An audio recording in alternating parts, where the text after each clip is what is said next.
mātua. Mai lava I maunga te tele se I maunga iti.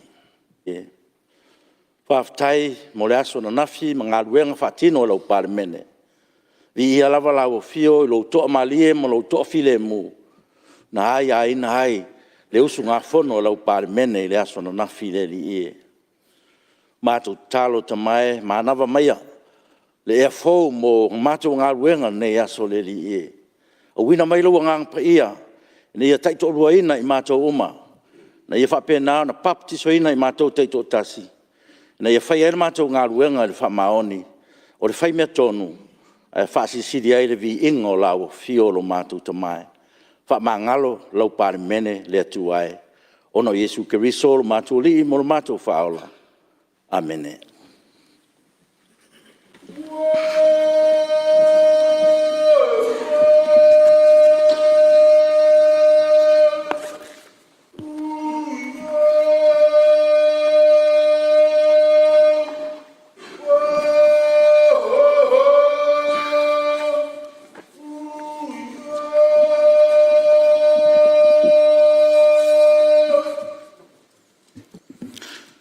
Te whaasisi lātu, wa toi amatalia nei tau manga, ale whono au whaitu la whono. O lea wa whaatau alofa le malama sa sufi, ma pi ele na mamoli el sulu ma le au pola pola. Wa sopo foi le au tapale I uru auma, ina o malanga le uto I le au sa afio taliuta. Vi ia le atua, I lona alofa, ma lona anga le lei. O tātou toef sila whai le manuia mai a te ia. E ofo lofa mwhata alofa tuai nei tai o fau I le paia o le Palemene I ona ma malu whalangia. Le fio lau fionga le tamai tai Palemia, le sui Palemia ma le mamalu o le kapeneta. Whapea fo I fionga I minsta lango. Le paia o lea talanga na atoa, I le fio lau fionga I le sui te tai, ia whapea fo le mamalu o le itu ma sui fono uma o le Palemene. Ua malie fua mai I whanunga le lei nei tae au manino. Maulolo soi fua manuia I lo o tau langi mama. Ta tonu foi o lo manuia le Malae fua mai o le tunu I le nei tae au.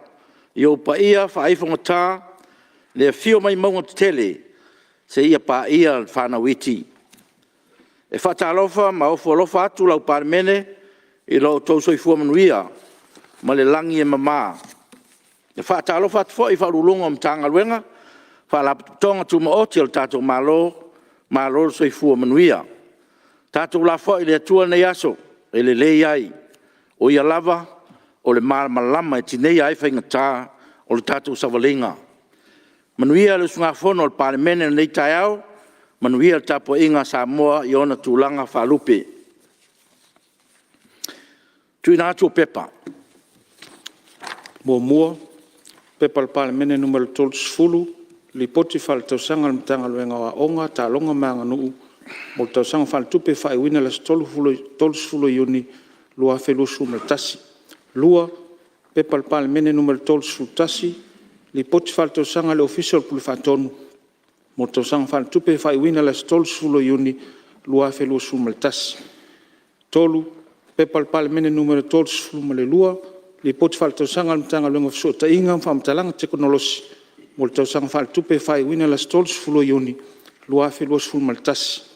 Ma le wha, pepa le Palemene numero 12 ma le tolu, li poti whale tausanga le whaputunga tupe whamanuianga mo tangata anu mātua o Samoa, mo le tausanga whale tupe whae wina las 12 iuni, lua whelusu me tasi. Ngā luenga o le aso tau malo. Whaitawina o tulafono tau whaofi. Tulafono tau whaofi o le whaitawina o tupe whaopopo, numero tasi, lua tasi, lua. Fe lafo inga whaawau I lunga o le whaitaunga whaalua. E tolpo fe lafo inga le aso nafi, o lo sa noa le suisfono mo Aana Alofi numero lua. Ia, le avanoa nei mo lau fionga Itumalo, whaau wailau saunuanga.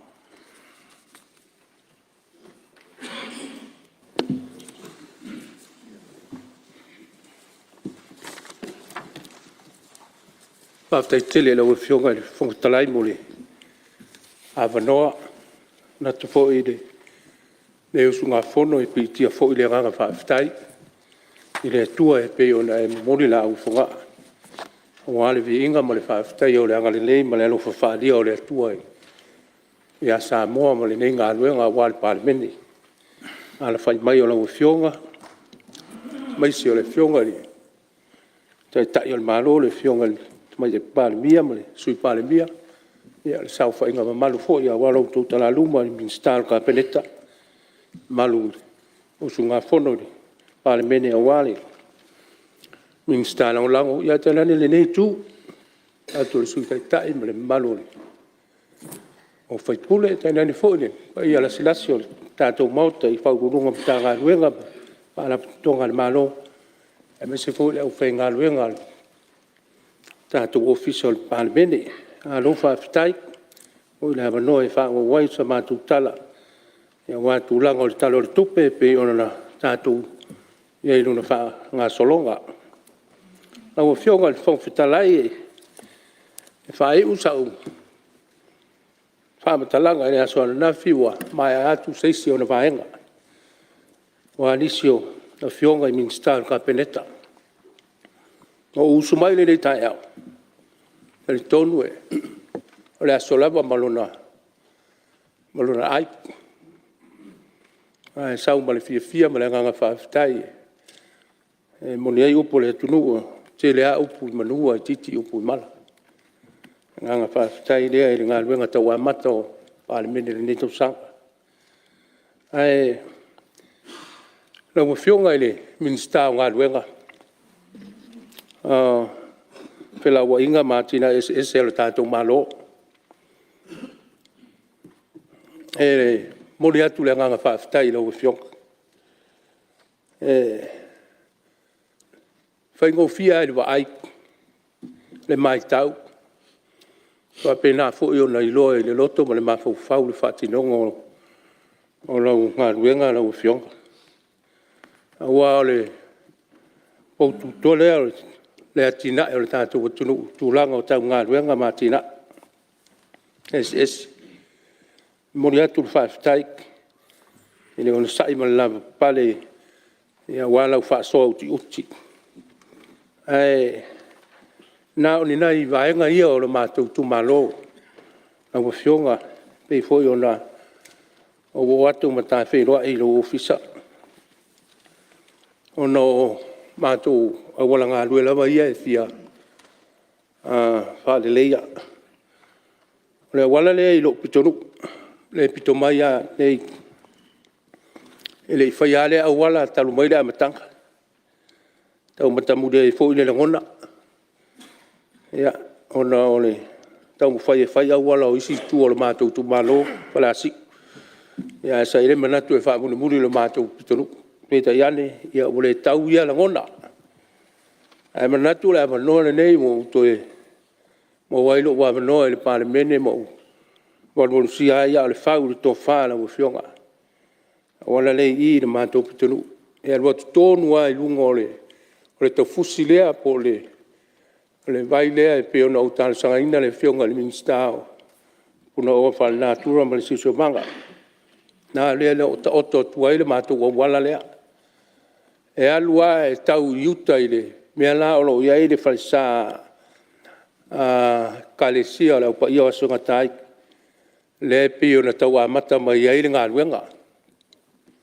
Lau wa fionga i le ministao. A tonu e te lope wa o atu iaisa wasi singa. A ele iai mase ngā luenga na whaia. O wa leo le ngā luenga sa tau wha matali mai uta. A le vaenga o le mātou nu. O le mātou Itumalo. Tō tele ana i ainga o lo papa au ai mana no whai. Tele ainga o lo ngā lulue mātia e ai i whatoanga male. Ngausia o le vau. Wale atina ina o ainga ma. Ia, tau tua fo i kalesia ma whanau. Talo atu le nā lau fionga. E lava se awanoa ma lau whasoa. Ia, se isile sinane i lea ala ngā lua lo mātou nu. o le isi au wala la ua fionga. O le wala lea e leo se au wala te le, au wala le tala mai o le whale a onga. E le au wala lea e le mamao le alu yuta. O le ngona ale le lofa ina ia ainga. O le mafuanga la ua fionga o le tano sanga ina o se fesoa swani mo le au wala. Ona o lai pito a yuta le malu malu. E le malu malu ngā uta o le AOG. A o ina ngā solo saunga matapo inga whaale fiafia le kalisia, sunga ia wharani. E se le whaingata. Le wala e tau, te alofa i sā o tangata i o la tau o wala o lo uia. Ai a o fo i le pō. O le matua pōng sā la. Matua pōng sā o le wala. A le tālu sanga le nai la ufionga. Ia lo whangias. E le te le se a wala. Te lope na se tolu se lau mita po stulanga whape na i whase lau. Ia lo whangia. Te tonu aso se mea lama e talo atu lau ufionga e te stu nai ma e sila te toa iai a wano o lofa i le tunu. Ma e o lo mo via le so soan. E nganga le nai lau ufionga. Ia. A whetai o leo wa. A mata ngā luenga o le whaale lea o le aletele. A ga iatu o leo wa mai tau leo wa matonu mai ai lumo mātou. Ia. A tonu o le a. A ia le amanoa e le ngata le whaale lea o le aletele. Ia le ato e whai whaale lea iai ma le tali ngalu o le mātou. No. A to wale pito di sams. Ma lo wha whitai i ngā sorongo o whi au mga luenga. Ia, me se fo i le tu atu, sifo atu o le mātou nu. I le talinga leanga ua oleva, ua mata o na ngoto i lalo le talingalu. I le mamafa ma ulunga o ngalu o le sami, ma suinga o le tau o le neiva i taimi. E le tālu sanga le nā i lau fionga. Ona wo mai lea i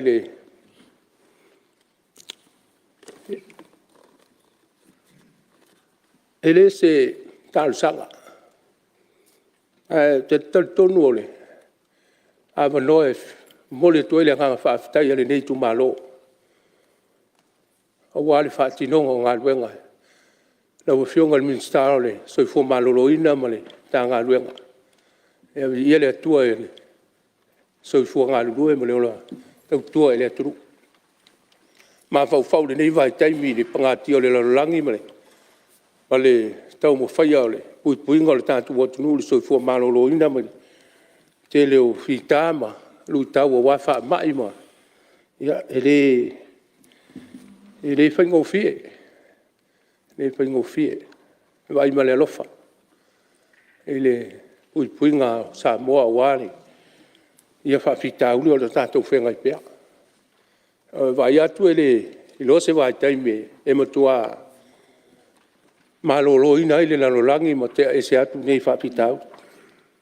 Le anganga whawhitai na i le vai sei pe sila sei situlang. Lo whawhitai. Lau whionga le pulisili me lau whionga le minsta. Lo no sai ma le mitanga luenga soifua Maulolo ina.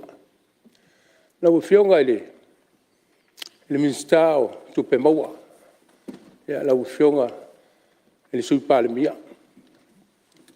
Whapena fo le nganga whawhitai. Kai mo ngā luenga le leima tulanga le atina ina. Pau leo se fesili lau whionga. Ale se fesili o. Ma ua lava ma sai li linga fo ima susuenga. Ona le whapea sai ai le tātou proketi le o le tātou scan. Po le whaasiri atu lau whionga po le ase tūlanga wo iai. Le ase tūlanga wa leo te tonu o le grant mai le ADP le wa umana. O umana tu ina mai le piso swani mo le tātou tālu sanga. Awa le proketi lea. Whapea nā se langona. O lesi tu o lau, mata upu mtanga luenga la whionga ele minsta. sila lau fionga ma le paia o nei maota lau fionga le fongatalai. O I tonu ale a leiona taulanga so leo I mtau pulea. Tātou mai tau le nei mai taimi. Le mtau tia le ofi mai o tūlanga ia le mana mia le tātou la ufasa, la au malos. E lea ia se si au wala e oso mai ai mene. Le ia se si ia ui mai ai sao mai tutono Samoa ma le tātou aturu nei mea. O ia le wafu. Ia le wafu. E wheo lolo le lo mle valele. Te lo le mautu. Ia le fo ia ele ke inaima turanga pa pena so sorry. E le nga fatia le ke inaima le pe on sauno se sui mai. Ale letas. Ia le nga luenga le on fatino. Ele falute mai o pusa o loa. Ma pifia tangata mfa mot. Le ma fai. Le anga I wo mia fo ie. Ele Tiafau atu le mauta. Se Malologa le lei. Ina ia ma fai o le wha wau ngā lua. Mau le malosi ole. O le me fai ngā lua. Fai e tasi le le mta ngā lua ngā leo tasi le tai. O le me moni o le o tupu le tātou. Tātou tunu uma. Tūranga whapena. Alo. Tālo le nā. Mo mia le. Me fai ngā lua ngā leo tātou. Tātou atunu. Wale puinga. Wale puinga. Taimene ni. O tantonu o le wa. O le se tātou wa. O le se na whanua. Nisi tūlanga whapena le tātou sone. Wale o ngā san. Ai tātou tene mai loa. O le Pasifika le o whai ma. Ma rute o mai aia. Wa whai la ma tūlanga o la au. Whala au whasaina. O mori atu reisi tua le laura. Talo e lein ta mau foi tala. Ia na mau ele atu no tonga. Seisi wa whai la tau tia le uta. Awa ia tūlanga. Ia o le taimi leo na o le ese tātou wa. O le wha sili le na. O wha pe whea o le whai li puinga o le tātou. Sone le na tai whale o le tātou sata. O iei se sa ta mau fo yo lo tau fai kava mai ni usila la to va ai lunga le ya tale fa longo po o le as tu langa o iai ai patino ton wa se nganga va sili tu langa le o tanto musini tai ele nga fatia po I element power la fa ngaluenga ona siaki uma lo le mfai wai ya sau se pusa lo tele ia e fiu nai se au fai ngā ruenga e tau mu fai e sa ili mea umama pa maunia le tonu ma le sa o mea ia mat o le tua lalo lau fionga tua lalo lau fionga le minsta ma atu lau fionga le whangwhatarai e talo tua Aiono vai se sila ia le au tātou mai tauina ma tātou loa ia te leo le afianga o le tātou watunu wala ngona le uleo le fefe. Tono le tātou wantunu mea ia. Wala ngona. E le ma fai e le te tau. Mai matua le te tau wa. O na o Samoa tūlanga papea. O ai mai nei au penga malolosi oi whao ngā ia. Oi whao ngā ia nei mea. O le nganga le nā. O le tātou watunu o le tunu file mu. Ai a mai loa ma sao mai tonu mea nei. O rona winga mo tātou la e sisi tūlanga. Mai tau ma le alofa le tātou mai tau ma le baba ai le laurangi ma. Atu nu o lea o lo iai nei mea.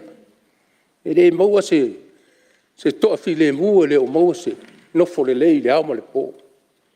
E alofa tālo atu le nei usunga fono la ufionga le minsta. Se sila iai. Ia fai se la vea. Ai se ngā luenga. Pomori atu le nganga whaafitai. La ua fionga le tamaitai. Pur siri ma le mta ngā luenga. Ia langalonga sua le fionga le minsta. Ma lona ngā lurue. Whaafitai ni. Tau tua tunu. Whapena pu se ngona I la ua fionga le minsta leo leo. O le leina lava le tas. Leina lava le tas. O le puinga o le saonga le mua o le tātou atu. Le a le o asa lo to ngalwa. Ele o to ele o no fono vale le tanga venga le fionga di. Minsta me tanga venga. Ta yo le tanga venga wa su como sinama. Ya malol matala. Malol le Alofi ya Samoa. Le moni ele na upu matala. Le o le fatino mo le o ngalua. Tino na upu. Talo atu, fa wau ngā luenga le lei. Le puinga, pa vitai o le wau maatu le. Kilisi masi ma le tau sama fau e. E ui aina i whawhita auri lait. E au te le al swinga. Te le al swinga o le saunga le muu ma le. Eigo fia, a te sau mai o i whasto. A te sau e pia tau whita i te leo leo i malua. Siaki no tala i tene. Tā te o mai I mari, toi tā awhi foi ta ita. Mai I pui pa. O te sau le mo ta mafau fau. Rea le winga o. Pea whai nā vola. A tā latu lisi aso. Siaki atu no tala i tene. Whai meri te ala le.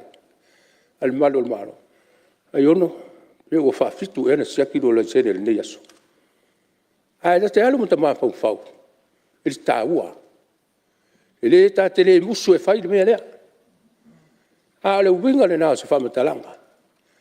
O le matua o le whatinonga o ngā luenga me whiau. Le anga le taimi nei ua maa le ale le laulang. Le mo le tuele ngā whawhitai le whionga ni suka mesina mo le tanga luenga le whionga le minsta. Maa loa ngā lulue.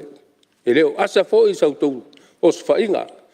Ia ma le ali ali mai ma le mau o nisi tūlanga o la au whasaina ma la au losi o tono le tātou atonu. Me moni, sola ala mi o le anga e tūloi. Fiu fo I alafi. E maua. Wha moe ni ngā luenga. Ia o le tanga luenga. Ina ia maua le. Tō whide mūma le nofo le leo si a tātou atonu. Ona o mai lele tūlanga o le tātou. Tala le tātou tupe. Haftai atu rau whionga le minsta. Rau whionga le minsta tupe Maulolo tā pena haftai le. Pale fo I ma le tā penanga I le whaingofie. O leo mai tau watu lewa. Sa o so ema. Tau sa ili le talo le tupe au tu. Ya, leo mo tau watu lewa o la faso ta ilo ia ta tia isi mtanga lo. Le mtanga luenga o le pulenga le sua vai ma le tisi. Ya pa ta ia lewa. O ia le faso.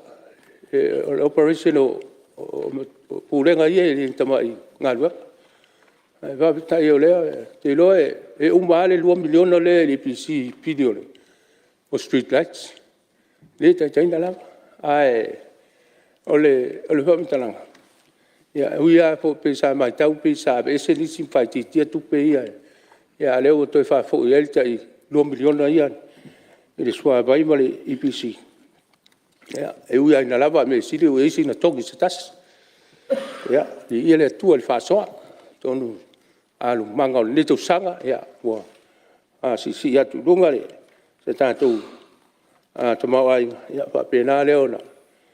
Ona Apia I lo awe I lau tufai ia wā ia wāenga ia o le tātou ulenga ia o soa vai male le tisi ia nā sira fia ele almatua mo mia ha si ia wāenga mo mia mai sele le tātou watunu ule lau tele tātou tele I lo hatu na ionise o tātou ai ai whapitai o lewa ia tālu se ia I lo whole atua e whapena po I ona watu se lango I lau tā penanga wale tala le tupi. Lo whaptai, lango ina po. Tūlanga le, lai whafonga mai lo mātou Itumalo, lau whionga le whongwhitarai. Ia wana o ia iso leo. Langa o lea ua ta oto saunoanga ma fina ngalo le malo tusa mai ia mea. Lai ta po mai lo mātou Itumalo. ele tai miliona le sa fa pia e tau sanga tai tas o talia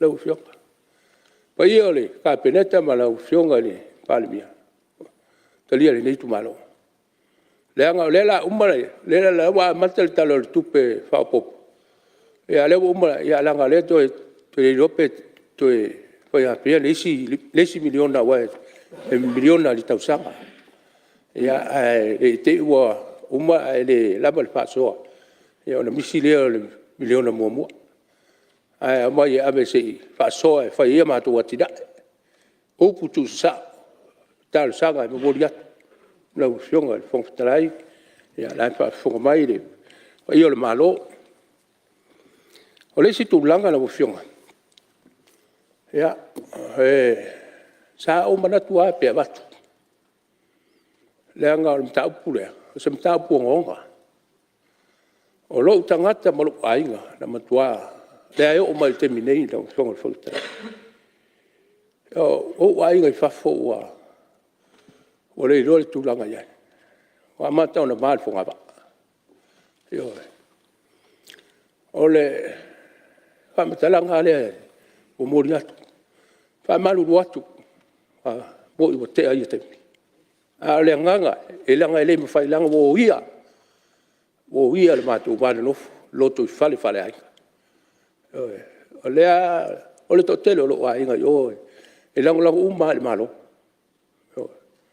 o le tu lei mai la tu fa mtalanga la sanga no fo la ona la fa tau sai na ka ko ai yo fe a ko wo ye a fe la fa ka uma sai ngal ko ele ma fa la ngona le fa no la fo ngol fo trai la fa no ni si tu langa la le me si ele fu a sai ngal ko ngol ma fo sa ko se va ia me se va ia tele no pe fa fe ona ave nei fa mtala ai o ai e tau tu mai ma so mai dai a le fa ina le na o ia mea e nau le ufi ai le se fefe ba ai o ia ele va no fo ainga pa fitai o le wa sa no le fionga to mai tai Palemene e le mi se me fa pe tu e ai mo tu le fa mo fa le uma ele sama e foi se meos o fa le tonu tai inga le malo tan le winga le na sa tala la ufio a to te anga i lumba ta sia le tulimtai sa mo i manuia fe la bali tu pa pe na ta tu nga lu mai ai yo ai o fa te ai mea a lo tau mo fai pe ene o tala no la ngo dis o lo ai ngo fai fe ap le e mo otimo mala mo le e tu da e ale nganga le na le afianga le na e pe o tala no atu la fionga de fong trai ya na fa le fa pena ya tam fa ya talo de tua ya mai fi de muma fa fo le ainga le mi sa wat la fionga de fong trai ya tal tono le anga ya tu fo se le o le Itumalo langole tu la imale la mo fo pa tau po ya malo fa ftai o le atu fa ftai la fionga ni ile ta il malo la fionga se mai Palemene alo mole a luenga me te ino sta tu ta lo la maia ya fa me le tua ma Maulolo so fu la bile a mo ne tua nga luenga me te ino Samoa wa se no mana i manuia o ta tu tangata ya na po ilo fionga sul Palemene sa fa inga lo to senga o minsta ali ma ta yo ka peneta ya utu pu ina lo to fa o so to finangalo to tu ai le tua ela tiute ma fa ya le lofa Aana wa Samoa ma ta tu to fionga minsta lango to o le vai ma lima ia le lango sua io ka peneta ya pe fo le nei tu nei talang fionga tai ya unia Le o lava lona soifua. Ia tal sia le tua ia fa to le tua le ngase o lo. Ia ngai mai ia mo fo le malosi ia lo fionga le sutai taima. Sui o le nei vai nga fa u fai. Ia tātou tau whai ngā luru e. Ngā luru e a wā le tātou atunu. E le titi le nganga whaafitai, pa ia o le lantalanga le malu. Rau tau sa whai ngā le pa ia o whaururunga ma tā ngā luenga. E maise o whaururunga wha. Le sirim whala tonga. Se mālo le toa. Whaafitai, kai le ngā luru e. Kai le tau tua sa atunu. O tau e tua atu iai le kāpeneta lea. Fionga Palemene ma kabinete. Lau tau whautuanga ma lau tau tua lalo. Manui ai whaiva ma whiau ma ngā luenga o le tātou malo. O na sa. O na sa. Hei whawhitau. Hei whamoe le tua so soni mai. Lau fionga le whong whitalai. Ia lele Malie e lau tia. Tai. Tai ta inga o le whono le tu. Ia tō mai na ngiro. Manuia o le tua e. Walo whenga iai me le ngā luenga e le paingo pia. E mōlo malos. Ia lau whionga ma le whalitua ma le ainga. Ia, pa ia fōi o le tātou. Maota, a wale, ofisa le whono, lau whionga le whaleu tusi, ia, vi ia le tua. Lau tūlai mai, ia, au manu lau wale whaiva. Su whaleu tusi ma le pa ia o le. Lau whai ngā luenga, ia, wha manuia le tua. Ba manuia foi le tua le ngalo si o wainga. Ngalo si o wainga. Ta poi mai o si o tina, ya. Ai mata mai.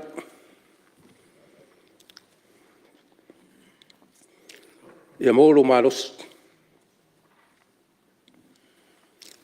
Awala ta poinga. Si o tolua ma le whanau.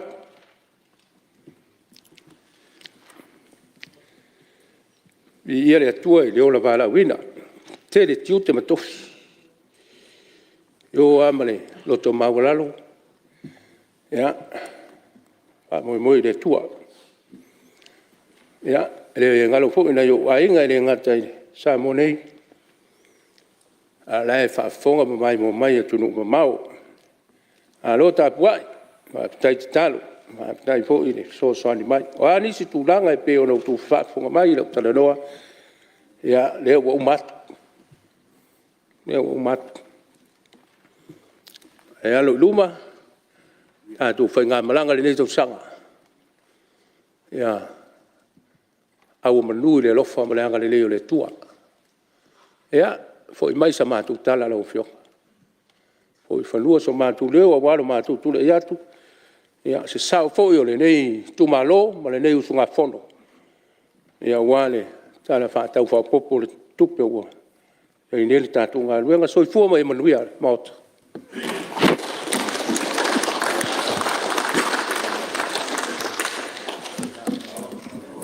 Ua whamalo malele, aftai to wha, i lau whionga sui mamalu, mai Aana Alofi numero 2, lau whionga Aiono. Ia, ua mai tauina ma le toa le fua le saunuanga, mea mese foi o le tō whawha toi ina. Ia na whai atu o stasi o sui matua o le maota, lewa foi na e te tonu o le maota. Ia, le fau ai sausau noa, ia, le lawa te sau noa whaatamaa. Fautua le whenga malo ia wale ngai luma mele malo whaftai mo lusao le hu whafonga mo le toa le whionga le Palemene mo le kabinete mo le whenga malo ia le lawa wa mai whafautuanga whatoina whatama wale ngai luma o le tunu ia e meise foi ia o lo Itumalo ia e meise foi o le saonga le mu o le tunu e peo na mau o le saunuanga ia tulanga foi show ainga ia tatu tau foi talo ia tulanga lava fa pena na eu tatu ainga ia tatu tau foi talo ia mau per fi de mu le tua ia matato anga ngai pe anga iluma ia ina ia manuia tatu folonga walti te ino le tunu ia finga malo foi te mai tai Palemene ma ne vai tem ia tatu fa mo pe le tua fa ftai lango mo meoma mele ia malo sa no fa ftai ia o termineo stasi sui mamalu mo tatu tala fa popo o tupe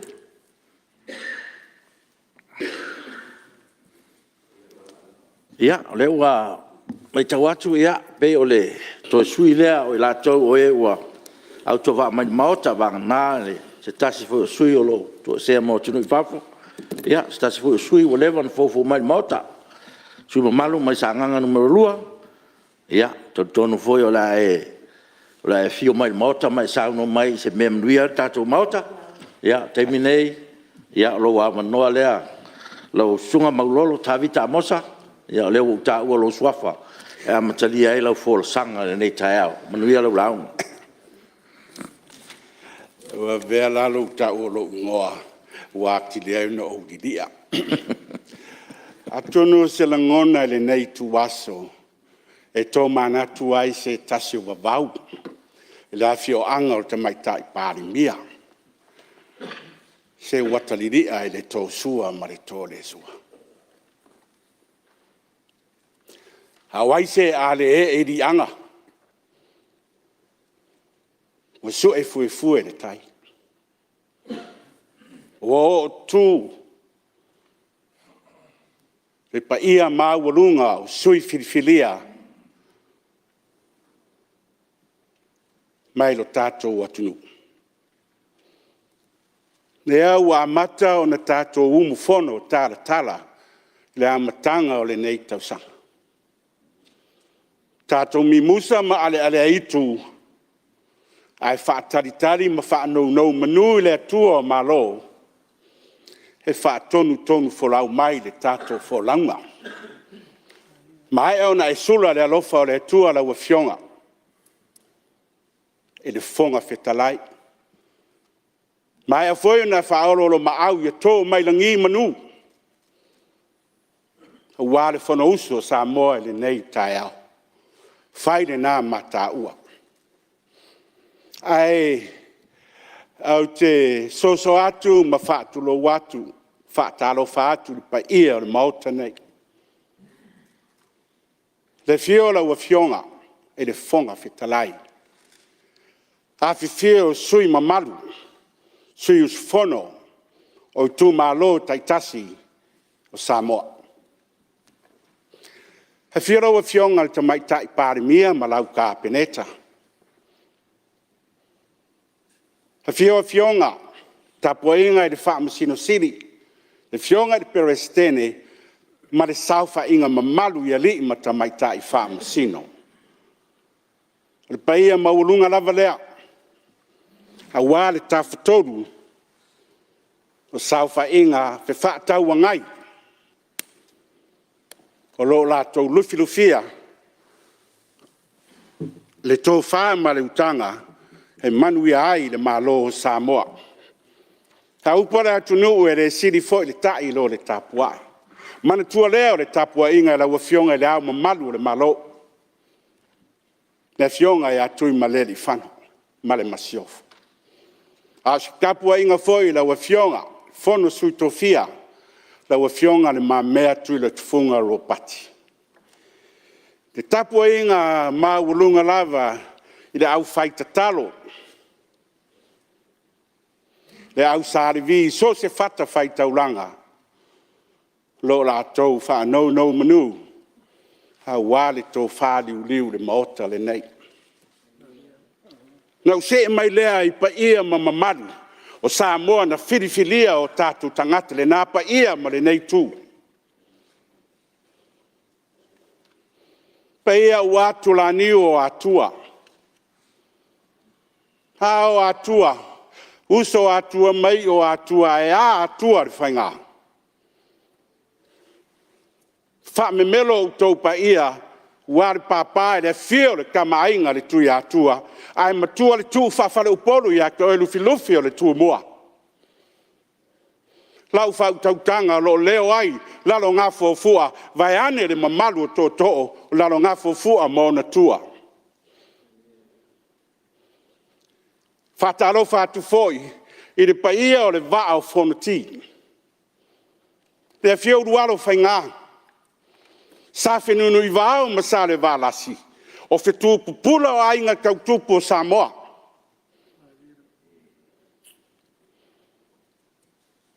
a se whawhare uporu fōi.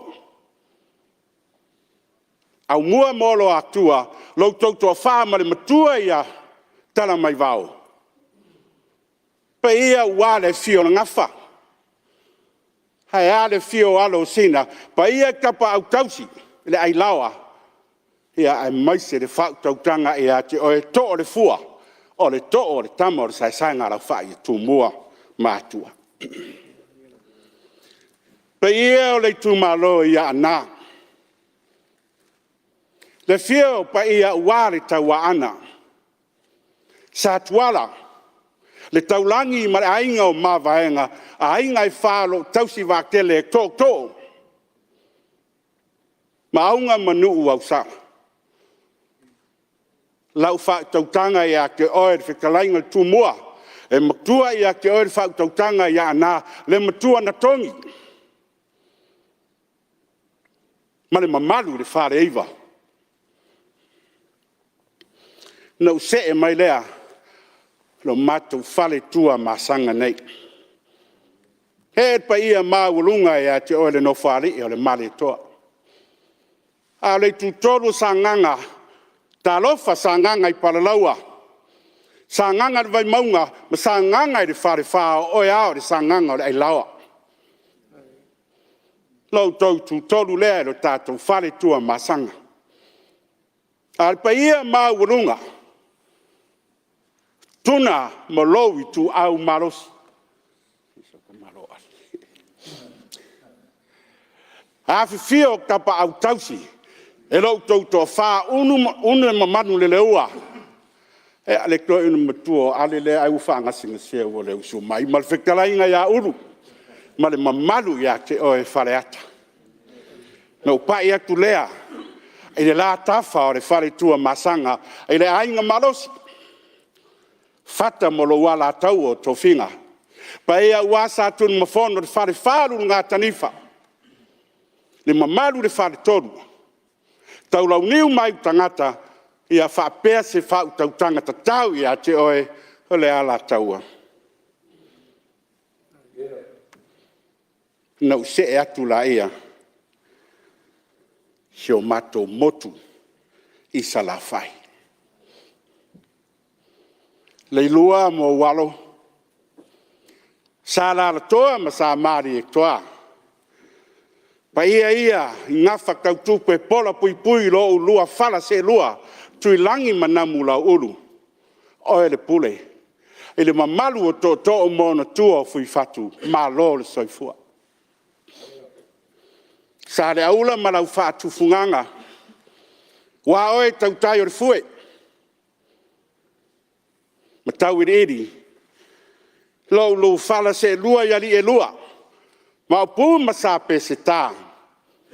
A se whau tautanga e a te oe. Tau te mimika awha mai o tau le tufunga pule. O le tufunga tō tā mai. Ai whaafekai e loto iai. Ma oe le tufunga alofa sa le aula malau wha tufunga.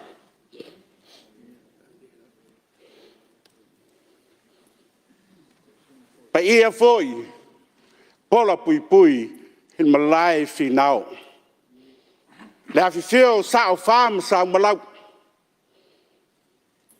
Le ati pauniu ma le whasau. Te whetalainga ia te oe lali o le tū, le vea. Ia maise tō o Fina'i. Whainga tā o oe lesi pule. Lau i loa fo i le tala whaso le pito i sa la whai.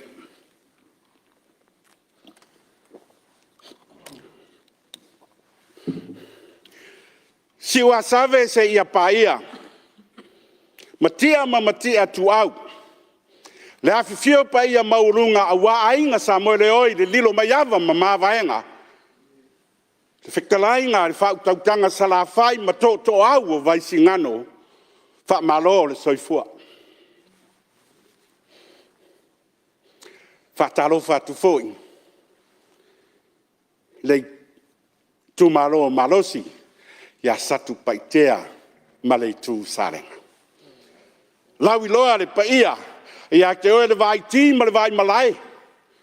Te pa au sa mo le au e tausi wakere. Nofo i tua inga le ala kaua. Ai manatu fo. I tupo le tu mali o le tu le nofo tu ainga le ala kau mal fitalainga ya salenga le tu salenga e lo mamaru e ia e afu mai I tā papa ma Matailiili se ia pa ia wharitoi a lala I oe le matua. Pa lauri ma lau I tu. Pea wale a fio whaasina. A o ngā whatauri ni usina wā oe li lilo mai awa malori.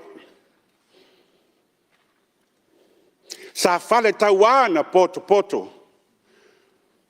Ma madu rea pa lauli malo tu e afua mai e mua ava ma te vao se ia pa ia vai loa. Fa malo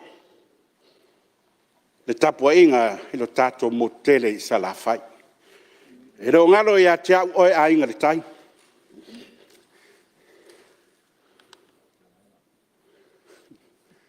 Fain kapa ia o lo tau to faori.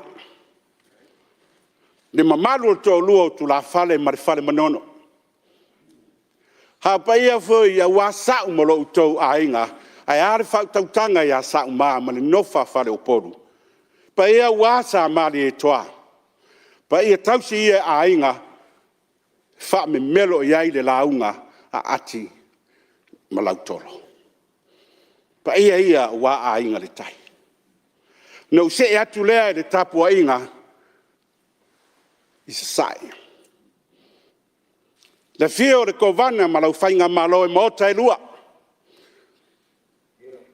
Lau tau luflu fia upu. Wha malo a wase manuia o sua ma le vai whanua. Fofo mai tu langi tu au mala tau o sa ole masalam ma le lau niu na sai lua.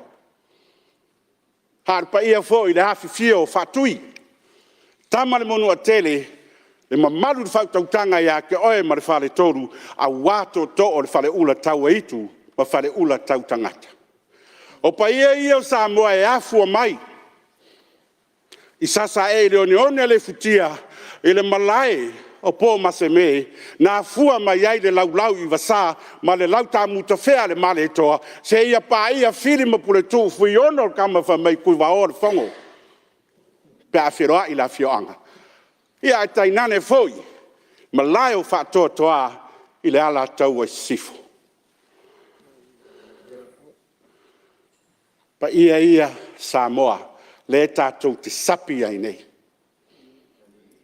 Ma tātou mau ai le mitanga, o suri ma whioi, e le aini tangata noa I Samoa, ua nao tupu mai.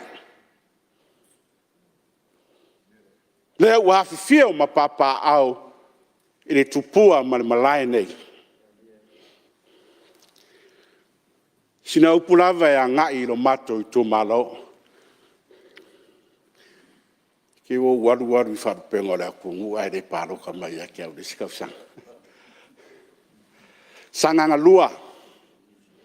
O oe o sanganga le usonga. Le fio, hu mawala I vau ma lo tau ainga sa mawala I vau. Pe ia foi, wale fio oe le matua.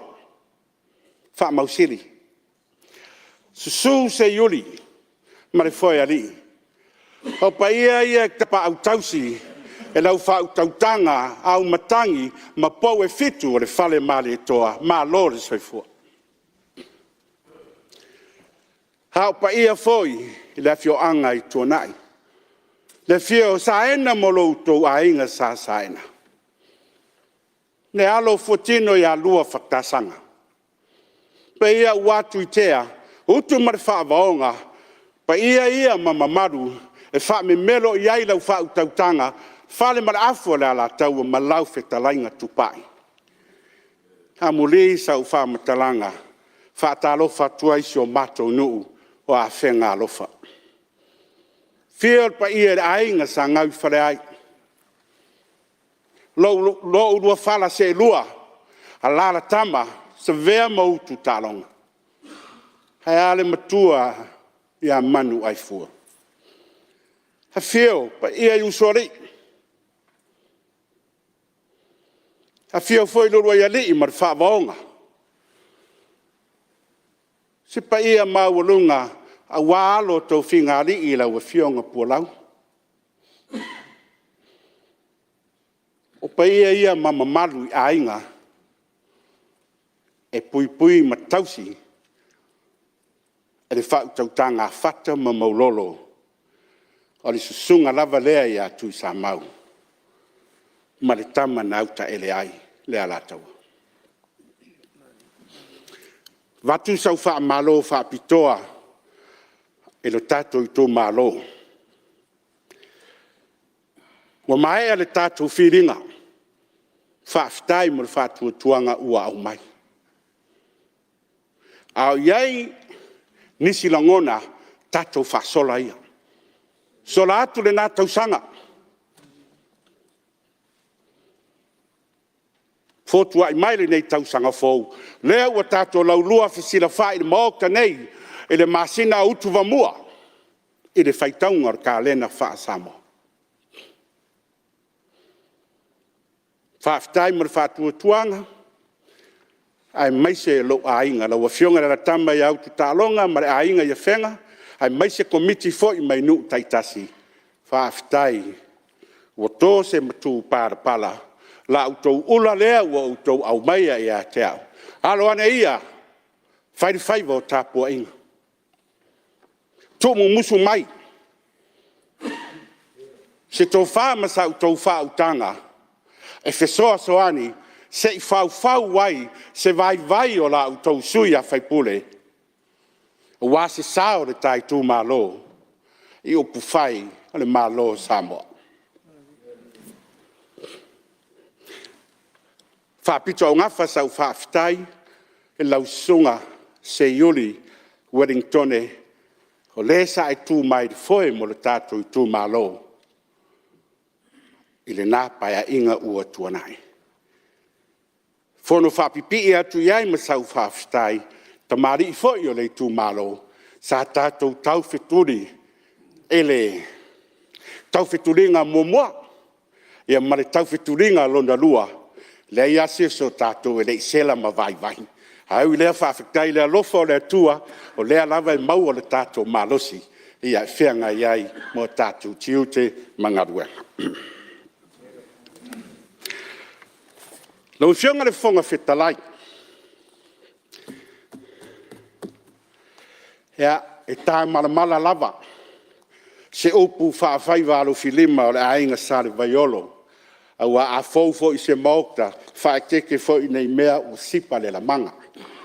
A ta inga na umai, a wane I a whea ni mea ta I tasi o tala tupi. Ai tautala whaalaua I tele.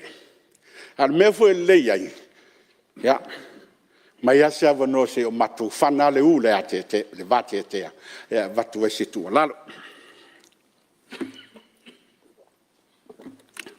Ole, manatu au tu, e taurima taitaina ai, se vai tu mumusu atu, ale nei tu malo e ala lo sui. O whenga I nei Samoa ma le lalo langi. Malu I tau onga wa ai le tamau a inga ono le soifua Malolo ina, ia whaatasi ai masuinga o le tau. I lo wa vai, o se fatu a inga tausi lea lo sui whai pule. Ma le mauta le nei. Se I sila to ai tūranga, e mawhai eno tātou whengai malu I tau ia. Wha malu mai, wa'whi ai le tamau ainga. O le matanga ruenga o aonga, o fia no whalongo mai tō whinga. Ia ua mau e. E se tasi fwe o mutua whaiva o matanga ruenga o aonga. Te tō whinga wha minsta. E leo toi pōse nilo le sira fia. O le whatu a inga tausi, a so se matanga ruenga o aonga se atunu'u. O le whaile o aonga, ina ia tala whea ngai matulanga o iai. Le nā atunu'u, ina ia si itia lona soifuanga, tūlanga le soifua lau le lei. O le fesili le nā ua au tu fesili ai nei lo vai vai. Se tātou me i lai le kolisi o sānganga. O le kolisi le nei o sānganga e to tonu le mātou Itumalo sānganga lua. Pei tai mo sira fia ma malu le mota nei. Sānganga mo mua, sānganga lua, sānganga tolu, ma sānganga whā. E whā le lei ai Itumalo wha pālokta o le a fia kolisi le nei.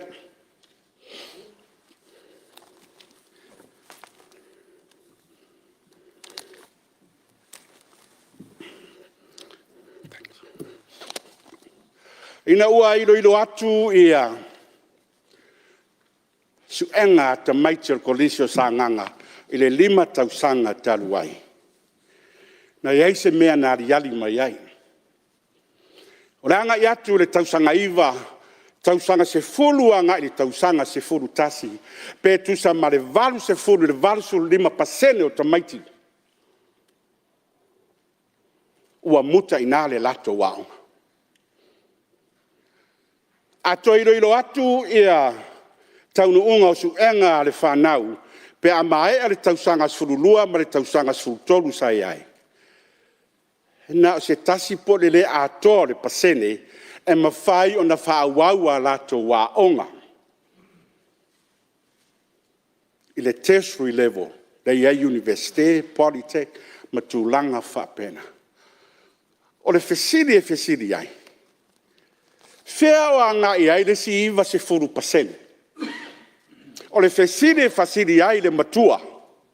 Wa uma nei mau tausanga o ave la tamaititi le aonga. Wa fo i mai pe a umari e ten, wa le mwhaina wha wau le aonga. Sauna si ana fasinanu. Sina tamai matematika se tulou. Sina i loa la i titi wha sai e nisi. E iai sanga vae mawhai ai, ona ngalue, ma fesoasoani ati ya ere kamau ainga. Le ai. O le fesili nā leo tu fesili fo ai. Lo nei sui. O tala whea ngai ea le tūlanga, o iai mata upoa o au to tonu le kolisio sanganga. Ma le malosi o tamaiti. Tatou sira fia mai loa uma, le tala i tāleni. E se uma tāleni na mai e le atua. E se uma mea tatou geanga va ai. E fai foi la o le nā, ai fai mai wha maunga, a le matanga ruenga wha maunga fua inumela, le SPS. E le tusinga ingoa le luafe se fulu ma le ono, o lo wha mauina ai, e 5 ma le tasi pasene. O le tupulanga tala vou e unemployed, le ininga ruenga. A le alava ai a onga. E leo le vaenga tele le nā, o lea e drop out mai se tu lou, o le upe tō i a tea. Lea lau o tu lai mai whaafika auri, e le tamao a inga o Samoa, e lea o se tu waso ma le vaitau le nei, e au na liu le tō wha i maokta le nei. Se i toi fisiliane i lau Afioga, e le minsta o a onga. Po sanga tonu le lao fo launga, po tala whea ngai, whaafekai o lea ua mau atu, ua amata o na utou whaatino nisu por kalame ua. O whai fosi lewa na whaatatia, mea lea tau technical, vocational, educational training, po le TVET. A onga whakamuta, whapalama, whaiwila, kuka, ma mea whapena. I lea ia ma sesi ia, ma tawhaioi ma ia ngā waa, e le maua se ngā ruenga, e ma whaino sosoani le ainga. Tu pēa le au malolosi tu langa tau academic, o pēa i runga. Ana whai foi leo le whesiri, la tau la ia ua ese mai tau sanga se furu. E le ma whaina o i Don Bosco, e le ma whaina o le lau mua puna oa. Le ase tātou whaingai whai ai, o i nā la lea, o te so atu ai, e leo le matafa i oi nai whito i tonu lava marvaenga lea o le Samoa Qualification Authority. Lea iai le prokalame lea umae a tāpena o le P-set. Post-schooling, tulanga o a onga whaawau. Sao e au lilo au ringi mea. Whaafitai. Lea lai whapupu tuai se tau whiro mātou lava i Itumalo, mātou te mo o mea le whau o se TVET Center. No mato Itumalo le nei. Hoe ngale umalato waonga. O fai ko lua fai whangau. Kango aku fai kare o langa. O le leido e palama le leide o e fai ngale e leipiriki mea whapena. Ai mo mea sina fasi pepa alo a ia. A formal qualification. Le lai au ngā ele P7.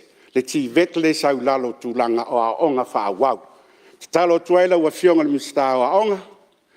Lango mai o lesi nā tārsanga mua le matum tanga duenga. Nei e soso ani mai, whaatino mua rei whakingoa ale mea o le ti veti lalo le P7 I to tono se Itumalo. Ai au mai manei e whaere whataita I a mātou. Ai ei whare kongu I a Alofi loa. Ai ale lei I a whasoa atu isi Itumalo.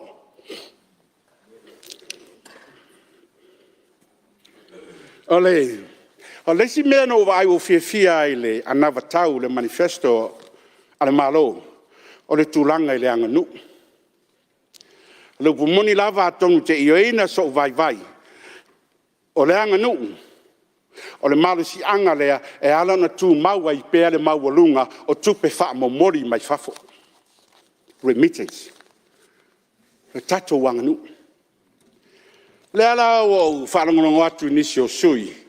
Tūlanga foi lea watu ngalu mapopo e le tau whir whaonga ina social media. Mai sea mea o Facebook. Peitai ese so langona. O lea au nanga o se au nanga o ngā. Hai tau mawhai tātou tai o le malo. E mi milo mawhaonga I se tūlanga positive. Le kautsala lea e au mai e lau tau anawa tau. Pe atu sai ma se fina ngalo la wafionga le mista o aonga. Le a mea le tuanai lo se vaenga whapena. Tātou whaonga le Facebook ma le social media. E una I ai poro kalame whaale anga nu. Ka pu e mai aka o le fionga le whaipule mai oi whale arupo ma la tau tala tu I o vavau. Ma le tano no wai o upu e mawai. La ngā lala le mamalu o le atunu o lo ai tau malele mai. Ai tasi refe sosoani ma whaina whai am tanga ruenga o aong. Tātou whao ngā I le Facebook ma le social media. Ina ia ave mo o ifo I loto ma nganga o tangata Samoa. Le ai la o le Facebook. O se no fuanga tātou te su e whaarumanga I ai. A wā mea sina le atunu. Ma whapena I lava. O na liu Malie lo ngona o le atunu I le whaonga ina o lea foi au nanga o ngā. Toi foi mai tasi lava lau tūlanga le tīvet. O le mea le tūla e mai lau suenga. E mo o mea lau a fionga le minsta o a onga ma le malo. O na taua na wina I a service providers. La tau le APTC I papa I ngala. Don Bosco, le lau mua puna oa. La tau I whare insinia, taua nau ina ia au mai le la tau proka lame le na I to tonu o Afioga. Le lau o matua tala feunga lava. Mo le tūlanga lea uanga I aile tō wha ina I tupe ia o le atufa mai tua. O se vaenga ta tau lea o le aonga tasi aile futia ma le umele. Ma se fuafuanga le nei Itumalo. Ua lua fono na whaire SQA. O le ratou pese ale sasa I le private sector. Ma ratou ia service providers mea whapea. Ina ia au mai. Ia e peye e whawhainkanga o ese mapotua. Anga lai whafufonga mai. Ai atonu. A watu se tu mumusu I lunga le tūlanga le Palemene ma le malo a tono I nā o le amana I ai. Tato woa a whai au lea ua whina ngalo lau tau whai ngā malo ma le tātou whai ngā malo le nei vai tau se I nā ave mea ia I tua I le atunu. Se ala mea le tu atu ai ma le TVET Center a sanganga lua. Matu amata mea. A manaia whao ngā atu isi ma watu le tala lei. Isi atunu. A isi Itumalo. O na use mai lea I le tūlanga. O le soifua maloloina. Ai tasi asi mea se whamanatu atu la ua fionga I le. Mista o aonga awa fore tena lo finangalo. Toi sila ne lava I le tūlanga. O lo tau whaatino aisu enga whaiu. Le national exam I le tausanga vadu. Ua tu fesiri lo nei vai. le veo se national exam ai multiple choice uma ia fisiri. A whapewhea o na sue reading and writing skills o le tamititi au. Ia nau tu atu o taftafa se i toi liu maria i aile tō wha. Mtanga ruenga se fua maloloina. Tasi lea matanga ruenga te manatu e au na ave iai de wha mamafa. O fia u whaarongo mai le tio sa malosi fo iai de wha mamafa o saunoanga. Wha manuia le tausango fau lau a fionga ni mai tai Palemene. Kua wha te ia o whaitau atu le lato di poti rea. Le Samoa Health Workforce Development Plan. O le mea leo tūlai mai au ina avatu foi marisira fia lau a fionga mi star. O se fua maloloina. Fai mai le lato di poti lea. O le ratio po o le tū whaafea ngai o tangata whainga ruenga le matanga ruenga o le soifua maloloina i whare mai uporu nei e tusa lea ma le valu tesi ma le toru ia po le valu. Tangata whainga ruenga e ngafa ma le vaaia o le tasi afe tangata. O lona winga e tasi le tangata whainga ruenga o le whare mai na te vaaia le se lau 2 foot. Tu watu lai sa vai, taro whae le motu i sala whae. O le ratio le tu mai e tu sa, e tolu tangata whainga ruenga le whare mai, e ngafa marwa ainga o le afe tangata. Po o le tasi le tangata whainga ruenga le whare mai, na te vaia le tolu se lau mona tupu. Ha whape whea e o mai de koviki. He ngafa tia le au whainga ruenga le whare mai o iai nei, lea tūranga. Hea, nā me tu watu i taftafa la ua fionga ni minsta o le soifua maloloina. O le ala foi lea o le tataro atu o le nei Itumalo. A o matou whaataritari se avanoa. E matalai le toa. Lai titi asi toa lai eid whanua pe wha eka. Ua ouman wha mautuina mo le whare mai. Le matou Itumalo. Mantua foi sa eid whare mai mua. Ai au matou whaataritari mo lea tūlanga. Ai apea au mai loa la utou polo kalame lea nae whaingoina o le pen wha Samoa. Rau o wawai atu a luas fruma lua Itumalo. O mai e on ave ai malo le ngā lue.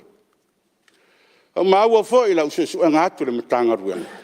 Mai na timu ia la ina la ua fionga le minsta o le soifua maloloina. I le mori mauina o le prokalame leo le pen. O le mele le iai, o na lau o tu iai le matanga ruenga o le soifua maloloina. Le vaenga o tāpenanga mo le koviti.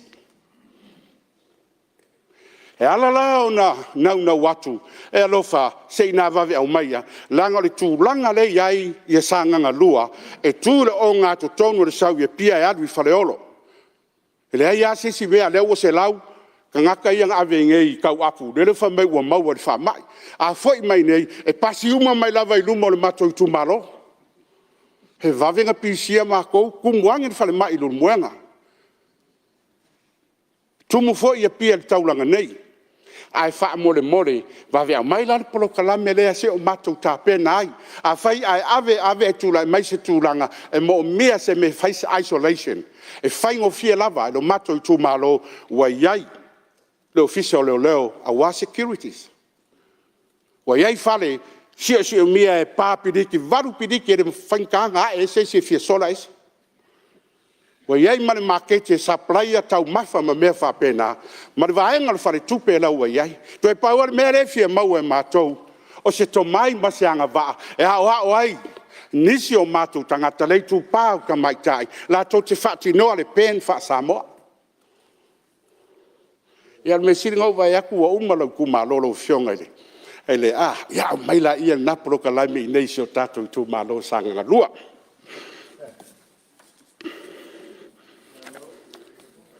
No wo mai la ia ele matanga ruenga o fatoanga. E leo toi posi lilo di sila fia la Afioga le mitstao o whatoanga le tā ua o lau mtanga ruenga. Langa o resi lea vaenga sa wha moe e tato tupe maua. Le kaiminga sioki ai lea laisa. Mai whaatupula ia pēr lea tūlanga. Ona le mea, le pandemic le wawhia o mai le lalorangi. E mo mua ave au whaia laisa.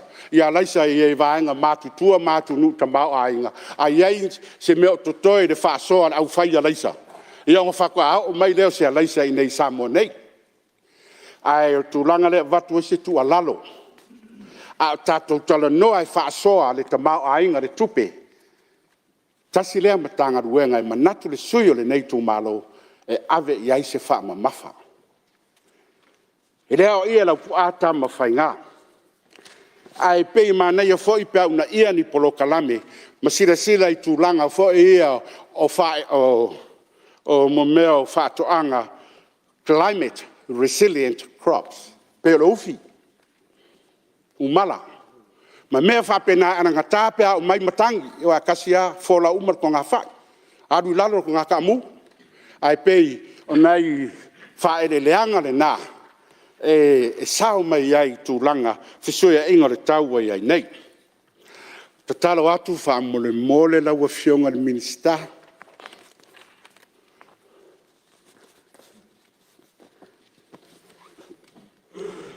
Mātou te mo mea se masini. Wha malu ele. Tasi le nei Itumalo e fie ngā lue le meani nei o whara au aina. E tele ina le lava le supply o le matou maketi o le matou Itumalo. Sa iai mo mea i o means o mo mea o masini. Sa masani o na haia mai nu. E koru whawa i aso whaka Amosa vangoa. Lisi kai mua rakwa mai ua ngau masini. Hai wha mole. Ai a whai ai wawe au mai le matou share o le tasi miliona plus. A tonu e mwhai foi o na wha ngai ne tūlanga lea. E ese le tāua. Lau le tautala i tūlanga leo o whiwhia o vai atu tala tupere me tai tasi ai no le tapu. Ai whawhetai o le wa e se tō wha i nā. I mea ia e whawhanga ai i a lafu manu se tūlou le tai au. Pefo le malo fiti e subsidize le malo i a mo mea i o whengale o fiti ia ave i puaa tūlou e a momoa. Nga whaere mako whale vlawe le maliu kai mi kongu anga sio taile moa. Kale se pe e vā lea. Aisea. Mera lea o ngai mei o tivete. Tato prokolame e fi au mai. Short course e salo fisa tanga ruenga o whatoanga. Se mai se ia o ao ai. Le are whaingo mea i o lafu moa. Le are whainga e whai eipe a mauar wha mai. A mai se pe au a whalo. I o aso ia. Au a whalo e whai mai tūrou. Se whiura mai kua. Ia o aso nei. Loa iei fo i tūlanga wha pena. E fia maua la disi o mai. E ao mai. Po a skill. So a me. Short course si e whaingo fia. A mai se fo i tūlanga wha toanga wha ona po nei.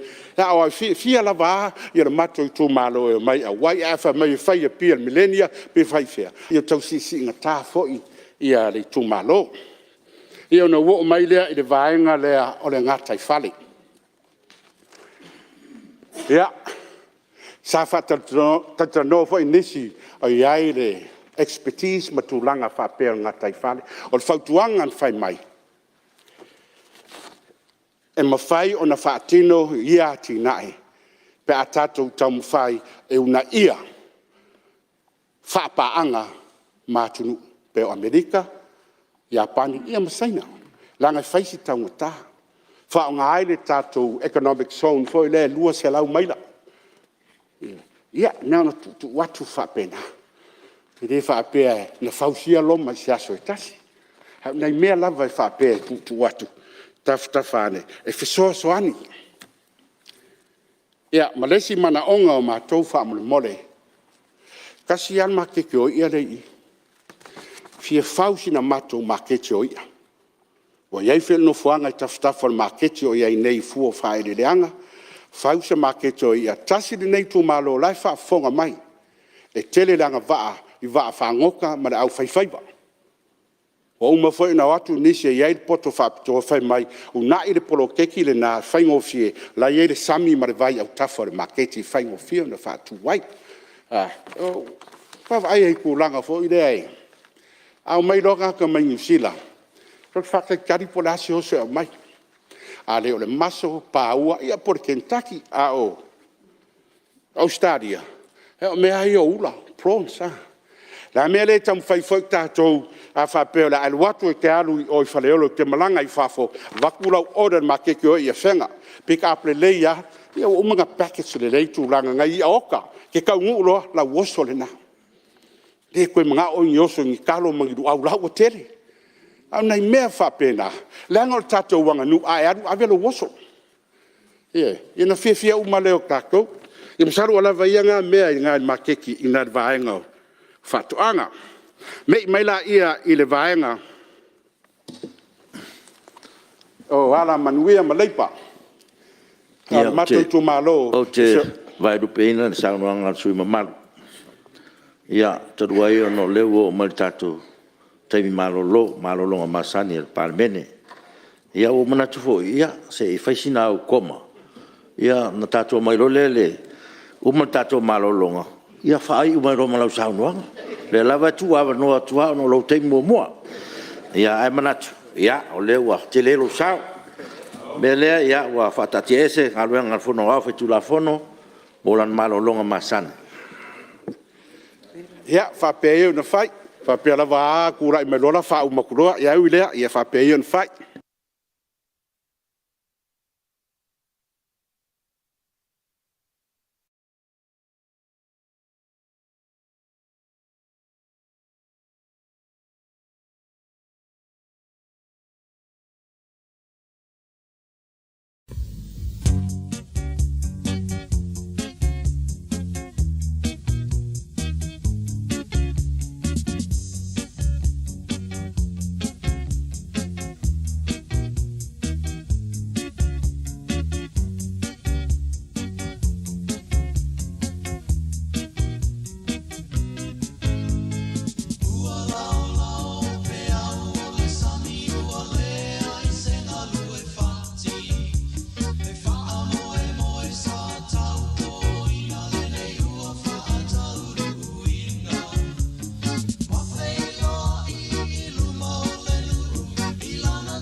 Toi whamana tuatu I le tui saunoanga whionga sui mamalu.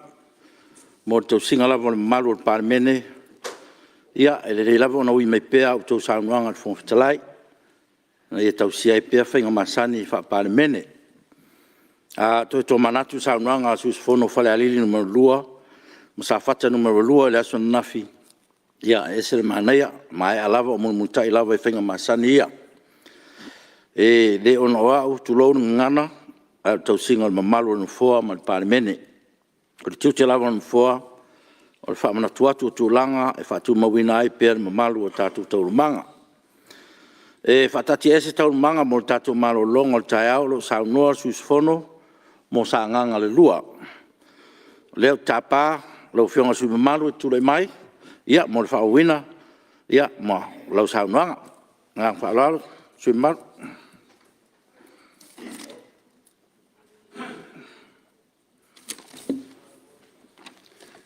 Ai lau whionga le whonga whitalai. Ia, o se e mai sau whamatalanga.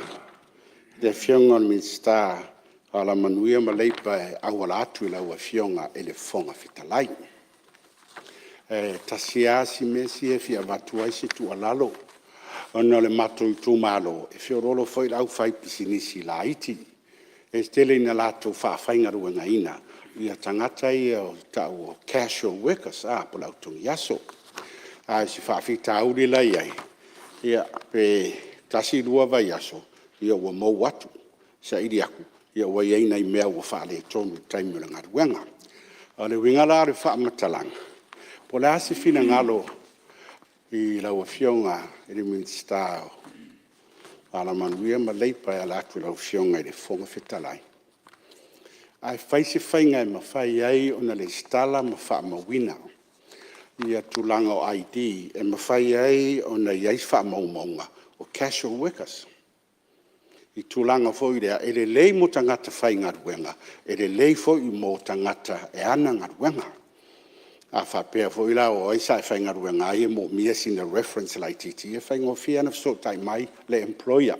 Ana I matanga ruenga. Se sua ngarka ngaka le longa ID rea. Mai oi ia. I sa e whapea ma whapea. Amna mia foi ni tangata whai ngā ruenga. Ia su e tu lava so tai ni matanga ruenga. Nā e maua I nā I a record su mo lātou ia. Whawhai ngō whiai tūlanga e le whatinonga. O ia foi vaenga o ngā ruenga.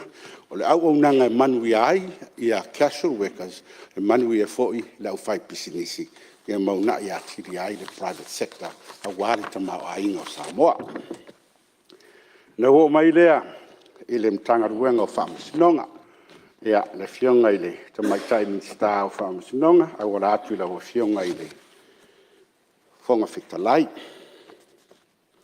Ia, na watu se mātou tualalo. Se I silsila na lava I mata upu. O loo no tia ai ia tina e renei Itumalo. Faisi umi o tātia tūlanga whamasinonga o Tarosanga. Lai no tia ai e le elelea iai nei le kodisi o Sagaga. Ua fia whapopo nisi a tina ia a lo iai le toa ina. E whapena fo I la le whanua lea ua fuafua ina. E whai iai le whalemai. Ua mahe a fo I tūlanga o whamasinonga. Ia a e le titia tasi asi a hinga le nai tūlanga o whamasinonga o Tarosanga. Ia aolo ina mautu. Ia ua whonga tuloa ina ia. Whaatuloa se whalemai o le mato Itumalo.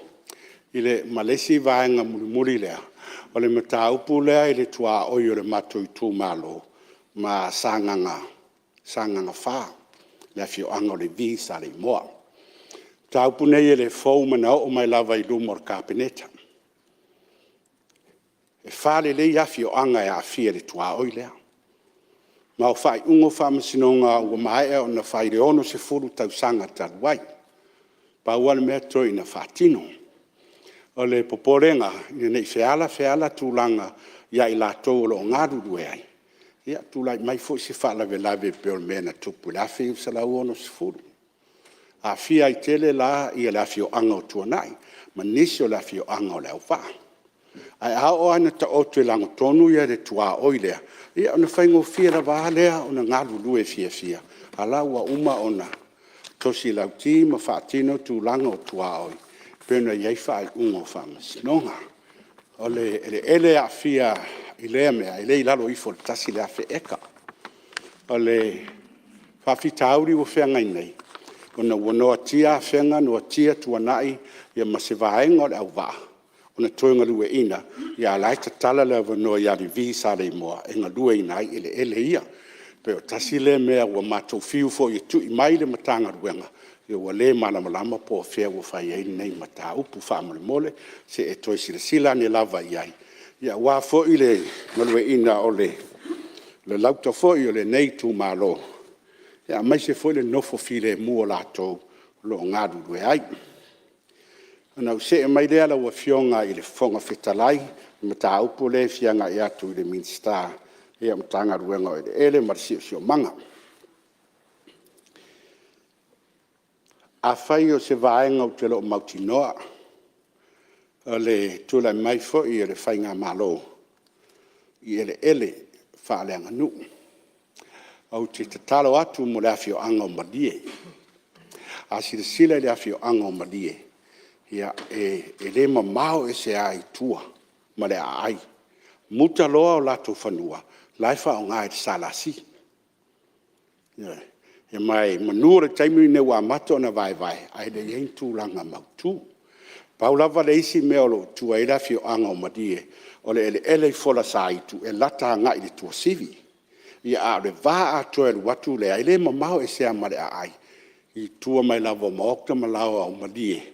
Ia ona le ai loa leo ni ele tua iai. O leo wa iai uma i le salasi. Po le ase fua e se i sila ne iai. I se whainga Tuanai.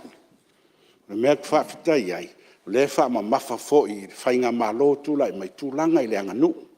Ia mai se lui tau a tula i mai. Tātou te wha moe. I wha toanga ma mea wha pea. E tua iai i o tātou tangata.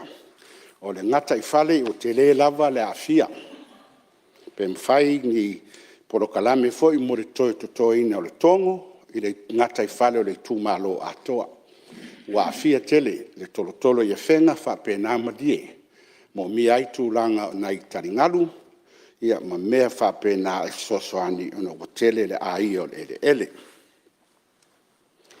Ia se maila i ele matanga ruenga o tina mata mai taima, pole no o lawa fionga i le fonga fetalai.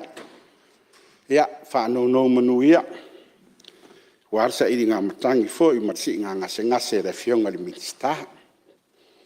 Ai, whoringa mai o le matanga ruenga lea, ua wha te le iai, le whatinonga o tupe ia o le ave tua. I le wawa ai iai, e le tūlanga lea. E paua le mea foi lea o lo tautu fisiri ai. Pe iaisa wanoa o seisi ma le matanga ruenga. Na ia wha malama le lei mai ai. Wau foi le matou Itumalo leo mai o na filifili le komiti whatonu. Ia ia nai fisiri. E fia maua te le aire malama. Ia na wha pena lea o na whatino. O le tūlanga lea uba ia tupele ima mafatele ia tele leia sia ia i tūlanga o lo whatatia mai ai ia tailo. Ai pei o le whanau lava. Ina ia vave o na whatino le whamamoe. Mai tu manatu foi o le matanga ruenga tonu lea ngafa ma le vā mari ima whaipule. O se avano le leo prokalame leo a mai lalo matanga ruenga lea. Le avanoa le tau whai ngāru lue whātasi ai le malo, ma le pule ma malu ali ma whai pule o Afioga. Pei foi lao le mātou Itumalo, ne ia mwhai o na whaatino le wha lea, leu a mata o na decentralize my resources, po leu whaasoa mai tua i Afioga, ia tūlanga tau le seleni e whaatino e mana onga taitasi o Itumalo. Ole, tanga ruenga o ngā ruenga. Ia. Ua whiololo lava le tele o aranga lue. Vanga nala whenga. Ia. Malo whaftaila o whionga ni minsta o la atu le whonga mota nei. Ma nei ele a matamea. Ai, hele upu foi lea. Mātou te re vave se fofonga sa vai. Se fofonga lau Afioga i le minsta. Ina ia wha uma le lei. Lau ngaruenga le sa whai wa mānei ama mata ngofie. Awai o, a whai nei ai sauti munga e toi a whaina. Peo na sauno ai ni so sui. Ia no winga, o le suafa o lau Afioga o le a. Tala noa i ai le maru tae au, tala noa i ai le tau maftanga o le auri, toi tala noa i ai le tau maftanga o le afiafi. Ia le Itumalo, pe a whai ai a whaina ai le maea. Ioi, ia ai longa i tele a se vai ngā tupi. Langa o leo wawai atu i prokalame reu i mai i mtanga ruenga o tamaita i Mulinu'u. E le tango fia inga ruenga ti tele whapea. Peo mea iau au wala ngā rue. Ia e nao na tu watu i au taftafa lau Afioga. Ma vaenga la lea pulenga sua vai. Lau Afioga li fonga fetalai. E iai a inga yuta o mato Itumalo, o le mea lai tupu, o na whainga whaavae lava na tanga ruenga. E kui ka whakafo le awala le mita. O na alu leo le paipai a inga i e tua. A iai a inga e oso tuai le paipa lea. Fato a au i whanua a inga le te tongia le mita.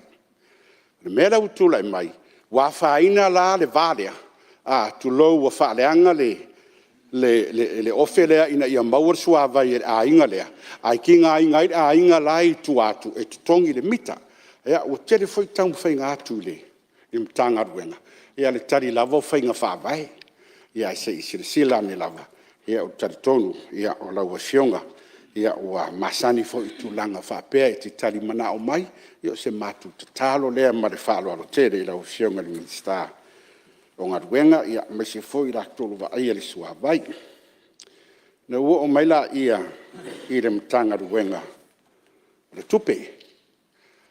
Ia lau Afioga le fonga whetalai. Ia nau si le fia lau Afioga tamaita i minsta. Mana onga le nei Itumalo. A nei mea uma. E whaalango lango lau whaasoa ma le whaanga ioi mai e se leni. O le mea le mata wina i tatu tangata Samoa. E fia popu. They get impatient. Pe atuai o na whaatino se ngaruenga. Le taimri nei wa mata alia uma ma le fia. Se i whaatino mea ia ua ngā i eile tūlai mai. Le nā fo i tū o le tatu whainga malo. Ia na o se tavsanga na e watuai. Ia na wha umatu lea o se upu.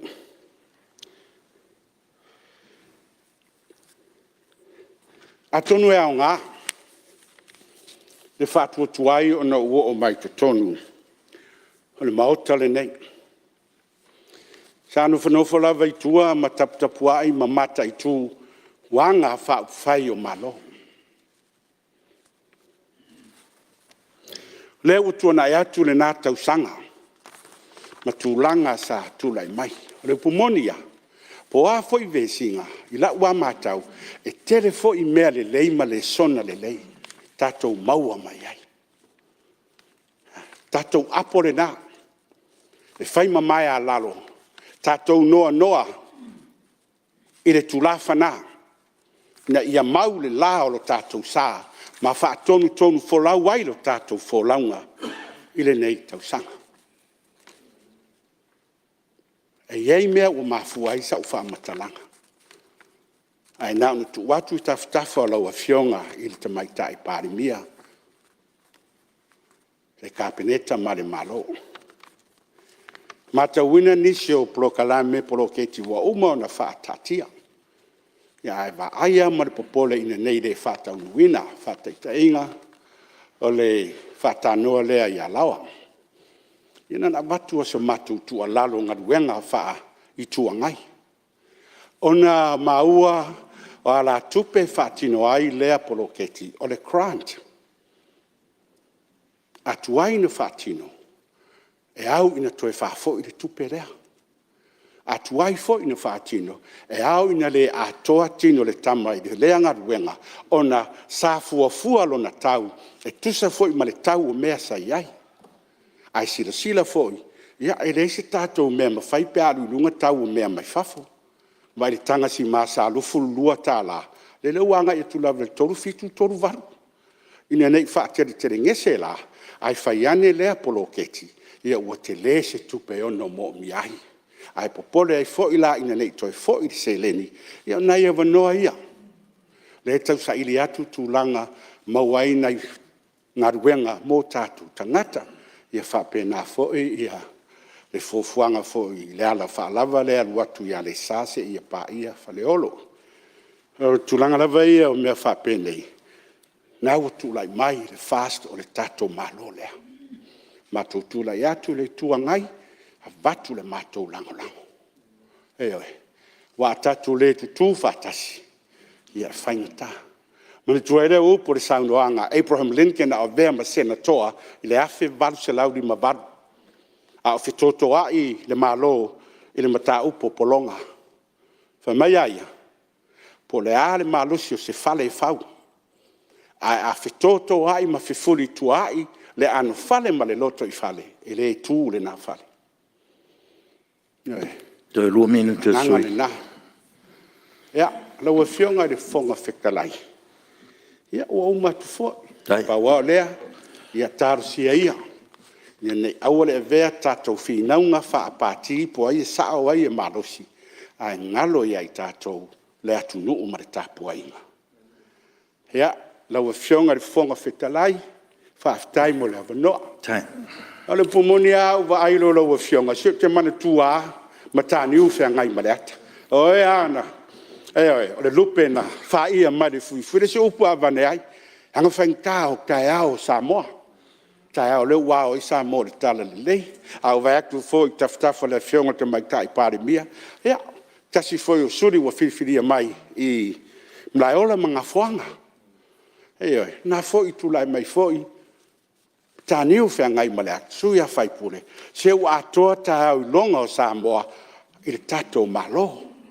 fa'auma tuele sau fa'amatalaga le tapuaiga i le ʻaufaigaluega paia le atua o le tumalo sagagalua a maise le auosi taulaga lo matunu'u afega fa'amalo le tapuai ia tatalo mai pea mo galuega a le maota nei se upu ua pa'ulua i le fa'afofoga fo'i a Samoa e maise le maota nei ia fo'i mai lau afioga le tamaita'i minista maua lo tere fa'amanuia le atua e lau afioga fa'amapu'e mai lou fofoga se fa'atofala'iga e tapa sāina i le folauga Samoa i lenei tausaga ma lenei paea'iga manu teleina le tapua'iga Samoa manuia fo'i le ʻaufaigaluega le malo ia ma vaega fo'i o lo taufaigalulue malo galue ma le au'auna soifua amene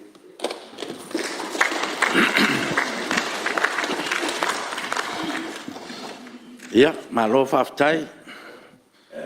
Saunoa lau sunga tu samau.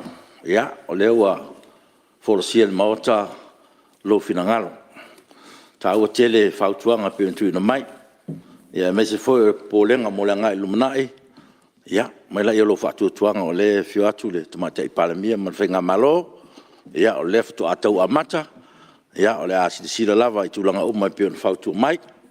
Ta ua foi le fautua mai a onga ia me se foi ia ole tulanga le tatu ngano ia te tonu foi wa nga foi lo temi sa enga lu el tatu malo ma le universite ia ole wa ma waile so swani ia mo le nga iluma tatu tunu e me se nai fanau me le fa ftai mo lo sao malo launga ia temi nei ia lo avano tatu mauta mo se sui fi sa noa o vai atu Malie uma tatu mauta ile talfa popo tupe li poti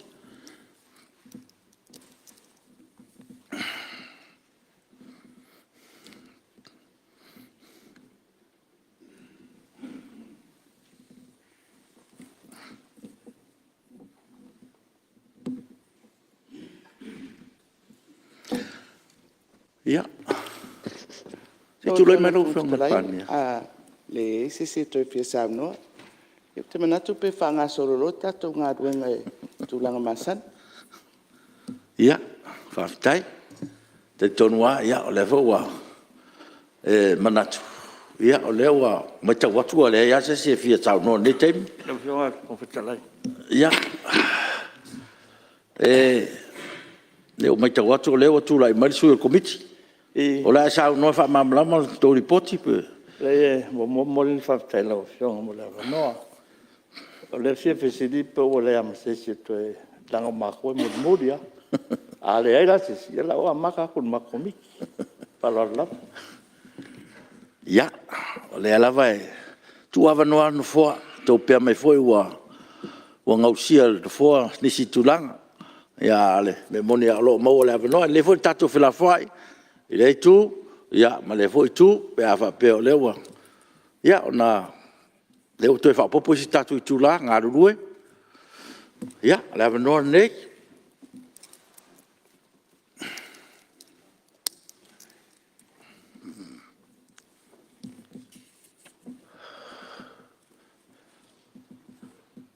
ya le wa tu le wa ya o mai fa sal angan número 5 ya ya tu le mai fa au si o le sao ni na o ya ni temi ya la opción de Fonotaga inga le fia pia matua le o umana e Malele yo salwa umoloa o pasi lo talo tupe la opción de Fonotaga ya fa felo ya tu ma fa chalo fatu e la opción de fono ya fa chalo fatu fo ile pa ya Maulolo nei maota yo na tulanga falupe le fio la opción de tamata Palemene ya fio fo la opción ile sa ole la opción toala ya ba Maulolo to ainga ka peneta ya fa pe foi la fio auto fio ngai mi sta long lango mo lungo mai tu le malu ya le foi tu le fio lo fio ngai le su cha ya pe foi la hotel o ta tu mai fa fai ya ve volia no fa felo ya tuai il paia Maulolo i fa ulunga mtanga luenga si o tatu malo si o la opción le Matailiili sili ya mas foi fa ulunga tanga luenga tu mot fa filo foi i lo sunga ile auto stusi malo swatau fa ton followina na luenga tatu mota ya tapuinga Maulolo si o tatu atino i tama mastua ma tina mastua falatua matausi soa Maulolo ya mesfo ile malosi o tatu no ia fa perfo ile atino ia fa talo fa fo ile pa ia Maulolo au ona stofia le tua la auto nganga fai pe ya soma was talo wale soi fu la le aso male aso si o tatu atunu ne ava noa mo lo nei su fono ia o te fa felo ia toi fo ile si o Itumalo tatu Itumalo ya fa malo tapa tonu lava lawa no fa fale foi tulanga uma pe ona ye fa mo le tatu Itumalo nei foi pa inga ya tawi na ia tu lo mo le tu le tatu fa mo ale neva no ia mo le atu le nganga fia ma le nganga fa ftai lo fiong ale Fonotaga yo le mai tau atu yo le se Malie tu la mo lo tatu sale nei tau sanga to tonu foi ia o mawai atu fo ina futia. O le nganga lo nei sus fono. Ia. Tātou tau whai mau o le nganga o le ngā lulue whātasi. Ia. Matu fo lo mātou lango atu. Ia e lem whai lawa na tu ua se mātou pofautu atu ma lapta i atu. Ono le tātou ngā lua ngā whai whātasi ia ua fo le manui o Samoa ma o tangata. Nā tuai lea i mai tau atu le talo tupe lea ua whātatia i le laulau a fono. Ia. Salo le ua whaingofia lo neisui. E wa le ua wawai atu. Io le aua Yesu afa o komiti. Sa la tu langolango ina le nei talo tupe. Ia eo fo le nei tu. Ia ma komiti fo le nai tu ma taitai fono. O ta ton fo. Ia o le se whainga talo tupe. Langolango fo le nei tu Malologa talo tupe. Ono te manatu. Ia. E leo se talo tupe tele. Ia ai whaafitai le atua i lana foai. Whaafitai foi ui lava na tātou sa ili lei tū, ma lei tū. Be manui ai le tunu. Ia. Le avenga nau a lafo atu. Noa nana matu pai ama atu ma whautu atu. Ia. Peia no o watu. Ia o tātou ngā luenga whai whātasi. Ma nā tuai leo lo nei sūs fono. Ia e momoli an tuai lea nganga whaafitai. I lau Afioga le mistao tupe. Wha malo tā pena. A mei se fo i whaurulunga tā ngā luenga Maulolo whea ngai ma le tupe. Ia whapea fo i lau kou komiti.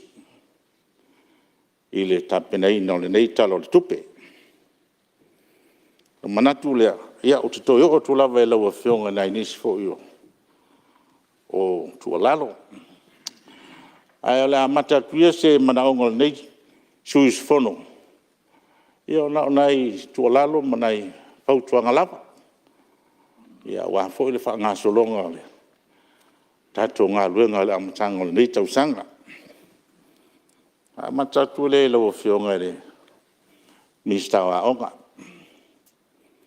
E momoli atu le nganga o le whaafitai.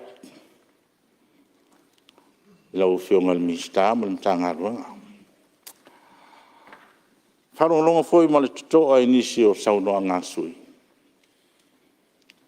Whaafitai a mo nisi foi o fautuanga ma tima inga foi le tatu mtanga luenga.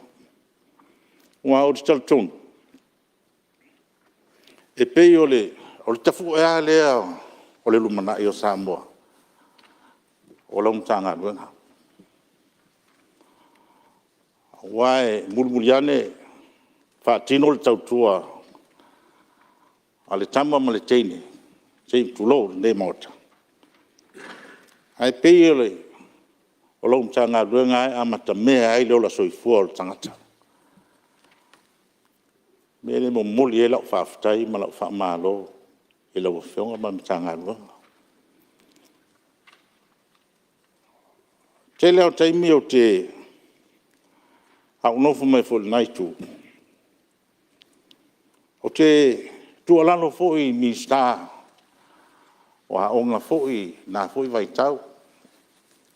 Tulanga lava le tau i le tato prokalame fo le APTC i le universite. Ono talatonu lava au ia. O tele me tupu laulangi. Tele whawhita auti. O voi tato resources wa tele ana whale tonu ono tulanga wa iai le whamai. Suinga le tau o me tupu. Mo tau na toe sila le tato malo. Inisi o tulanga e vave maua mai ai nisi o tomai. E mawhai ai na Fesoso ni ai tātou ainga, nu'u mafioanga. A me sa tūlang tau tamau ainga. O tō tele o whaftai fo i tō tele o nisi o si o tātou atunu. Tele fo i o tamaiti a onga ua peo fo na sau noa nisi o sui o sifono. Tele au tamaiti a onga ua le i ua au. Pe a o tulala visenga iwa se fulu o tele a ua muta i nā le anganga fo le a onga au ina. Ai te talo atu ila ua whionga i le Mr. Au. I tūlanga i tau skills. Ona ese ata le ni na mai le atua tangata soifua. I laua mai tau ma lau wawa ai i tono ala tatu atunu. E opo ai lo ainga.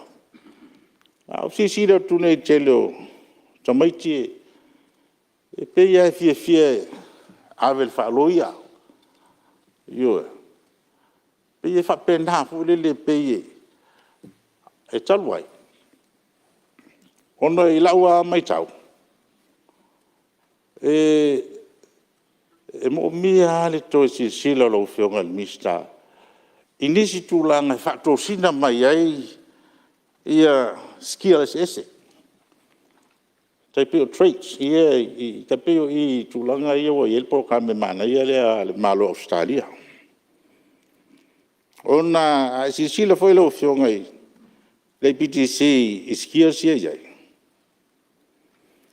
Ele o ausia le standard. O le tele a nei tamaiti wai umai ma tu spasi fo ia le tele awa peua. Wa toa i tūla.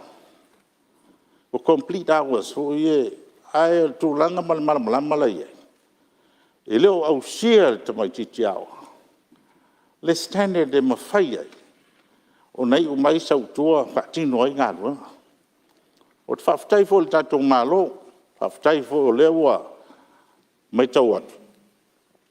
Inai ngā ruanga fo i e wha vai taimi e o awe whafu. Le asi sire i lau whionga o tele awa i le. So e ngā ruanga mai a company mai whafu. A mes fo i New Zealand Australia. Whakamuta, palama, ia whaiwila, pe o skias whapena. Ai o tūranga le i tele o naitama. O complete mai la o ngauta. Ai o lau talu sanga lau whionga le mista. E mwhai an toe talo le malo Australia. Ina ia toe whaopopo. Sesi polo kalame whai level fo ilea. Ina ia mwhai o na le ngata ua complete le level le lalo. O na toe mei atu le lesi level ina ia mwhai ai al tamaititi na iu mai. Ua mwhai o na whaatino ngā luanga. Ia peo sa o talu sanga na lau wa whionga e. O no lo tal tonu. Ia o le tele au alo ma whanau le tunu. Ia o whiwhiwa i aua. Tele ni fo nai tamaiti u tātou mai tauina. Ia o whiwhiwa i ama me o loa fo. Ia o whaatau solo le taulanga. O leini ngā ruenga i tua iai. Au tal tonu lava. Tele na Mosi Froswani i tūlanga whai PDC e whaupentisi. I o tal tonu la tele a i a leava noa e tua iai i alum whanau si o tātou tunu. O mai lea lau whionga i re Mr. Soifua Maloloina. E moli atu le anganga fia ma le anganga whaafitai. Whaafitai ai le mai tau atu. E o tau le whaalongolongo ai nisi fo i o mea tupu mai uta i tātou mtanga luenga. Ioe, i a mesia le tele a mea tupu i o tonu lava o le whaale leia o mea tua i elma tanga luenga. Ai sa ta ua si tasi o sui. Ia sa leia al sa noanga le tūlanga le si le whavala o whionga mi stai. I lifi fo i o le tātou whale mai utai. I mtotua. Ana le sa ola tu ne le vaso lentene. E uloe e te le Alofi wa le ola. O le si vaenga tai ua la wafiong. Tūlanga le te vai pea ma le pole. I le au nanga le ma le motele yo o le tā motu fo mai sa la fai. I teimi e o mai e ia ngase fo po mai mai tua sivi. E tau ngati mai i tā i tātou whal mai tele. Lau fionga i le minstai o te mei tau a ia tūlanga o telefoi mai e wala wale tua i o time to tua. O no lau mai tau. Te tele ano mai ambulance nei a mai mangatai i leo moenga. Ai o whawilawela e lau mai tau. O te whesiri pea ai sea, e le whaauau mai ai le service lea. Whaauau peo tai tō tua. Nā e leo le au mai o le mai tua sivi ai toe tō i leo moenga. Ai lau lava ai wa sa utala no e le avita vale le e toi fia tūle e le afo e le ta vale i le malanga e toi fo i le vaale le sauwe. Toi fia fo i le malanga le. Talu ai. Ona e le o lava i le ta vale po ambulance e whaatino ina le au nanga i tua sivi. Ao lau te talo atu e lau fionga. I si silane pe le tauna toi whaapopo se si ta vale mole whalmai te le tua sivi. E whaapena fo i leo muanga. O an me monia e lau mai tau. A o mai le ta vale i leo muanga. Tu le mai i leo muanga toi fo. A le aila se ta vale i leo muanga. A le mai le a mai o se mai o le na nati mai. Ia lono winga wa motua e nale so i fu le mai le i. Io se tūlanga wa penalo fionga le mista. Nana patua se fautuanga. Se to si sila la lau fionga le tūlanga lea. Lau fionga i le mista o leo leo. Ia, ma lo fa aftai neua amata fo i ngā luenga le nei tausanga. Whalonga ma le toa i le tūlanga le lei o lo i aile whatinoina o ngā luenga, statu mta ngā luenga. Mai tali tonu fo. Ia, te lea vai ngā tāua e au na sire lau whionga ni minsta. Ono te mantua le taimina sai lalo fo le whionga e tai le mta ngā luenga lea. Ia sa mā ngā lue whatasiai. Sa mā ngā lue whatasiai ma le tai le nā taimi. I le mta ngā luenga leo leo. Ma sa whalongo a ma I tala lava whea veai tonu o le mta ngā luenga.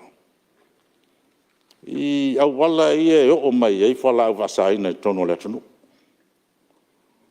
A sa tamu whai ase au wala fu le e ma whai ei o na whaamaonia ma ia whaamautuina le au le o mai o le o whala au wasaina nei tonu o le tatu o tunu. Ma sa masalumia inisio whamatalanga. Ia waa fu nei o mai o waa whangota. O whangota ia tātou. E o alia ia pe o mai waa mai Amerika Samoa whetau I ngā taile moana. Whepasia I mai a tātou waa whangota ma mai Utah. Asa sila foi le komisina ma tanga luenga leo nawa I taimi. Sa tau sa ilia se au wala ia whamautuina I le ia le poti le pita I lava e le maua le nātaimi. O le polenga la lea lau a whale tonu nei le ia le tātou waa lea sa wawa ia fol tātou ngata I whale. Ia se I tō si sila ne lava lau a whionga. Ia ai o le mela vai tauna iai. Ia ai o no le kaunta. Tau nei sa ko satellite. Ele mfaina tu se tau sanga le malo Australia. Ele mfaina mas satellite lunga. Wa tele o cases nei le o pay for fa o laventura mai vai tele se tasi fo yo. O alo fo ima fa na o le ai o mal taimi ne o tau sa ile ma fo angol maliu.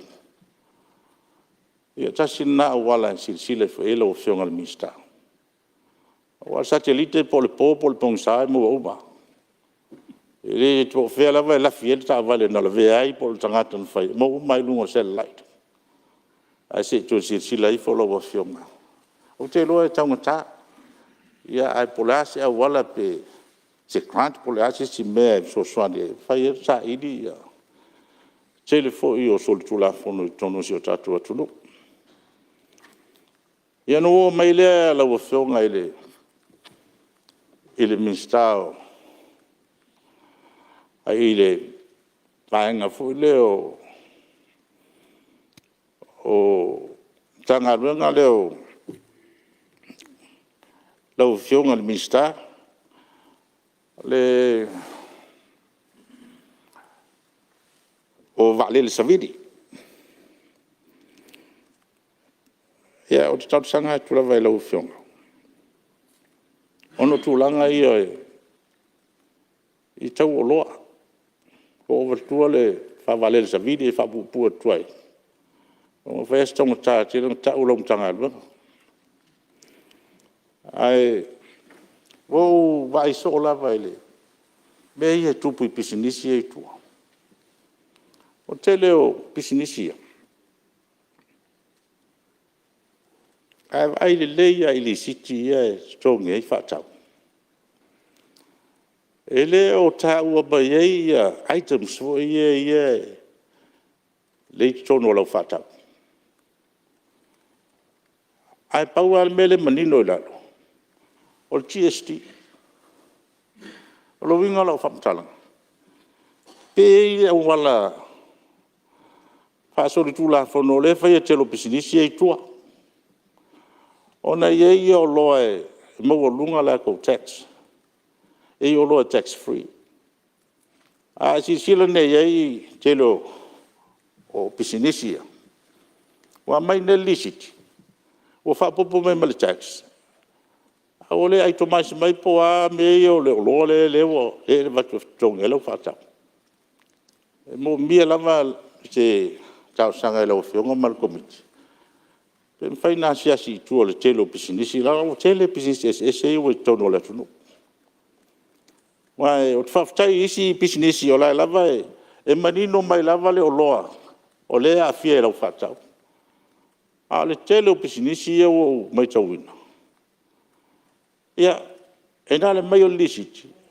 ai to mai singa mai po a me tonole o le fata o rono winga o le fa popo ia ele la fonga tamo ta sto ia o isi o loa e le o yese la fonga ia lo fionga na fautua pe tu langa le ai isi taimi ia no o tu le lo ofisa ele ale fa mamlama a tiri tu le tu langa le na ia fa mo tu na ile to le tasire tu tele tatu tu o le o mo tele fo la business ele o fa tino mala no tonu ia la tu business o mele lo fionga ele mista ngadwenga ia ila uva vai tu talo tupe ia lo mtanga lo fionga mista le simtanga lo tele yo o mana onga Aso Itumalo po sus fon.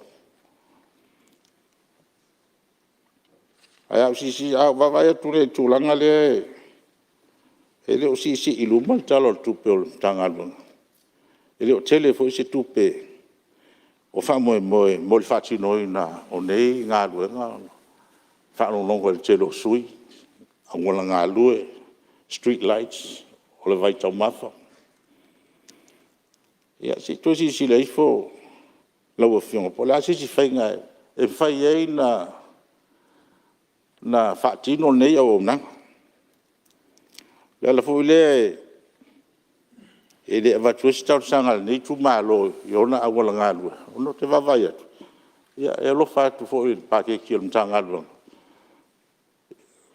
o tau fa'asoasoa ia lau paketi sites o le vai taumafa ae sa ulaunga le amataga o le talo tupe lights o le vai taumafa i le tulaga lea tuisi silei fo lau afioga po le asisi faiga e fai ai na taulaga e mese ale taeao na fa'atino lenei auaunaga vailoa ma le pea ma le ala foʻi lea e lau afioga e le avatuesi tausaga lenei tumalo i ona aualagalu ona te vavai atu ia e alofa atu foʻi le pakeki o le matagalu pampa ta'avali i tele o taeao o tau fa'asoasoa ia mese la le taimi o le la ia lau paketi sites o le vai taumafa ae sa ulaunga le amataga o le talo tupe lights o le vai taumafa i le tulaga lea tuisi silei fo lau afioga po le asisi faiga e fai ai na taulaga e mese ale taeao na fa'atino lenei auaunaga vailoa ma le pea ma le ala foʻi lea e lau afioga e le avatuesi tausaga lenei tumalo i ona aualagalu ona te vavai atu e alofa atu foʻi le pakeki o le matagalu pampa ta'avali i tele o taeao o tau fa'asoasoa ia mese la le taimi o le la ia lau paketi ia e faifuafua foʻi i talo tupe ia mese le tupe lea i le tupe tele le ua tuatua lau matagalu ua mai lei lau afioga isi o uso pele a tea'u le minista o fa'atuaga ia e momoli atu o la'u fa'afetai fa'apitoa lava i lau afioga minista ma no manatu o lau afioga o le fa'afetalai o sa'u kilisimasi fiafia lenei ua mafeloa ia e masi o uso ia ma e o a'u sa'u alo te asiasi o i la'u taʻitaʻi i le falemaʻi matuatua toa lea matalatanoa foʻi ma le taʻitaʻi ae te ilo ua sau foʻi te tasi foʻi skulativa mae o le fia vaai le minista e fiasiasi mae o fa'atuaga e o le fa'afetai lea i le afioga le taʻitaʻi o fiafia e le lopo o fiafia foʻi leo le ua afio mai le afioga le minista e asi lona fa'atafagasagasi ia po le fiafia ia tea'u amasalo ua iloa e minista lae matei ai o le agaga la fa'afetai ia tea'u o masalo te muamua le ua soisoi ai le matou taʻitaʻi no ua afio atu ia le afioga le minista o fa'ato'aga ia tonu pe tasi le vaifofo foʻi le ua vave ai na maua le tino malosi o le taʻitaʻi ia pe o le agaga le mo le toai le agaga fa'afetai ia le agaga fa'afetai pe se va'afa'aola me le fautua e toe i lau afioga le minista o fa'ato'aga se i tau faifai malie ia sausau malie o lea ua matagofia lea ua se malie le tatou sa lenei tausaga ia ae o tulaga uma lau afioga Lau fionga le Pasina Malologa lau fionga suima. Ia langa leo e tāua le fionga le minsta. Ia, le avanone lau fionga le minsta. Tai tele mo le avanoa. Sa le ia se nganga ono le tau whasao ino le tātou taimi a langa le ua. Sa unor sui mamalu e le ngata mor sirfia le mauta. Ia al whaafonga tāpo i mai. Leo nai me lai te fia mamalama whaasao. O tele i alu le mai o te alu e asir sui mamalu. O mena taun whaasao, o no waru whale mai o lo walu e asi le fionga i le, tai o le tuangai. Asi fia foi lau o fionga le whong wheta lai po o fia lava e anga i aia tātou me o lo whai. E ana maua lo le tala i teimi o popo ngām whaing tā. I ana o manatu o le me taun whai. Sa o longo lo tai mo whai, ei so walu i ai tā e vai. Ral tu lango i elenga se ngasi o le fionga sunga tu le epo. I ana o sangi fia o waluatu. Ma filo ia uma toi tumo lo fanono lo la tu la e pesta o fa pesa me sot it's the last person I ever want to see o ia tono le tu polnga se nga soltoin Ia ui o lea, ia o lea usau no lea fionga ia pesta, e tu mau pel maftanga. O a me nei e whenumi ai matatou whelava sai, a olo le taimi te ngase ai, o a ua e mua atu. O te latu e whailau te talo ia e maua loto maulalo mai whato e se le tua. Al tātou te talo whai whata sianana e silfia, e ungani mai atu la e pai whetara noa tasia la upu, Malolo le le sa ili lo malosi. Ya tau siana e vavelu e se vavena Malolo to ina.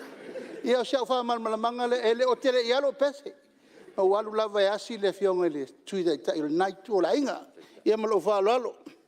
Alo, sao noa. Ia o te lo le wa, ko manino lau fionga sui mamalu. Ia o le sa ta ua le, ia so fia ale mulmuliane o lo dua singa ele. Mauta ngase tau ine. Me le ia, lewa e maua le nganga o le minsta alofa. Ele ia, tau tuanai ma o te muli le minsta e alofa societas. Me le ia, fa o machau nanga lau fionga le. Sui mamalu. Por fasau ino le teimi o le. Fai pule. Ia, tu lai mai le. Lau fionga minsta lang o le. E ia se mea o le mauta ngase le sa felo ia ili. Ia wha manino. Minsta ma. Fionga e pesta. Ala leo lo tuat. Whaftai le, te o ngai whai pule. Mai se fo i tūlanga pe nei langa se singa. Sa au longo ina lava ia le CEO mamtanga longo ai lava fia siasi taita. Langa tiute le mista. Paul mea. Sa au o fo i tia siasi le fionga ia tui lepa. Sa walu la malau teu malau whaambas maflanga. O lato ki talo. O te leo iloa la i le mea sai ai ia le fionga i pesta. Pena alu e whaatinga le whai ai po le fina ngalo o le tūlei.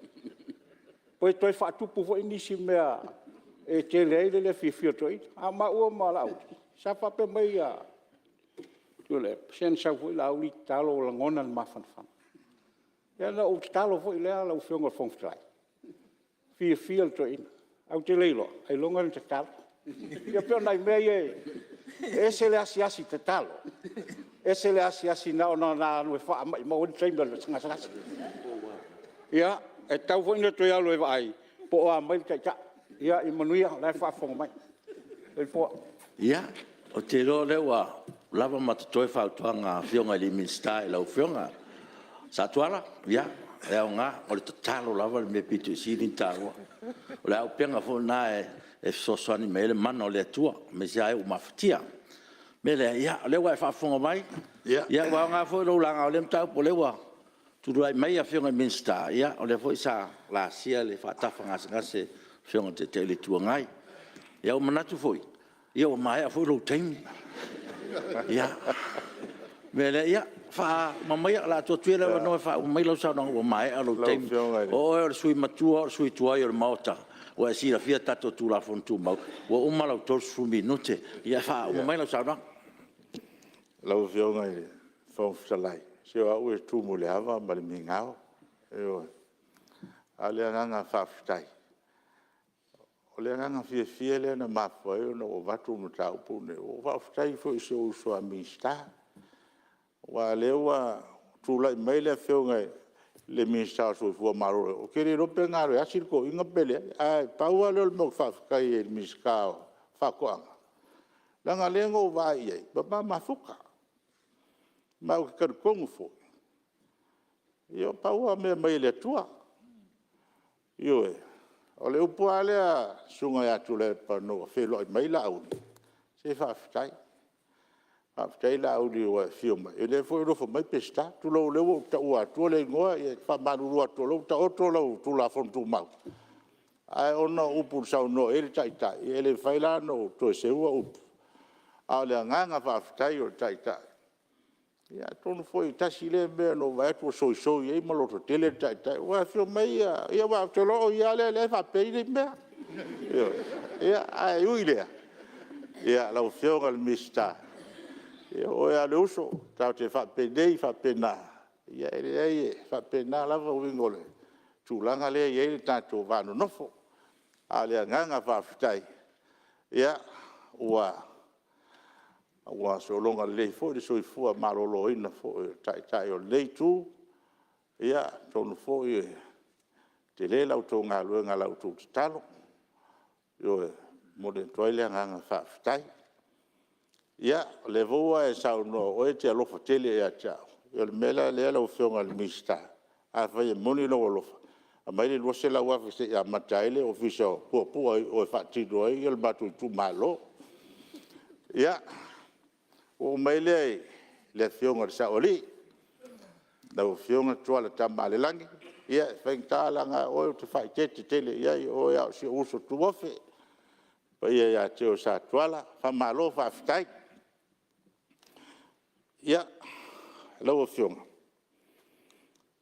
ia se to si sila de lava ile tele lava o tulanga le o il te uno tula fono ia ai te manatu ola le o yeso leo yo no leo uma na sau no foile ma balele lo fionga le fongftalai ia se fa mai le talo tupe ia ini si vaenga ia tono le la saktia mai se taimi na matuile o se matu famtalanga ia lo fionga le tamai tai Palemene lo fionga sau fa pito ia Mulinu'u le nga fia ma le nga fa fitai yo fa fitai aluenga mal fono amata o le Palemene ia tatu vi ia le li yo ila fo na fia ngai ni so yo tumoto o Pasifika ma tulanga fita ma faingata ia fa fitai le tua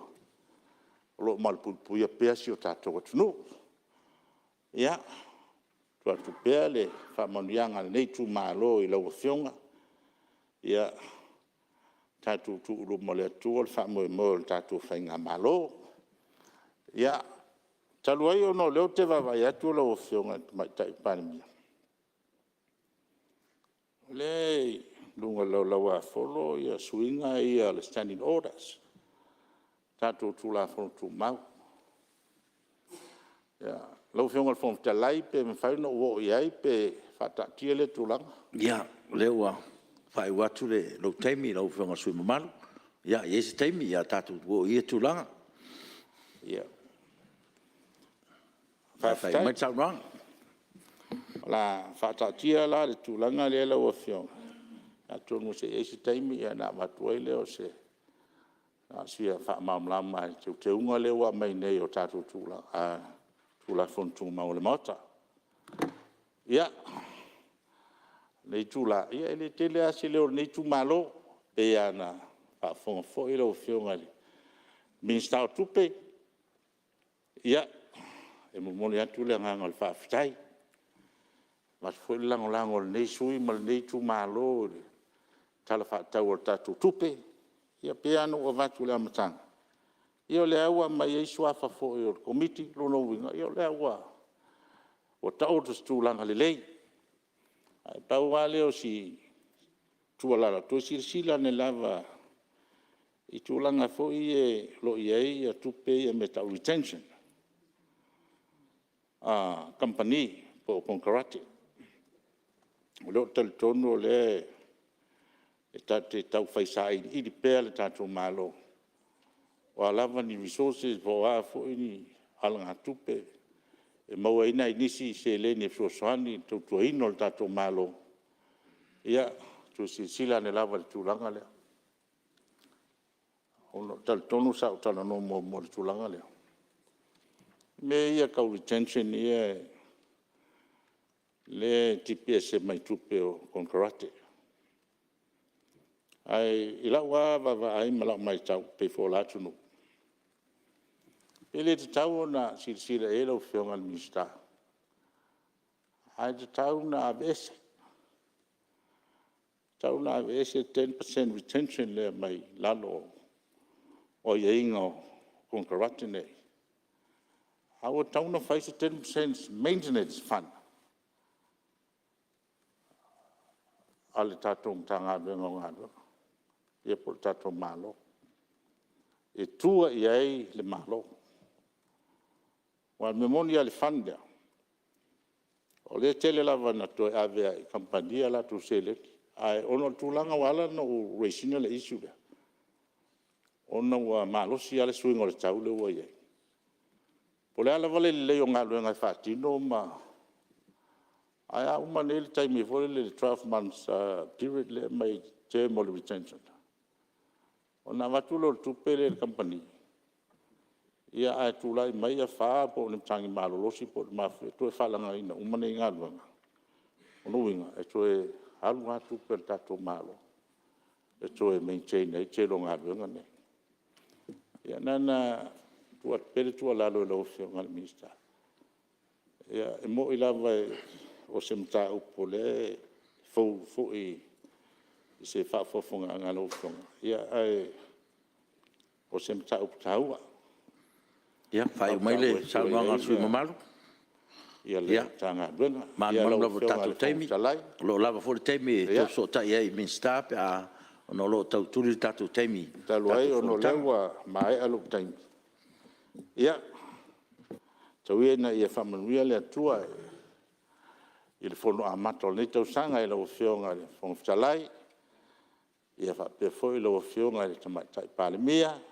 Whionga sui Palemea le kapeneta ma le mamalo nei Palemene. Ia whamanuia le atua amatanga o tatu fono usu nei tai a sui fume manuia. Alo, haftai. Ia, haftai molu sao. Lau whionga sui mamalu, mai whasale anga numero 5. Ia, pe ia ona mātou whai atu o stasi sui matua o le mauta. Ia, malo foi le tō whawha atabari ima. Whaatama aua foi le anga ilu mo tātou ngā luenga. Lewa, tātia mailo whina ngalo. Whionga le Palemea ma le kapineta. Ia, tono lewa. La sisila I mo le ngā iluma. Ia, mo le sila fia. I li tula fontu mau ia na tau saua mai lau saunoanga. E leo I eise fuafuanga whapena le mauta mo le tautuina o tula fontu mau. O lewe. Manino atu I nei ia lo yes tu lang pa pena mo si fia. Ia o le avanoa nei o stasio tatu sui le lava tatu taimi e tatu tire Malolo. Malolo le uli.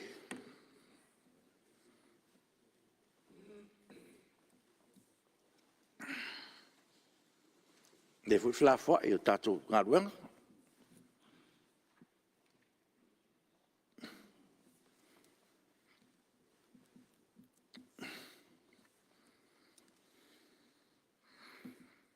Ia, le mai te watu le tau. Fou mai le sa lenga numero tasi. Ia, tu le mea le. Lau whionga le min sa lang lango. Sui malu mai sa lenga numero tasi. Vitei mo le avanoa. Lau o whionga le whonga fitalai. Asa fōi o le tāpo inga mamalu. Lau o whionga tamaitai Palemea. Mamalu o lau kapineta. Oi foi na whaata autolia le whionga le taitai le tuanai ngase o le tino se Itulo. Ia, whaata lo whaatu foi le. Wei o le nai tu o le mota. Whionga sui te tai ma. Whionga I sui sfono o le Palemene. Ma se foi le tapo inga a Samoa I ona tūlanga whaalupe. Whionga le ama malu o le malo Samoa. Mai se sui o le fono sui tofia. Malu le whamsinonga. Mai se foi le tapo inga le au whai te talo I Samoa. E le ngata I leo le tapo inga malu I Itumalo te itas. E ona tupu ma ona Whai le tua matausi sa o ao. E o lava I manusu le nuu. Ia ma whanau. No fat foi le tapo inga se Itumalo. Ai vel nei taimi fa Maulolo o whionga I le whonga fitalai. Ono le au mai foi le usunga fono le aso nafi o nei Itumalo. Tu sai foi le whailoi se awala tu la fono tu mau le mota. Ai lo lau whiong. Ono le wala upa ia le atua I se. Ta maa po le sa o le nei ainga. Tono le Itumalo. I wato I wha mai senga I le. Tina ma le whanau no whanau noa. Pa I o le ainga. A le whio anga to tolo a lima. Sa le utongi. Ma le matua. I o tapo inga lau whai te talo. ia ma se Itumalo sa lenga mo tas ai faia le nei ava no e va to ai se langono le Itumalo tu sa mo sunga fono moli le nga fa aftaile tala fa popol tupi nei foi vaengo le tausanga amata lau Afioga le fonga fitalai o le nganga le Itumalo e lango ile tala fa tau le tupi fa popo ai na o nei vaenga lai titi lava e fia tu watu ta wala la Afioga ngai le Afioga le minsta o la le o tu la yat ai lo fa fo ile Afioga le minsta tupe e uti le fa soa e ta wa lava ma al motiva ya la fa soa wa lava ma toy e ono le fa soa fa tina tu lo wale le flufingo o tama aingo Samoa ne foi vai tau le pesio le fa mai lo fe ngai Samoa ma le langi atoa la Afioga le fonga fitalai ta wala le tu lalo la Afioga ile minsta wa onga o fai tau nei le lipoti lea le fa tausanga tanga luenga o se lipoti sili ta ua la ura fai tau ile mai o le tapena penanga ma le matango fio le tapenanga e ta ua ye la u fai tau watu le lipoti lo ye ni vaenga ta ua o ye vaenga ta ua lo sa wai fa pea o ni sini au tu ia no whangaina leo le vaenga e whai ma fesosoan ia matawala tuai se fina ngalo po se manatu nei Itumalo e iai vaenga taua e taua no fesosoan i atu whamulmuli la Afioga le minsta o aonga ono le tūlanga lea mai tauina le nawa tau al tātou vaenga tātou whainga malo o aonga amata e mai tauina e no nei sui ma nei Itumalo o le tele o nga mata I tono Afioga Mulinu'u e mafuli lava I kalesia o le fai te tainga va pe tolu e kalesia tono le nu'u pe o Itumalo e tofu ale kalesia malana o nga mata ia al manunga ona e te tongi uma e le whainga malo po le malo ia o nga mata e tusai ma le tātou vai mamau ai ape atu whaatasi a ngā mata I lalo le whaamalu o le aonga tūranga lua ina ia tasi I lava le aonga mata tonu le Afioga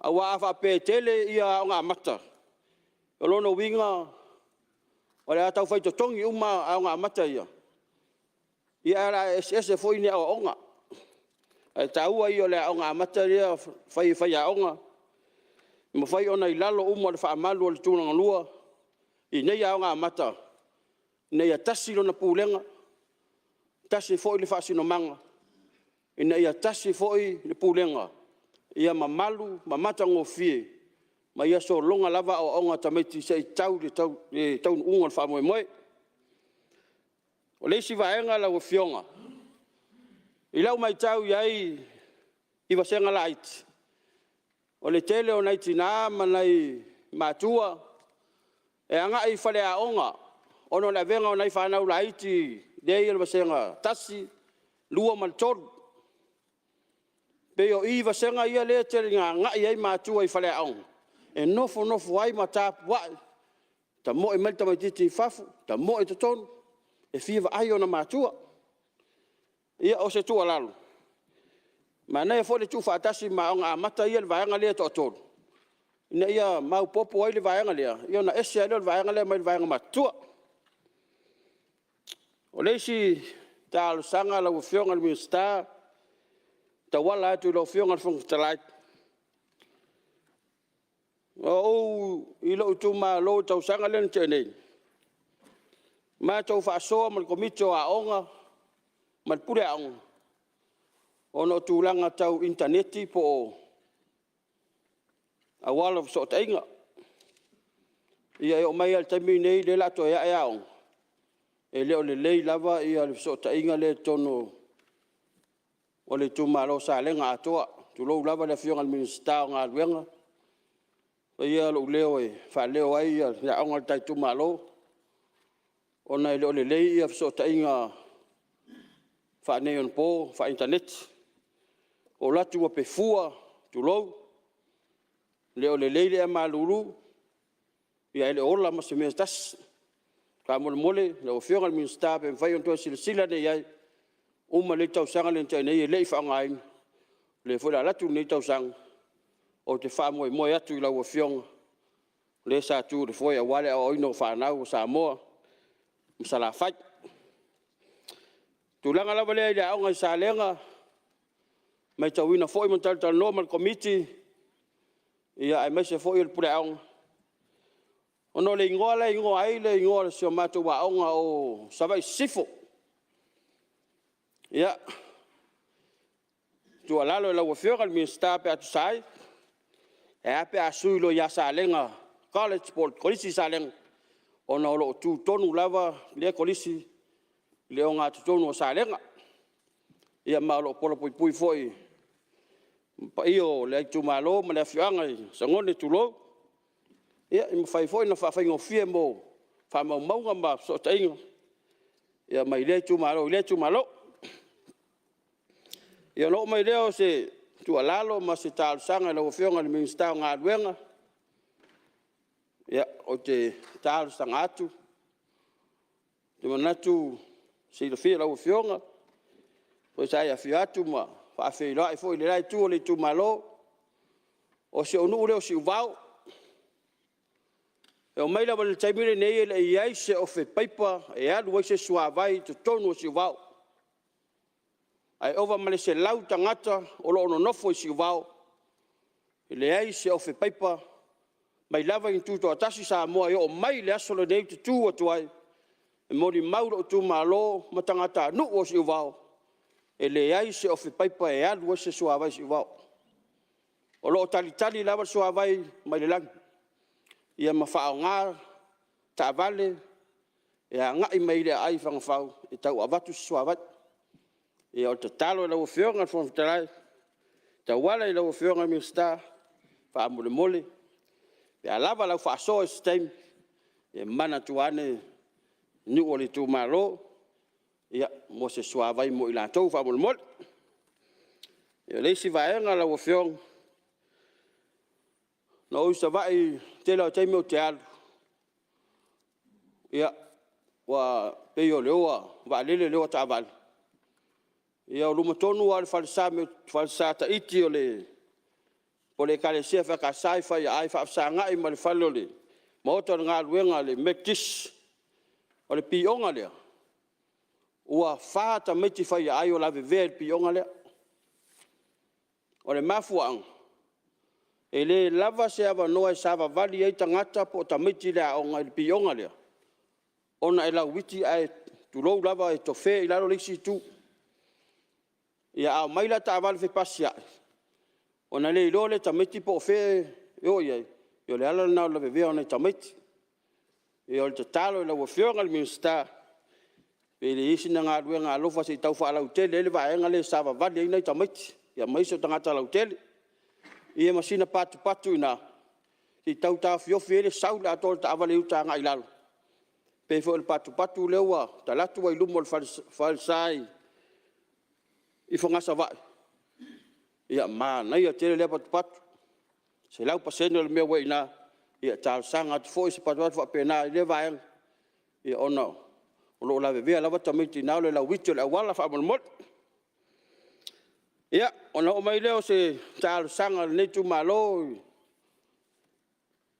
ma se fa aftai la Afioga le minista se fo Maloloina ia fa aftai le ia fo yole tal sanga sa avatuli na tau sanga e o matango fiele iso vai ngon fa mai fo lalo yo lo no pe yai ma nga ya tuai Itumalo palauli ia mai se salenga numero tasim salenga numero lua ia waisi ta vale fa to tonga e anga i meinga sangase ile vai nga male vai ngona tunu Ia, whaaftai lau whionga le minstau so fua mana loina.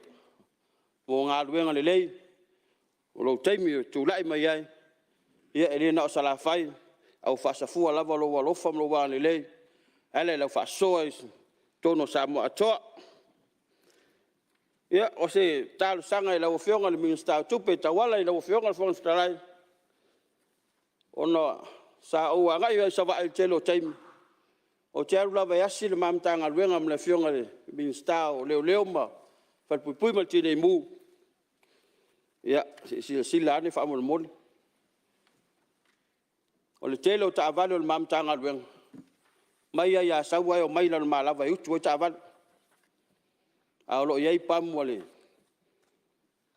ale Itumalo le e finangalo Malie fa fa ngofiane ia onai tamali foi o le tunu o lo tautua nga te nu ka le sia me le Itumalo ia sauturo e mai seo tufta foi ia ele fa nga ai fu pamu ia fa mole fa fa ngofiane ni pepa fa al tura fono ia fa nga ai foi o nanga na ina tamali o le tunu onai mamao le sau mai ia sau dal mala o no winga fa pe lima dika sau ai sale longa ko lima dika foi ia lo tua ia wa lucia tol na nga kesi por na pensin e fa tino do unanga tanga lueng ia le ngaten mam tanga lueng ia am tanga lueng au mal tatu malo ile foi mu ol fal mai ia male fa toang ia la nga ile tu le tunu fa nga mai fa mo mo le ofio ngal minsta ia fa ftai foi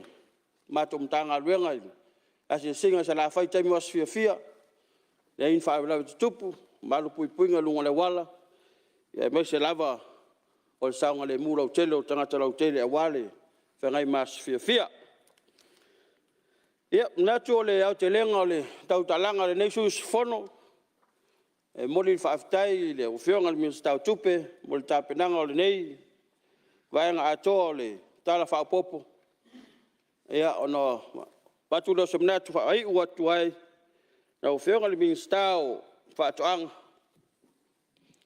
ya o le tatalo lava le Itumalo lava lau fa soa ya mana tuane salenga numero tasi ia masalenga numero lua lau fa soa ia mo fa le leo o niu toto no matu Itumalo ia vatu ni niu fa popo e tau fa ai ni fa toang ia ona fa le anga ina lava le tele o niu re fa mai fa la fua pe ona la mati ai so fu la auto ia o se manatu lea ma se langono le nesus fono le tu ma to te lango le tala fa popo fa tau tupe neto amatanga le neto sang ma lo fa soa fa stai foi le fionga par mia ma lo kapeneta le fa ngo fio to fa va lo fiao e ma se vol tapo inga ma le tu lalo le ma ne ia manuia lava le sunga fono stai le fionga le talai manuia le sunga fono le neas anga le mai le atua so ifua manuia se Itumalo lo tapoinga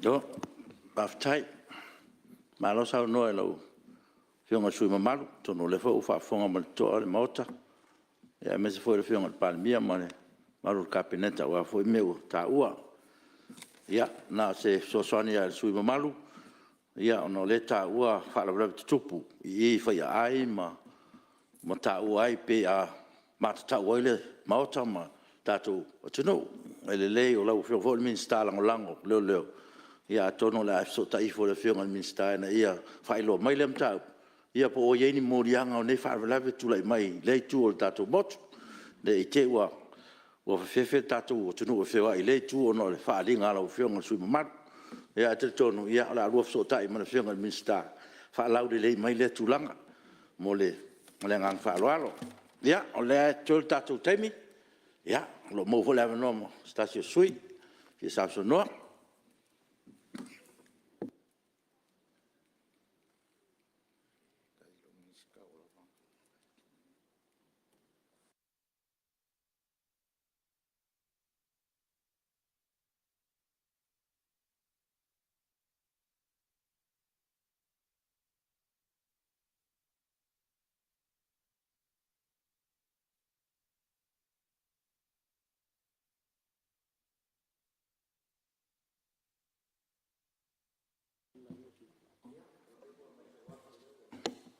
Ia leo mai tau atu leo wa fou mai de sa le suma malu mai faleata numero 4 le matua ia te ngai ale ia le avnone lo fionga suma malu Tautai lau fionga le Fonotalai.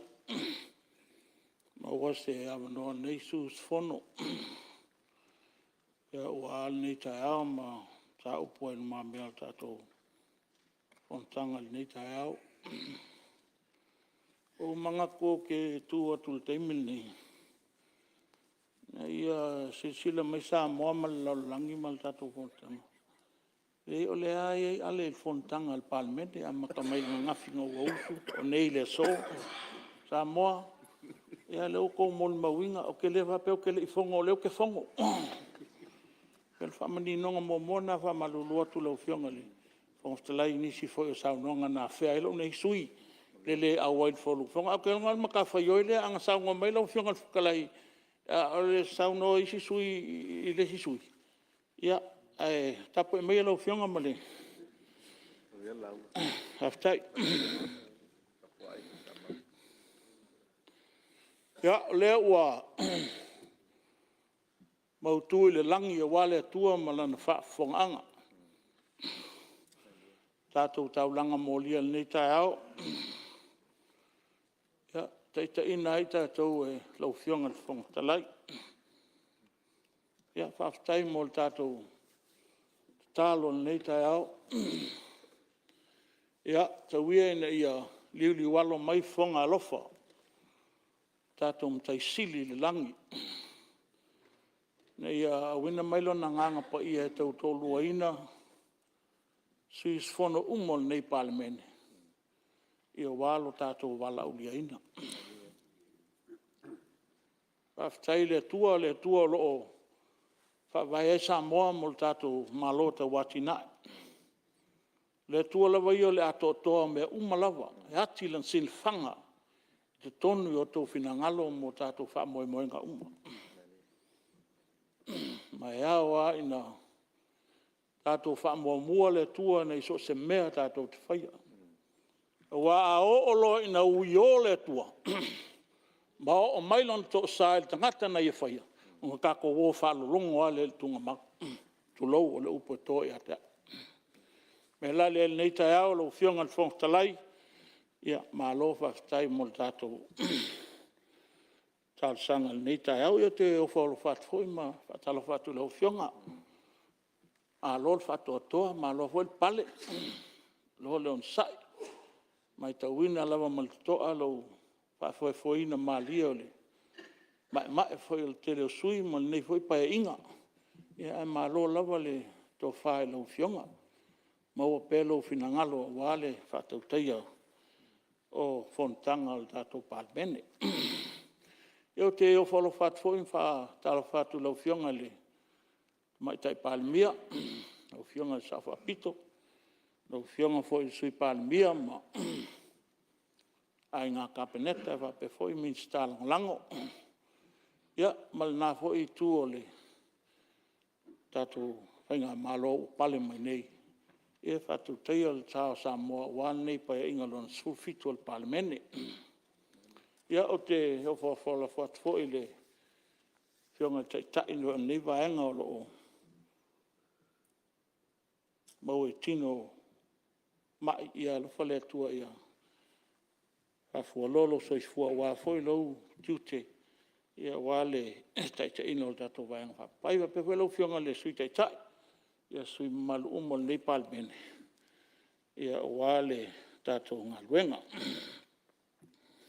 O te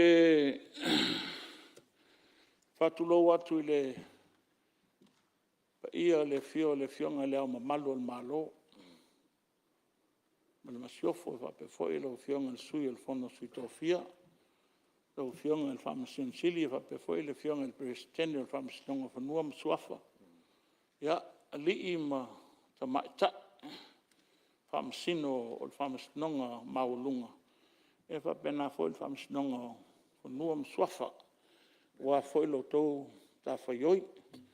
Ia malo lava le ngā lue. Malo foi le on sai. Ia wale tau tuaina o le tātou atunu. Ia, o te whaatulau at fo il tapo inga Samoa. Ia wa a inga tama fo i mo rātou a inga. Tu mua ma pule, tu au ma rātou a inga le tai ma le wa o fonti. Ia, e whape fo i le tapo inga wasua ma le vai whanua fo mai tu langi. Sa ole ma sa le au mua ma le lau niun sa e lua, to ol fale ula ma pa ia manua tele. E le ngata i lea o le, pa ia o le, a wasi taulanga, le aingo salvi, e wā whawhengainga taulangi, o loo whawhuna paulia i nuu mafioanga, ia wā le tawasuina o le upu vai o le ola, ia o wā Samoa malu tātou atunu. Ia, e le whangaloina fo i le, oi o tapo inga si o Itumalo, whaleata numel wha, e wā ale maulu mo la ainga male, hawha atoe male tulo sa tumufono, e foi lau to whael wā ulu. Ia, e wā foi a le fio le alo tutonga, ato lua ia la waki moko poa amal fasata laua, ia o le tato Itumalo na whawhaipule o le tato whale lua. Ia, malo level tapoa. Whaafitai ua tātou lia maile am tanga nei tau sanga. E whaamoe moe hoi lau tau suhe whaipule. Sao tau maua se kirisimasi fia. Ia mase tau sanga fau manuia. O lea ua tātou savalia nei tau sanga fau. Lau whianga le whangtalai. O mta upu uma o te fia tua lalo atuai ia fionga ia li minsta wa mana onga o lo Itumalo. E a wala tu uma i lo fionga il whangtalai. Whano ino iatu lo fionga ni tai au. Me uma lava e a wala atu i lo fionga. O le mta upot fia tautala mo mua ia il tai au nei. O le mta upule i le polokeki le on miliona tala. E taluai ona o tua ia pea o e nisi to i titia o lo Itumalo. E whapea o le whaipule leo whaleata numel wha. O lo o te tee i le poloketi lea. O te fia whamanino atu tai au nei ma le maota o le Palemene Tiafau.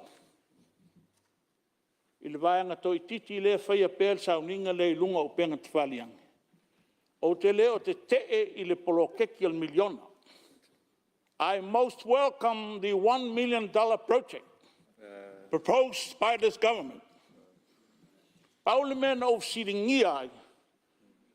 I le rai Fonotaga i naua tato tawafia. O ta iala. Ta iala e whatino e le poloketi lea. Pau ale. Al polokeki ia oise kanka whawalwale. Ke e se milionga ka la e mai e akinga e longa kumalo. Who? Not this whaipule. E la lea. E se la na mawhawhonga e. E koi kiki alwa anga le whian mea ngai lunga. Leo kam whai kau whakule. Me whakua la kau komiki la ngau le ke e whaleaka le ai. La wa umana tu atu e ale whaipule whaleaka ngomel wha. I le tātou Itumalo i ali suafa. E whaia le tātou komiti la. Me la lea tātou Itumalo ia o tau lea whaafonga mai. E se loa ngā mea. O kou lea sa pāloka i le vaianga whao. Whai ale ua umo tātou pālota. Lea le si mea tau te mana oe. O le malo le o pale mai. O le malo umo o kākou. He le whapiko mangu i akasi. O awhi naunga sa iei nei. Whano nā teipu. O a uma mea le whapela a kua ngai le kua ngainga le mpailea. O na tārsanga ina le whainga malo o pale mai.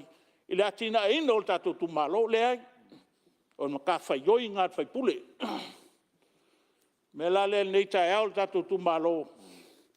O le langona na. Ma o la iei le whamoe moe le whaipule le tātou Itumalo. Ma le tātou Itumalo e ave le whamua mua. Le tātou whale a onga lea primary school i saina. Au leo le fale a onga lau papa mai koe ai ngā kapungi kau sanga lenke ngei. O lo ta oto pel tato ta sanga i le chaika. Ia Malae stemi ona o atu le iai. A o le whaamoe leo le polokeki lea. A whai tal whengai ma le ta penanga le wei e awe le whaamoe mua i le tato whale a onga tulanga lua lea i saina. Ma o le whanua le iai le tato wa onga lea e lima ma le afa eka. E iai fwoi le whaamoe o au nei. E extenda kua ngai kua. Whai le tato whale a onga primary school ai tāra sanga ina se teimi le si vaianga tele o whanua lea e whātua e se kolisi. Mō le tātou Itumalo. Mea la lea nei tai au, ia, o le whamani nonga nā tūlanga o le mata upu lea pe ona iai nei tai au. Ia, lau whionga le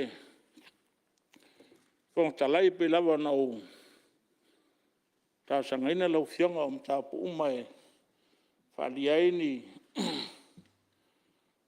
mana onga nei Itumalo. Ia whionga ia li imta mai tai minsta ia e awala umatu lau whionga.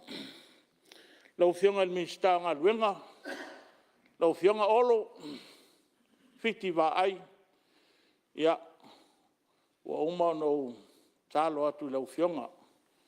I awala ia o awala ia, e leo ni awala ngā lue, awala le tono o le ainga o le tūlua sa tu mafono, ma le awala le sa fune. Wa uma awala tele ia i tua mua le ka milo aku kau i la awala le pui pa le wa connecti o a toe pau o awala ia. Olo, e lengi awala ngā lua, awala e anga ia i maota malawa. Mai tār sangaina lau whionga. Le li minsta e ke alofa. A mai lau wha mua i awala ia lu. O lo o wia e lo nuu ma lo Itumalo.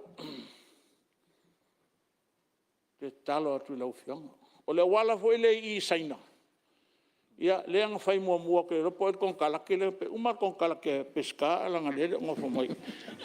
Ua ma a koe sisi rei olo wha malmole a se e alu e lau kawa le nga e sila fia le umakua le anga whai alau. O le mwhain koe ia o te vairu peina le saunuanga sui mamalo. Ia talo e fo leo tau nuu tatu taimi Maulolo. Ia e utai fo tatu ngā ruenga. Ai la mwhain wha au lau saunuanga pe a tatu tue te liu mai le fia nā nei lewa tue tolpo e tatu Fonotaga. Ua mai on wha maunia mauta le lafo monsuia o tatu i tūlā fono mo le so. Whatati ese e tatu taunu manga le tūlā e tasi la uri nei.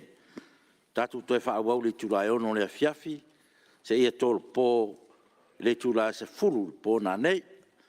Me lea ia o te whasisilatu o le whatati ese taunu manga le fono wafa tūlā fono se ia uria le tūlā e ono e le fiafi ana nei. Whaftai.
O te whasisilatu ua toi amatalia nei tau manga al whono au whaitu la whono. Ua whaliu le la ilon tau fiafi, a ien manatu, ua pale i atoa le whau wō tui ma le whatutoa, e peo le upu i a tae o i a tua. Tatoru mo fo le malosi e whau waile tatou ngā ruenga, mai le malolonga sa whenga iai ma le malu le Palemene i nei au uli. Malole on sai. E whatati ese ngā ruenga le tula tasi le uli, o lo sa noa le suis fono mo whaleata numero 4. Leo tapai man whaalalo Afioga sui malu, tula mai, e whaau lo sa noa. Afioga le fōstalai,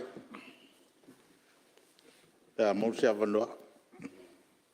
Ia, pe ese, o mana sa noa pe ese mpa. Afioga. O le methi a whaasa o lau Afioga le saunoa ngāni.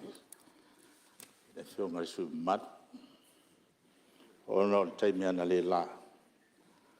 Ia le sa whai ui o le saunoa ngai.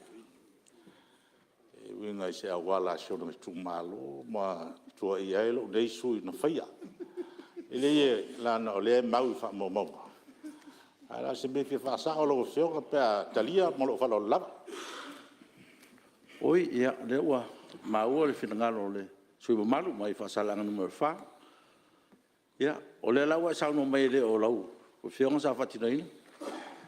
Ia, lau Afioga. Le e tāua foi ale tua inga sesi tu. Anana uha pe atu. Ia la e Afioga mai le minista o ngā ruenga e malamalama le leia i la tōna whatino ina ngā ruenga nei. Mai se furu neo tausanga lau Afioga. E leo toe restaurina le business ya lau whanau i ngā ruenga le LTA. La le Afioga mai le Tamaitaipule ma atono le mai tau mai le Afioga le minista o ngā ruenga. Ai taluai ono le ua ta uolo ungoa ma le sa ufafu. Ia nei wha mau tono wha mau maunga le mauta. Ia tono foi o le tāua foi o le tua inga le Afioga le sumaru. Si sila i ei le Afioga le mistai. Kampani la nei e le whatino ina ngā ruenga tato malo. Ona me tonu ale le na watuela o tu alalo le Afioga le mistai. Tupe lan sa mana o tu atu sa o lava le Afioga le mistai ngā ruenga. Ia lana le Afioga le mistai ngā ruenga. Le tūlanga la le, tupe la le mo le maintenance fund. Fal taula le a fale tonu ngā ruenga le malo. Wao ese ala ngā tupe tua i le malo. Ia a tonu ese taimi fala utele atu sok manatu. Ana o fia fasa o le mele. Lau Afioga le e le o. O leo a maua. Le o alo Afioga le na whaia le ngā ruenga mo falo lava. Haftai, ia, o le me taua fo o leo a ngā foi lo sauno mai. Le foi whawhongwhonga atu le sui lo saunoa. Ia, teiro iei se whauinga lau Afioga ia ale mai tau no fua. Ro ta ua o le company a pesta lono vinga ele tua ina ale lau sunga o sus fono ia o le company pe na tau ia a tono le o sa no manino ia ora ite pole le wa faina lava le company pesta mele ia ma lo afa ftai lau fionga ia tu le melo fonga mista pe e so tu le tau pulea ia tu le atu mal fa lo fa mania le sa no ngale swim mat le isang company fa ya wala nga orang company fa Malae vale ya le o maua ya de toe fa polina lo finangalo le tulanga e le se si foi o lewa ya lau fionga el fon ftalai o le wala le no tala no atu e lo Malae vale na sa manatu le fionga i falo mava ai sa do mai la fa o Malae vale to a dia be ya ele ya fa te ia tulanga fa malu foi lo fionga su malu ya tono le lava e fa fonga mai le suisa ia tau ia tono le malama le tau ia e tau no mai lo fionga su malu mo le fa ino lo sa nga o ni toi foi tua male umio tato ia fa o lo launga aftai lo fionga le fontalai Malolo tato ngaluenga ia o lo tau whai atu lo nei sui a wā mana onga lo Itumalo. Ia wa mai a voi ona o whanoi noi atu lau fionga. O mana onga umalo o fia whao i nātu e fionga ia li imta mai tai minsta. Ia e wala atu lawa e lau fionga le fonta. Lai o ala mea.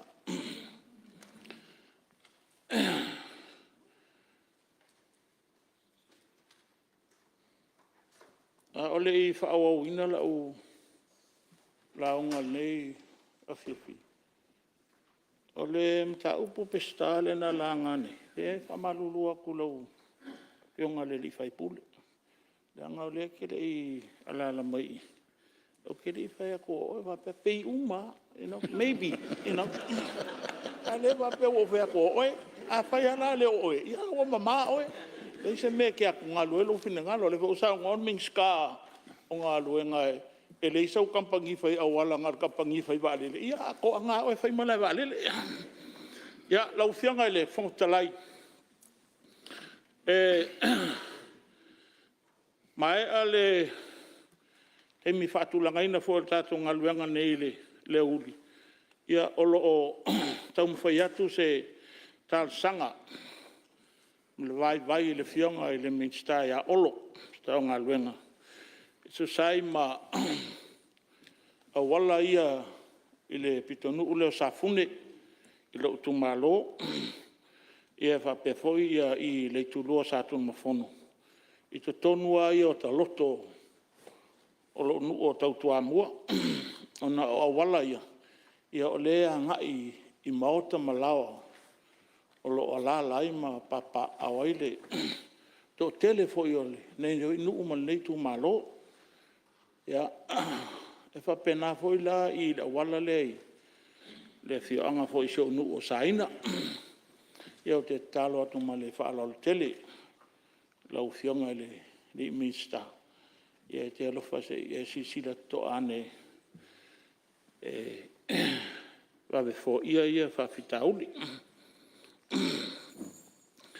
ia ona o mai le ile fionga il minsta o fionga ile sui palmia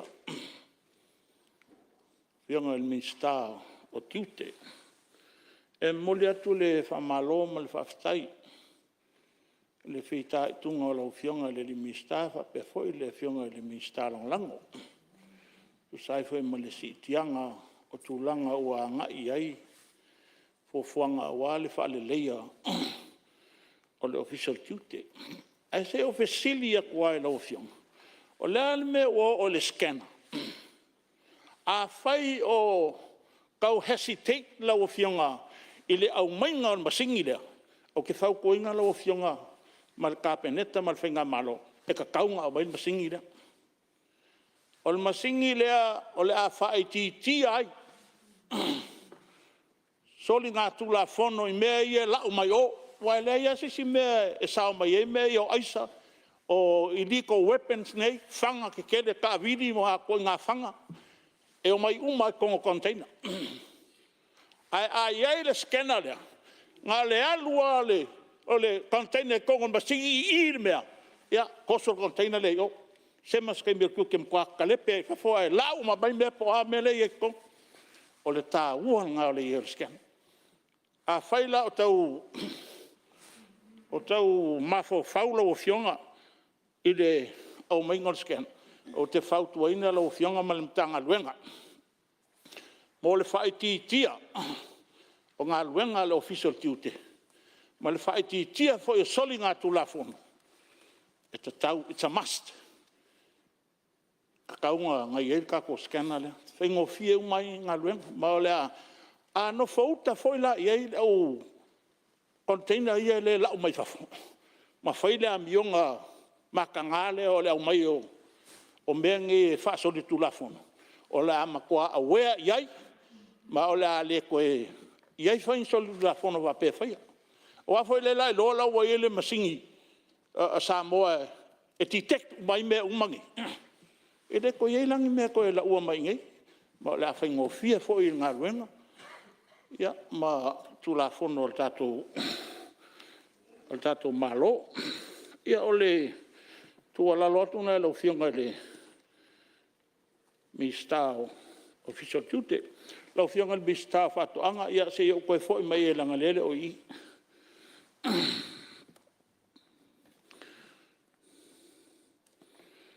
lo fionga le mi stao fainga palota o la o le anga ia i si Itumalo le tunu a o le fatala ula lo nei sui a fai pule. Ono le Itumalo ne o faleata numel fa. O te talitonu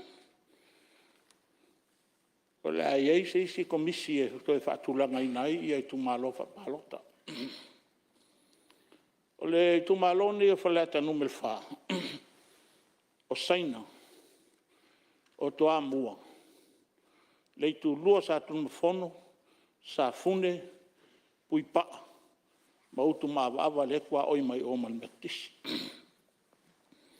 O le talsanga la lau nei sui fono. E to e silsila le malo, e to e vai luaina le tu malo le faleata numel fa. Ma fuanga nei, a silsila i fanua i Tuanai. Ma le lua se lau walu sfulu eka lea estate Retzlaff, leo a makang whaakau.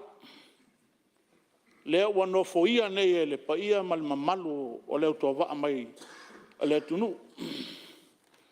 Ao tato tu la fono foi leo o iene. Wa e anga waa e te pālota i le mea te no foi. Ma lau ai aku i le tusingai noa leo a Fotoa mawai atu nei.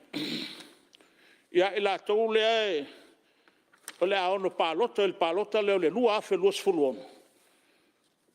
A whai e sao le whatulanga ina lea. O longo winga o kiki ongo afe le lola le kumalonge o whaleaka ngumela. Wha. Ono le to tele o le Itumalo. O lau talo la le nei tai au. Il malo. A whai o le a te Tuanai le toa oio whainga pālota. Ia, se si silane il tā sanga nei Itumalo. Whaleata numel wha, saina, koa mua, le kulua sa kumawhongo. Whaleaka ngumela 5 pe atu sai, o sa funge, pui paa, mauku mawava. Ia, taki aku inga. Se whautautanga lau fionga i le Minsta. Ia, e whapefo i le tātou whainga Maulolo tūlai mai nei. Lau fionga i Minsta soi fua Maloloina. Ia, moli atu le whaftaitele. E le isa whaitio e le mtanga luenga lea le. ia le whamalo lava no le tele fo io tai tunga I tiute ua si tia ele mtanga luenga. Ia meise lava o le puipuinga lea o le COVID sulma le iwa mal whama. E meise a I ngase ia ua maua na maua el COVID. I le vave fo ia e lau mtanga luenga au le I pisi te le atu I le tato atunu. Ma e momoli atu le nganga whaaftai. A whaawau pēr le matahala o lau mtanga luenga. O al mea leo le mata I tūnei. Ia aua lava. Ne I o mai le whaamai le tongo le tato atunu. Le whaua I whaamai fau le ua. Wa ngai mai. Ia mai moli atu le nganga whaaftai I lau fionga I le minstar soi fua maloloina.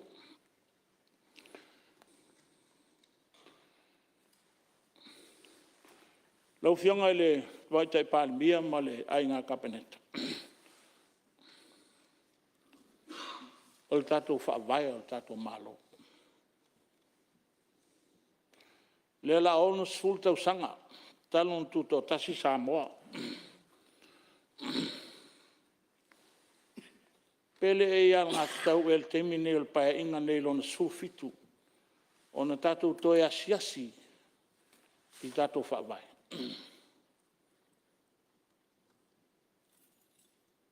O te manatu e te tau o na whaise review a koa al whaavai. Toi sila te toa I ele maorta nei el Palemene. A mata mai le tō whinga o le ao ma malu al malo.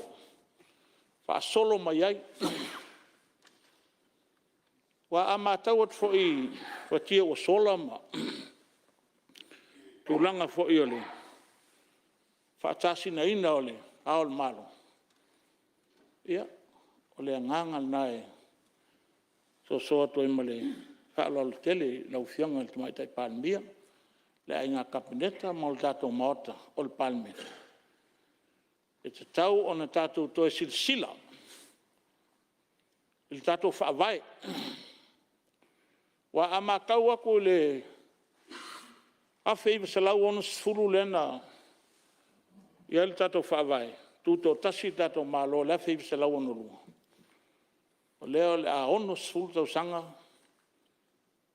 Awal mea lea sa whanga solo mai. Na o te teunga nei vaenga o le whaavai. E mana umia.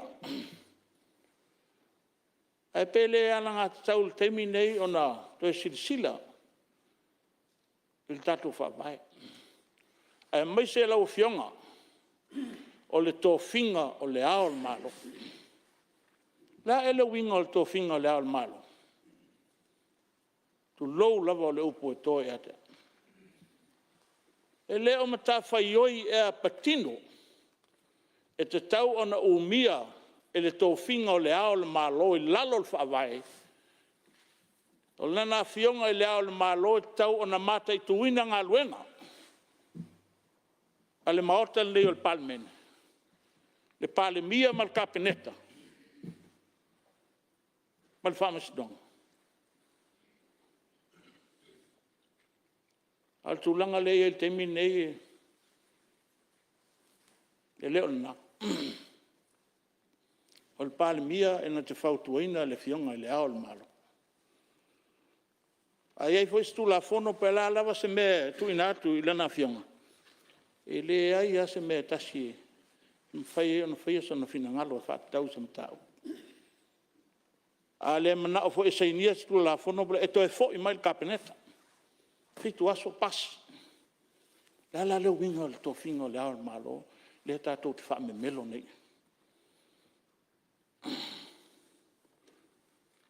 Vai ai le fionga le Palemene ma ainga kapeneta mo le tātou maota. A wa ai atu I tua en kasolonga mai o. Tula I mai tama ainga. Fionga ia mta afwa. Tua ao fia mei. Malie toa tanu mawhili ma tupua tamasese. tasi tau sanga talu na ao so fatasi. Ale toa ma. Pota msese tu malo, pota msese. Tau awe to tasi mai e nana fionga. Sunga il mali atoale. Tau finga le ao malo. Le ai se mea kasi ngasi. Asid sile fo ia I fesuia inga malo le na yene. Ai asi si siringia. Na ona fai al talo tupe pa u. Saul fe au ya Maulolo e. Saul tamale bala mal ta au mo fa ko ko span mia. Ai al te mine. O siringia uma me uma. Ono lea. Ele o malu lo kao ka ko fa vai. E o foi tu la fono le o fasul limaso. O umi kele nga kai. E ka wa fia il Palemene pa uma fenga palot. Malea ka ke maka winga ke mingi. E lua vai aso tolu vai aso wa uma le nga luenga Alofi se fai palota. Wa uma le final count. E wa kau ngau su fongo le Palemene e anga koskosolo le mo el ngumela. E ka kau at least 30 days.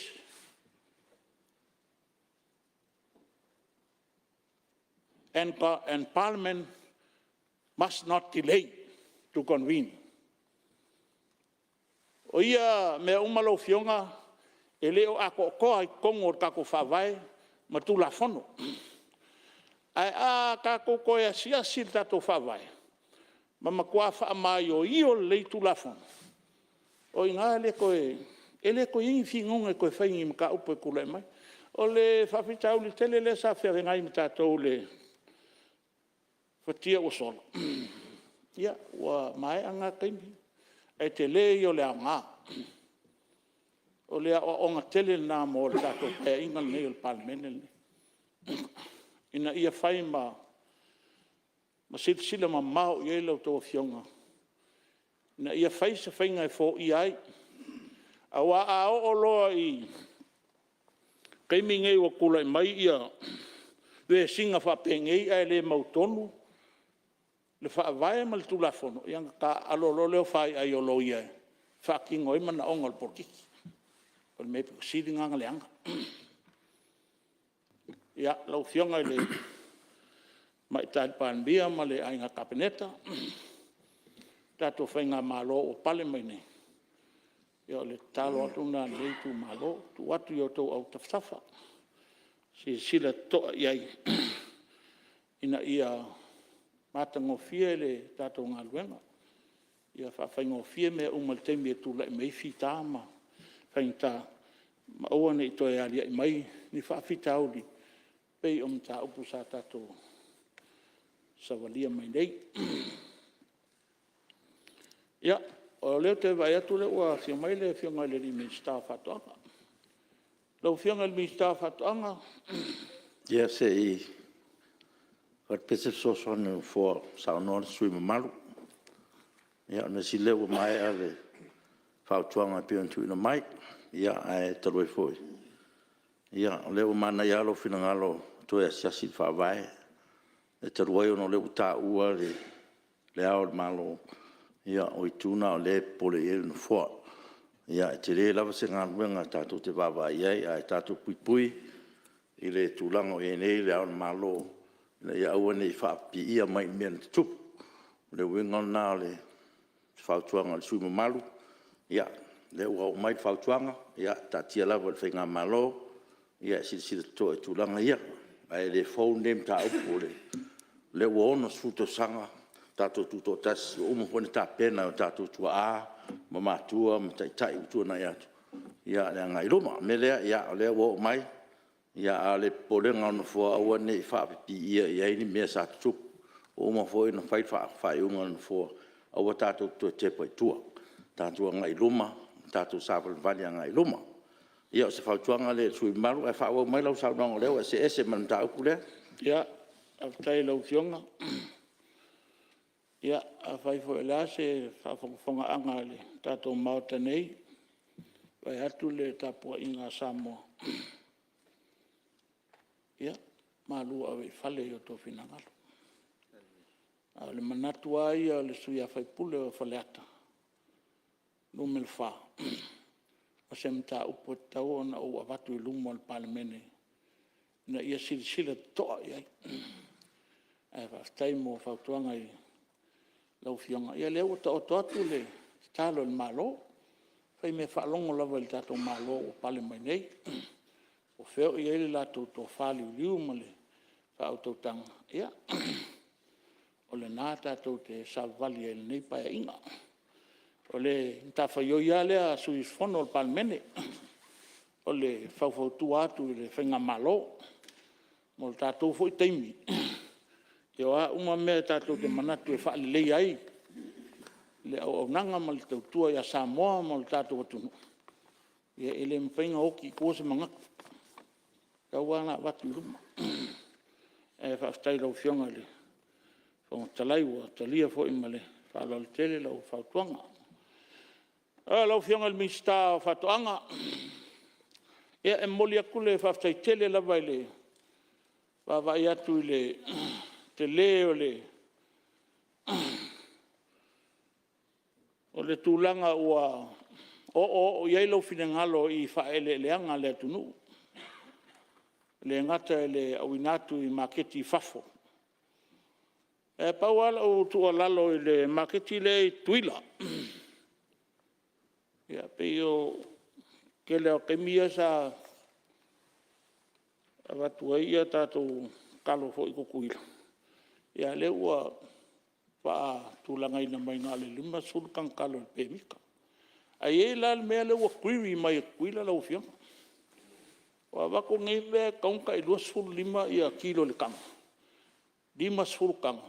Au fai aku nge ka ko o fa pe ngir kanga o bo kiki fa kan kalo le kongol mele o 5 o fai le o 5 kanga e tal sanga ina la ufiong ne ia to e tanga I ma lofo I Amerika Samoa ia wa fo ile wa o kwa ke le la voltimano pa ele le anga al tato tunu e mana mia mai tono mi Samoa ia ngata fo il talo va pena ia fa ia ma fuala au aina lau fionga ia pei ole tu ala lo tuna lau fionga le di minsta ia o te manatu o pau ia na imta upu e Afega nei foi us fono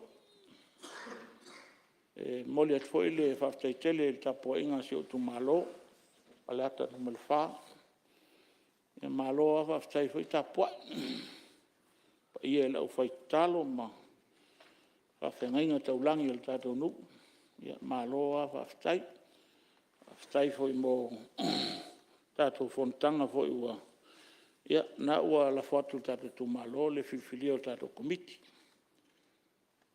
te fono fai pule school far committee ia ele manga foi fai pule ko kasi ngeme wa ma foi ko ku ai foi aka la foto ia fianga I swafa ia si fanga solo tato ngalwenga pe nei fa tu langa ina el fenga malo o le tato polo ke kile ia wale atina el tato malo le la famo mo el tato fala onga ia lau fianga fontalai o le tatou tala tupe pe ona luma mea ne o mot ia ta lang ina le su fono o le ata no melfa pa ia o tapo inga o tatou Itumalo e mese foi tatou Itumalo lo fa fonga tapo I mai fafo ia tunu e mamao ia ele fangaloina lava lau tau tua matavela ai tau malele mai tatou ainga manu mai se o tatou malo le ai ase me tu I ai lo finangalo so freedom of speech ia manatua fo o lo ia atu la fono lo di mataita inai le whaonga ina o penga te whailangi. Bela le neita au, ia, le aso se upu wala vale lo fionga fontalai, whaonga anga nei mahota. ia whamangalo mai le au na Simon nei whatau wao. Manu te leina le lofo le tua whangasolonga o ngā luenga nei foi amtanga tau sanga. Ia maua sei fua lau fionga le fong talai. Sei fua manuia lau fionga le mai te Palemia ma le ainga kapneta. Sui su fono mamalu umo nei Palemene. Ia maua sa tau fina ngalo awar tau tuaina Samoa mo le tato malo. Tulanga foi le apulu to fanga mal falefu. Ne fionga tai foi nei vaianga fa. Ia taulu fina ngalo le tua to e fa sialon malos. Ia ngal le tua. Aftai. Lo, tai. Ia ua pa malos au no. Malo foi malele lau fionga sui mamalu. O to fale lim tua. Ia to tonu foi le ua pa fonga mal toa le pa il mauta. Ia me se foi le fionga to mai tai Palemia man kapenet. Ia wa foi fautuanga mo le ngai luma. Tatu Itumalo, ia me se foi o fautuanga pe ntu ina mai. Ia to tonu lava le la asisi de to ia tatu fainga malo ia to tonu ia le ua lango foi lo sui mamalu tatu talafa po tupe me le ia malo sa no. Time mole so swani montato mtaupu ya termine se kasi sui malu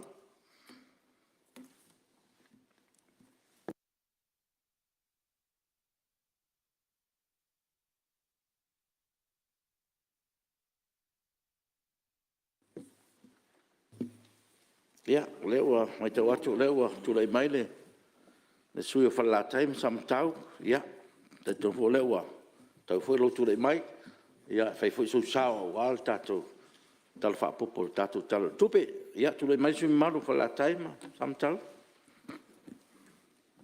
Aftai la fionga le fon fetalai mo le avanoa mana tu foi o maua se fasin nga malos la fionga ma le pai maulunga nei Palemene mai fai nga malolonga sa fenga iai ai o te lei so polia la le Malae lea le Malae Tiafau o le Malae o le whautunga tangi e Samoa e mua na o whapai atu i le paia maulunga o nei Palemene le fiola o fionga i le whongwhetalai a fiola o fionga i le sui whongwhetalai ia mare mamalu maulunga o sui filfilia e 5 matas o lupe lava sa faia mai le fui o Itumalo tai tas fapai at foi le fiola fionga de Palemia e sui Palemia man paia maulunga o Lauga peneta ia tainane foi le papa au o whaurulunga o mta ngā ruenga, whala po putonga le malo, o le pulenga lea. Ai ele manatu e, o pa ia o tapua inga Samoa, i o lea whata lolo. Mo lea ia se vaenga o pa ia o Samoa e le i o iai le saunoanga tui sa maur tai au sola. O mo na pai le lei, ia wadei fo se mea toi patu. Aiono toi fasau inga o taimi. Yo manatu o lea whata lolo. Au lea ngai sao le sui o nei Itumalo whalalatai ma samtau. Ia e watu fo ngai motu ngā afa. Ia wale tala noina o le tala o le tupe. Mo i luma o le maota fono o le malo. Lawa fionga le fong fetalai, tawala atu aise manatu nei Itumalo, mori atu le anganga whaftai tele. Lawa fionga le tamaitai Palemia, ia maraka peneta marifai malo, o whamalo whai o le whaiva. O Tuanai atu le nātau sanga, au lea wo tātou tu vai masavalia nei tau sanga fōu. Ia ele whai ngō fie, le ala sa o tātou ui mai ai. Mele mori atu le anganga whaaftei tele. Ia ai le tua lava le tua lalo.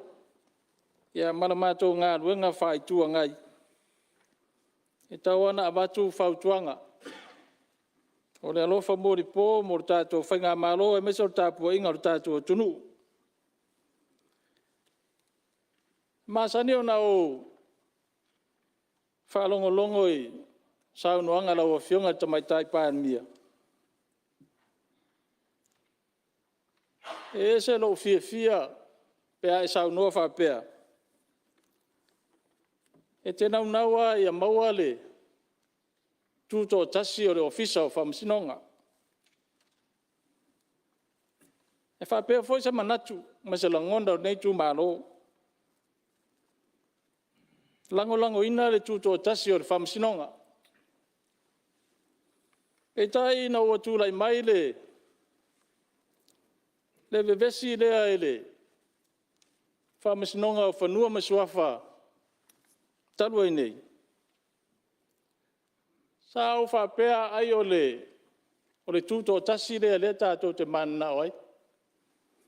Ia aua ne ia ina ngā luenga le whamasinonga. Ia le tātou Palemene, ia e maise o le pulenga. E nā le pauleo se vaenga e taulangona e le whanonoa, ia o le tua lalo. O le tua lalo le nā. Le mana ia o le tūranga o lo iai le teiminei. Ia wā o lo ia le komiti o ngā luenga le whamasinonga. E fwoi sa ngafa ma le ilo ina, ma le tofia ina, ia o le sui perestene. Ia pia whapena se langona. O le tua lalo, ia whaa wawai le tūto o tasi o le tātou whamasinonga. O le tau o le soifuanga e peona, maua e nisi o saunoanga, le o pose dilo. Ua o atu le ono se fulu pe oba atu foi pasene le si tia o le tau o le soifuanga. E le ngata i mea tau mafa, ai whapea foi i tōtonga ma mea e whawai a whale ma ota malawa. A o le fesiri e tu ina atu i lau Afioga e Palemene ma le tātou malo. O le a se fuafuanga at whainga malo. E fo ia il whawhita udi leo tu lai mai. O le a se fofo. Ina ia mawhai Aiono toe tu i lalo le tau o le soifuanga. Ia mai se o loa o lo tu lai mai se tu langa pangatia teminei.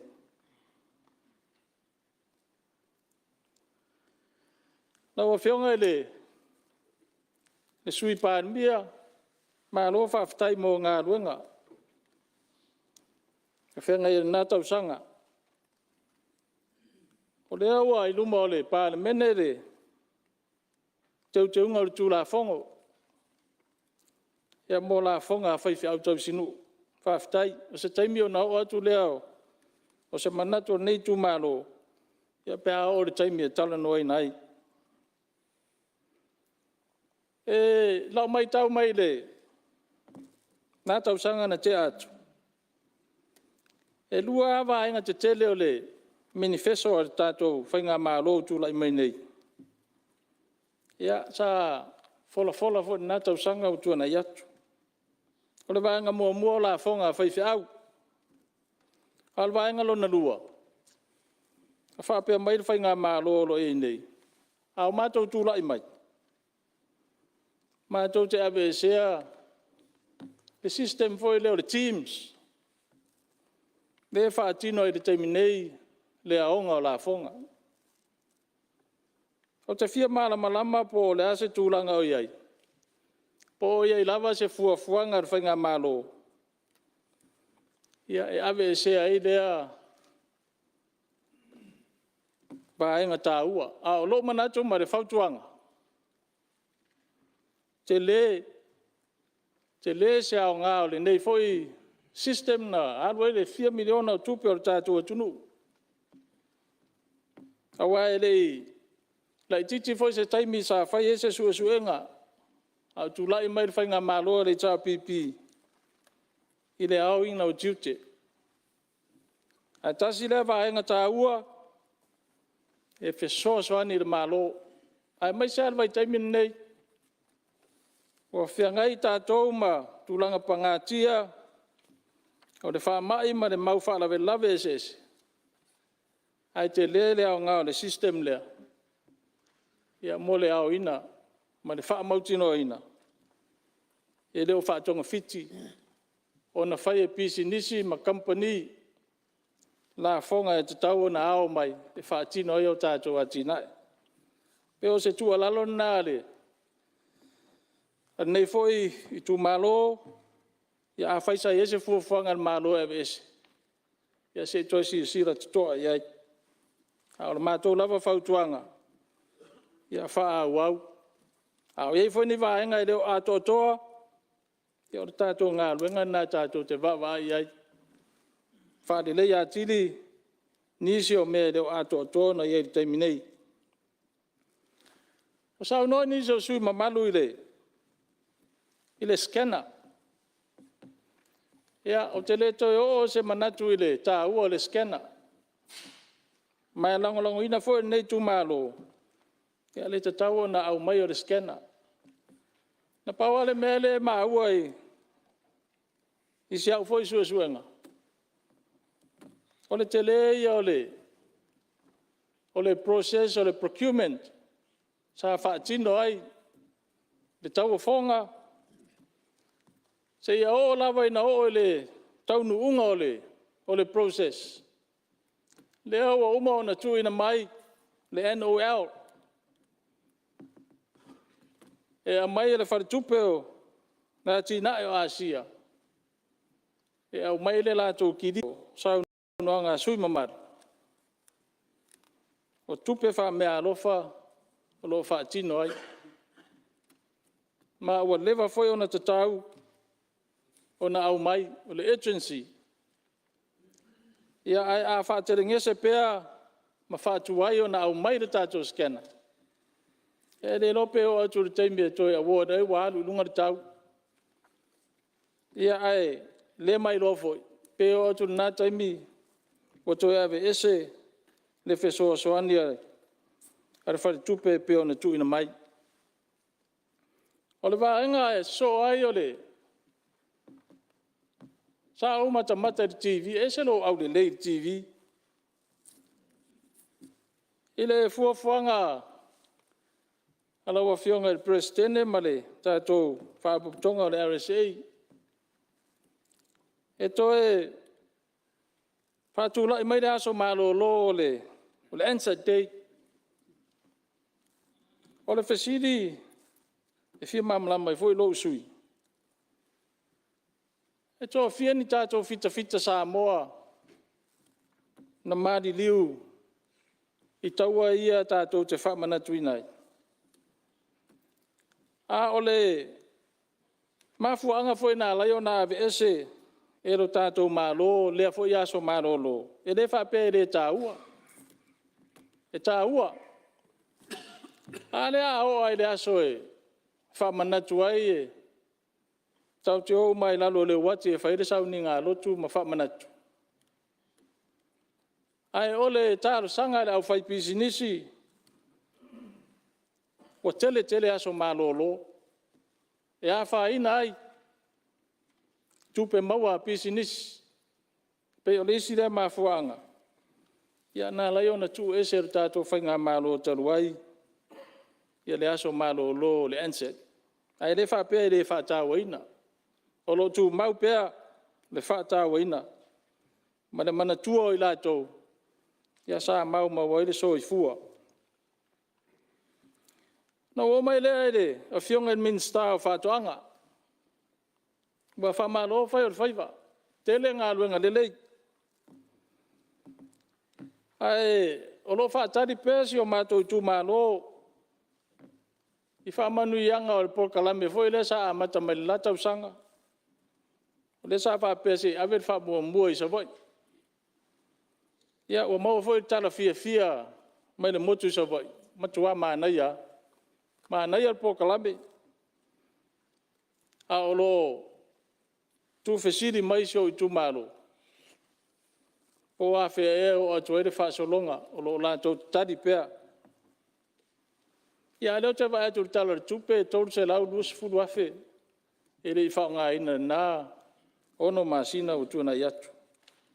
Ia alu tārsanga nei tu Malo ila Afioga minsta. Ia se isi la nei na vaenga lea.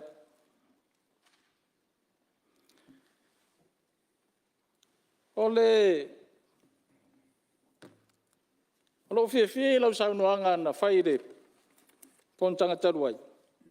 Ila sa ilinga o tātou maketi fafu. Awai tātou te ioe whatas, o whawhita uli reo le tupu. E whai foi o le tātou una ia o whatoanga, ma porka lame na ia telefu o whatoanga e maua. Ai anu al foi fiula o whai whatoanga. Pea o na tele le mea mata e le lopo whe ave iai. E toi whamalosi atu ma lau Afioga minsta, ia awa le whawaiwai, sa iri pea tātou maketi fafo. O lea nā amatamea le whainga Maulolo le tau pipiri nā pae inga o Tuanai atu. I le tau whātu ina o le tātou whale au kilani, ia ai mo mia lava. Mo mia lava le wawa ai. Ina ia wha o Sofia pere fia o lau whai whātoanga. Ia e oe, ati nae, tua mauta ma tua lawa. E leo pose lilo le tūlanga, o lo ele maketi taiminei ma le a ngai mai whai unga o tausanga. Ua lua talo ele, lusi fultala. Ia o fia nisi whai whātoanga. Ai whanoa noa nisi. O e o whanoa noa o I lātou voi e o fiunga o fie. Mau at wha mai lea wa, tele le mea mata, o le lopo whea ave iai, ia una nofo lo lea. Ia e anai whai whātoanga sa ngā lulu e pēa. Ia lea o lātou sele. Ai pēa o le whawhita uli, matau tia na o lo tūlai mai. I le ati na e o whātoanga. O le ai o se maketi ave iai, fua wha e le leanga le tunu. Tāua e nisi sui mamanu. E tau le te le se maketi o le talo I fafu. A o lea foi e tau na wa ai mo climate resilient crops e tau na wa ai. Tai pe o le ufi ma le umala. Nai suenga sa whai New Zealand ma Australia. E whae le telin tangata e tau mawhai le talo. Ai tō tele atu, le atu Asia, fia le umala ma le ufi. Ia, o le ale mea tātou te soonga, atia e whonei mea o le talo pe a whai e li mitin maketi ma le tō tele nisi e whaongaina. A o lo te lere maketi o le umala. Ia o le tau o le umala lai ai pe tolu se furu tā la e kilo. Ia ma le talo e lua tā la mo ntupu. Pai le se senga o le tau. Ia ai o le leifo o le umala ma le ufi. A o mai lolo wā le tau I matangi Malolosi ma wha. Ia a o la e malu puipuia. Keo nai whautuanga nā. O le ngalua ina o le umala ma le ufi. E rese mea fo e whaingo fie. A maisa le umala. A wae mo o mia le whaamalu le leo le palpala. Le tarusanga atua I lau Afioga le minsta o whautuanga. Mo o mia lo Itumalo, tofu le Itumalo ma le palau. Ia mase pū tausa e mawhai o na a mata ona whaatoa ia whanua. Ia wā foi le ati na e tāua. Ai a wawe o na au maia tātou miliona, ia ma le lua se lau lea wa whaanganga nei tala o tupe. Toa te leo lea wha maa venga. Ma e matua lango ina nei tu malo. Le poro keti ma le wha moe leo le whainga malo. O lea ua mai o na fai komiti. Lea fo umana le stala ma fai ia tustupe. O alfa matalanga lea o mai. E malona fai mea na watu loto ua sala wafe tustupe. Ia, a alfa utuanga na. O lea fo e le isi fa matalanga fa longo iei. E le isi tino i tupe a vatua ia o tou. Na le fai au tou polo keti. Ai tu in malo tupe fa so atuai. O le talo sanga nei Itumalo. Au maia le lua sala wafe le Itumalo. Au mai le miliona le Itumalo. I make them accountable. Mo le whao ngā ina o tupena. Ioi. O le oso fia fo na o le fia. O Itumalo tai tas. Ia e whao ngā le tai miliona le la avatu. Ia wāti na e Itumalo tai tas. Ono o mai le la o fionga ele. Minsta o ngā ruenga. Wa whamalo whaftai. Tele ngā ruenga lelei. Whia ngai mana o fionga mai mta ngā ruenga. O le nāua. Tuina o fionga le. Tāru sanga nei Itumalo. Ia e whamanatu atuai. Nei vaenga sa. La ngai na ulaunga whatau pou. Ia e manatu mawalunga. Ia le ai o nai nāle. Tō whamar whautanga. Ia whasoa. Ai le tamau a ingo le tātou tunu. A paua nei vaenga e. Fia whasoa ni atuai lau fionga e le. I minsta. Whaftai o lewa. O pa umawa lalo le tau o tātou e tise. Whawhetai. O matua ala langa si o nuuma si o Itumalo. Ia, i le maa nei o le tau o le tise rewa iai. Mo le atu le anganga whawhetai. Ia, e pawana i vaenga e fia wha malama pea. Ia, o atu peo o tau tau tā mai lau o fionga in minsta. Ina ua ula ngā atu le mata upu le tau sangan tēnei. Ia, whamai fo isi whamatalanga. E le lango ina e le. E le whai pule o whale la tai ma sa matau le pa ua le tise. Le ai. Ia oi se isi le tani sa paia le pa ua le tise o fo i le tai miliona le tufa mai. O ai se Itumalo whawadwadea e le fia na mea. Na pawale mea le sa au whamanatu atu ila o fionga minsta. Le anga sa au mai au tau folfolanga. E a matai le aso mua Novema, o na pa le tau le tise luas 4%. Ai, a sila tau le tise sa iai le aso mua Novema. E le ia i pa o le ala na o le mātou whamanatu atu. Ina ia onga tusa folfolanga. Ia, mani whatinonga. Ai whawhetai. A sila iai o le aso se furu tasi o Novema. Lea sa e whaatino ina ai, le lua se 4% lea. E uia ai na sori tūla whono la o fionga minsta. I le whaatino ina foi o lea pa mawalalo. Aole, a nganga whaafitai o le pa Ai tua e sori tūla whono i whaitari ai la o fionga minsta ba. Ia, na o fionga le konfitalai. Whai maisi nau marolonga se isalo mai le fionga minsta. I Malolo foi le fionga le fai pule. Oa. Ma ngai al fa longo sianga. Okay. O le memo mo la valo fionga le fonfitalai e fi fa o ke i le se kulanga sa o wikai le kulanga pe o sa ngole fionga le fai pule i le pake ke ko sang ke ngai. Le o la sa so ngia koe le ke lo ngai si mea sa se mai langa sa nganga. O le tulanga foi le lo sa ngo soli kula fong. Ia ka mai polar kula fong o soli i le fa pa ngo le kise.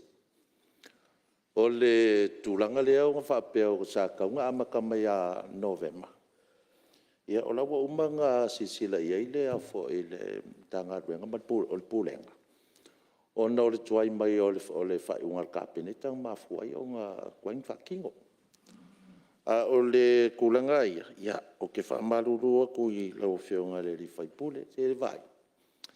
Lea lava o ngofongofo, mako ngofongofo, sausia ai se ia ko whionga.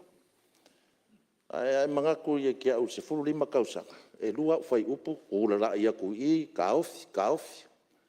O mera le wei, me le ka o ko wha. Ko ia mako ngofongofo, mako waku le avangoa se i ka kala me o ko a whinga ngalo. Inga ia mangingo maka upu. Ia le ala u kou laki. Ai anga ukango ngei whai aku ngei. Ele ai masese o kou e sao se launga. Ia, wha mama mai le sau ke ua. O ule o kui o isa makau mwhalakai. Whaloa. Ia, tonu e o ngā fwoi tūlai mai min style, sui mamalu. Ia o winga ale o tātou whono, tātou te whelangolango mai. Na ia ngai pia tātou saunuanga i tūlanga mamalu, ia matūlanga alo ia ona o le uta ua le upule a soli tūla whono. Ia a le vā le so mua ngai le sufutasi. Ia o se tua inga matu ia le tua inga. Me le lau whionga sui mamalu, ia le o nau e malama, wa sirfia, ia o upwapea. Fa soli tula fono ele se upu taungo fie fa fonga al mota ma le tino me le ya le o manino le tulanga ma o mo fona sa no e la sa no al fon tanta lu ya ta tonu a fa tai o le o talia me o ye tato el tiso le o pa ulalo a fenga fa vai ma fenga malo ya pe fu fenga malo truai fa penga ye kai mi fa kali ye fa unga ma malo el capineta ya fa am fa tino me le ya Lau whionga le whangwhitalai. Ia, tūra mai lau whionga le. La ia se anga ngai whalewelawe le sauna ngā sui malu. Sa nofo fo ima mai tau ia tū maanga. Ai tū mutele le whaalolo ai ono le upu lea solitu lafono. O te manatu la ngai mautato whaamaunga. E tauna ve ese tū ngā le upu lea whaapea ua solitu lafono. Le minister whaatinongo le melea. O te taofi o le tūlanga na taun whaamanino. Malai si tūlanga, sa o mai tau le le sauna ngā le minister i lana launga fo i whātau pau. Sa o mai tau umala tau nei na te le miliona nei. Sa o mai tau le. Ia lewa te whaimali tātou whono ni, e whawhitai. Sa o noane la ia pari ni konfonto, e awal toi o i ole, good morning Samoa, te le poloketi. Ia po lala le pule la. O ia nei na tūlai whapa, ele ai se me tupu Samoa whapene. Ia whaftai lupe matasila, ua tawhale tō wha e te talia al poloketi. Ia, salamola ia. Ia malo ngā whaloan. Ia, ia, wai whangwhitalai. Whaftai mo le whautuanga, o lewa mai le whautuanga mo le upule so tūla whono. No whanoko fo e nei tū o na manatu Tūla mai lau whionga. Ngā soro tātou whontanga ua nei te ren whau i la vea. Ia e mo le whasaonga saunoanga la whionga le minsta.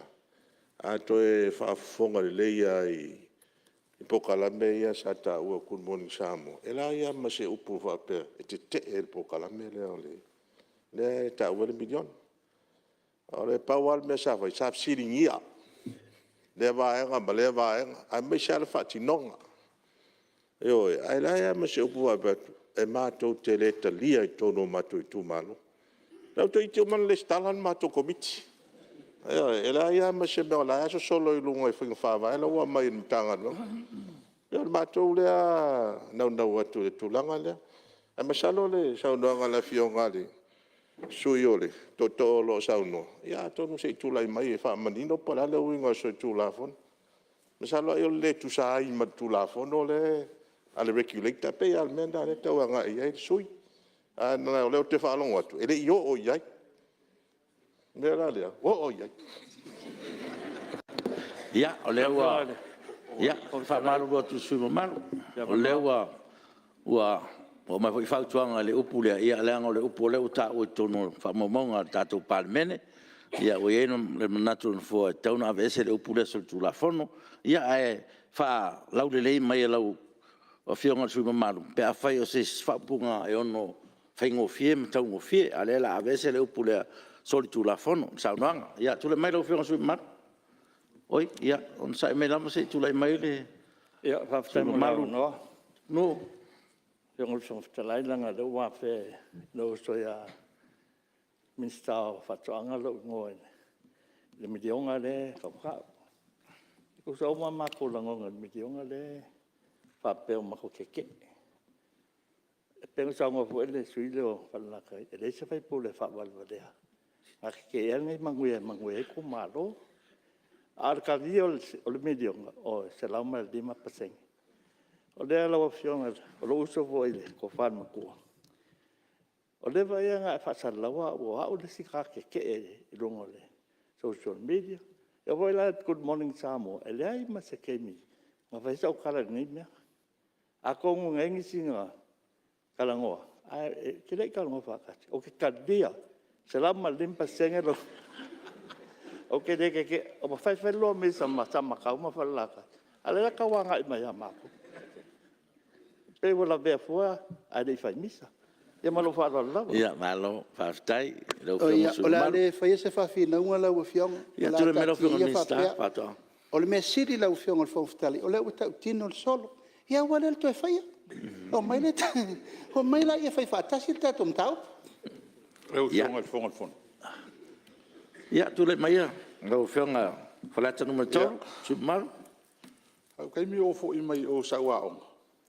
Aulo mal miska kana le fale le fale mo mua tina pul no ngai sale longa mo longa le waf a hunga ko inga ese ka mai o le mahotel nei o mahotel pul no mo le wo complain tina ma ko kana ngo mai no fiona mista ngai sa ngo ngai mai al mahotel tina ale wela hunga mahotel pul no fa mar ko inga o ai na fa tol mahotel pul no o le mahotel tina a wo man ka va for mahotel pul no na o fiona le mista o te mam lama po la miliona le tanol vanga le o le luase la wafe le tanol e tupu no miliona o la ngolo but for now I'm okay, I'm just Ia sa o mana tua ia le wa mau fi ngalo su maru ia te lua ia o le fa ngaso pele la unga su malu mai sam tau fa la tai ia tato mari ia tato tu ia la noi su malu fa olo sa noanga After lo fionga ide fong fetalai e fa maru ruot foide a fionga min stau nga wenga fa pe foide min stau fa toanga ia pe a fai pa o papa foi se fa matalanga o tu inatu a ole nga monia le tam faiat ia le la tam fai fa matalat a fai le tadia le so tulafon ia pe mane se fa punga o se fainga faiere tu sai mar tu la fon ai mor silfia o mona fa tu langa le malo ma le ofisa le pule faton na la ona fa tu le fainga malo le cha pipi le ofisa le pule faton ina ia tu to tasi le fetuna inga po le ilo ina o le tau fa te tau le tise e lalo foi la tu la fonona e lua se fulu aso e fa sala lawa e fa la poptonga so se tau fo le tise fa to ama fai ona effect a ma o mai la o fionga fon fitalai le fa mama manga le sa abatu o umona fa alu le tau fo le so mo november ai o atu la so sfutas fa na fai unga ai pack date la so se fut ai sa tau no fa sa la mo le lus fu waso e ai pe no fa atu e mo me o fainga fo e le tu sai mar tu la fono ia la pen fitera tu nu me le sa fa atu na le la ia fa ftai e u ia na le tu sai mare tu la fono lo ia ai fa ftai o lai manu ia malu le tu nu ia Malaysia va nga ta u le pule faton le anga le sa ia i fa matalanga fa pe te misa o pule sidi ia o mtanga fa la poptong e na le sa idinga o polo fiti me sa fa ia e le sa fo na tu inga awa le nga ton wa le na le na fa le pule faton e fai o le tilo i le fa la poptonga a o le tilo foi le mamalo le tunu consumers ina ia seti le lei le tauta la fea ngai E manuia consumers, e manuia foi whaala tonga iaua ne ngau. E peo na i wala na e whaamamala tupea, leo winga o lau whaamatalanga. E leo tusa ai mare tūla whono. Ma o le isi mea mata o fia le whainga o lo fisa lea, o le pule whaatonu. I aua ne i whao ngā se ina, e se whainga mālo e tūlai mai rea taimi, Le tau o le tise, ma le tau o le suawai. E whai e se whato sina, e manuia. Ea, o leo no mai tau maritoa. Sau no anga nisio, sau no anga whatau poua, a sui umai tō wha lai tu. E a mai tau iei, e leima se le whaftai mai minsta, i le whainga o awala ma, ia ma le whainga o lato paipa. E alona winga lana, toso lato paipa, ma whaia lato awala, ai le iau mai il paen men. E se vailan ma tau tia al melea, a o nei vaenga ia e tā ua i tūla whonu. E lima taita ina ai, le whatinonga o tātou ngā ruanga. Ia, o te whauto ina sui mamalo.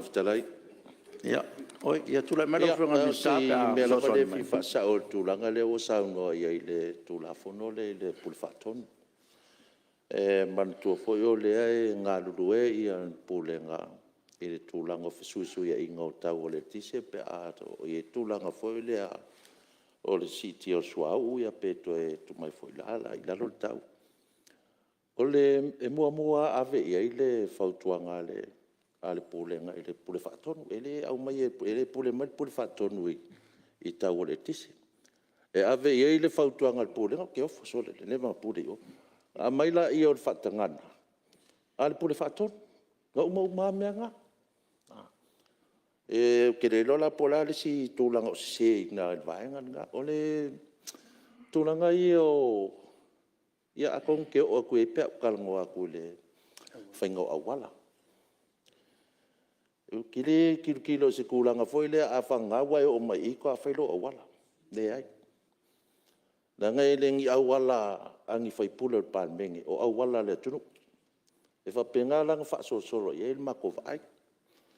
Ea, ke le i o ngai ngoo, wakaruanga a o whea ele kausanga o ngos fururua a lauti. Kalunga koko kasi Samoa. Te io e se awala. O salo po o fiku ngai awala o umang whakingo. O laula ngā vai. Ke rei pupule i pe saungoa mai ia whaipule ia i e whaile awala pe le ai te lewo savali a. Ma koi ki au o a koe lau kumalo. O umalonga o kusanga ngaka mai la ua sisinga i whalakai o i manono. A leo ke o kulo. Ai ke e mai lo fo. Ia, o le kulanga i o kako awala, me sile la lea o kalangoa kui awala. O le whasolonga i a waku a kulanga peonga waku. Ave al wha mua i vaenga o loo papa au en mamalo le tunu. I te ko isi kulanga e wha muri o priorities leo o laku ai. Peko ke a saunoa mai makakalo mai i awala. Foi le awala ngā alue. Ko maldi e muri a kamanga. A kulanga le whaasoro kwetka ko ngā ruenga. Ia o ngai ngu ufo i lea. E rei whaalonga o se masinge suo se awala e Afioga i. Kulanga ngā. Ai ke e loa la whaipule pe ke ngu. Ia olo ka milonga ngā pole si rosu kausanga i. E whako au i se afo i se whalengo se awala. Po se vai fo.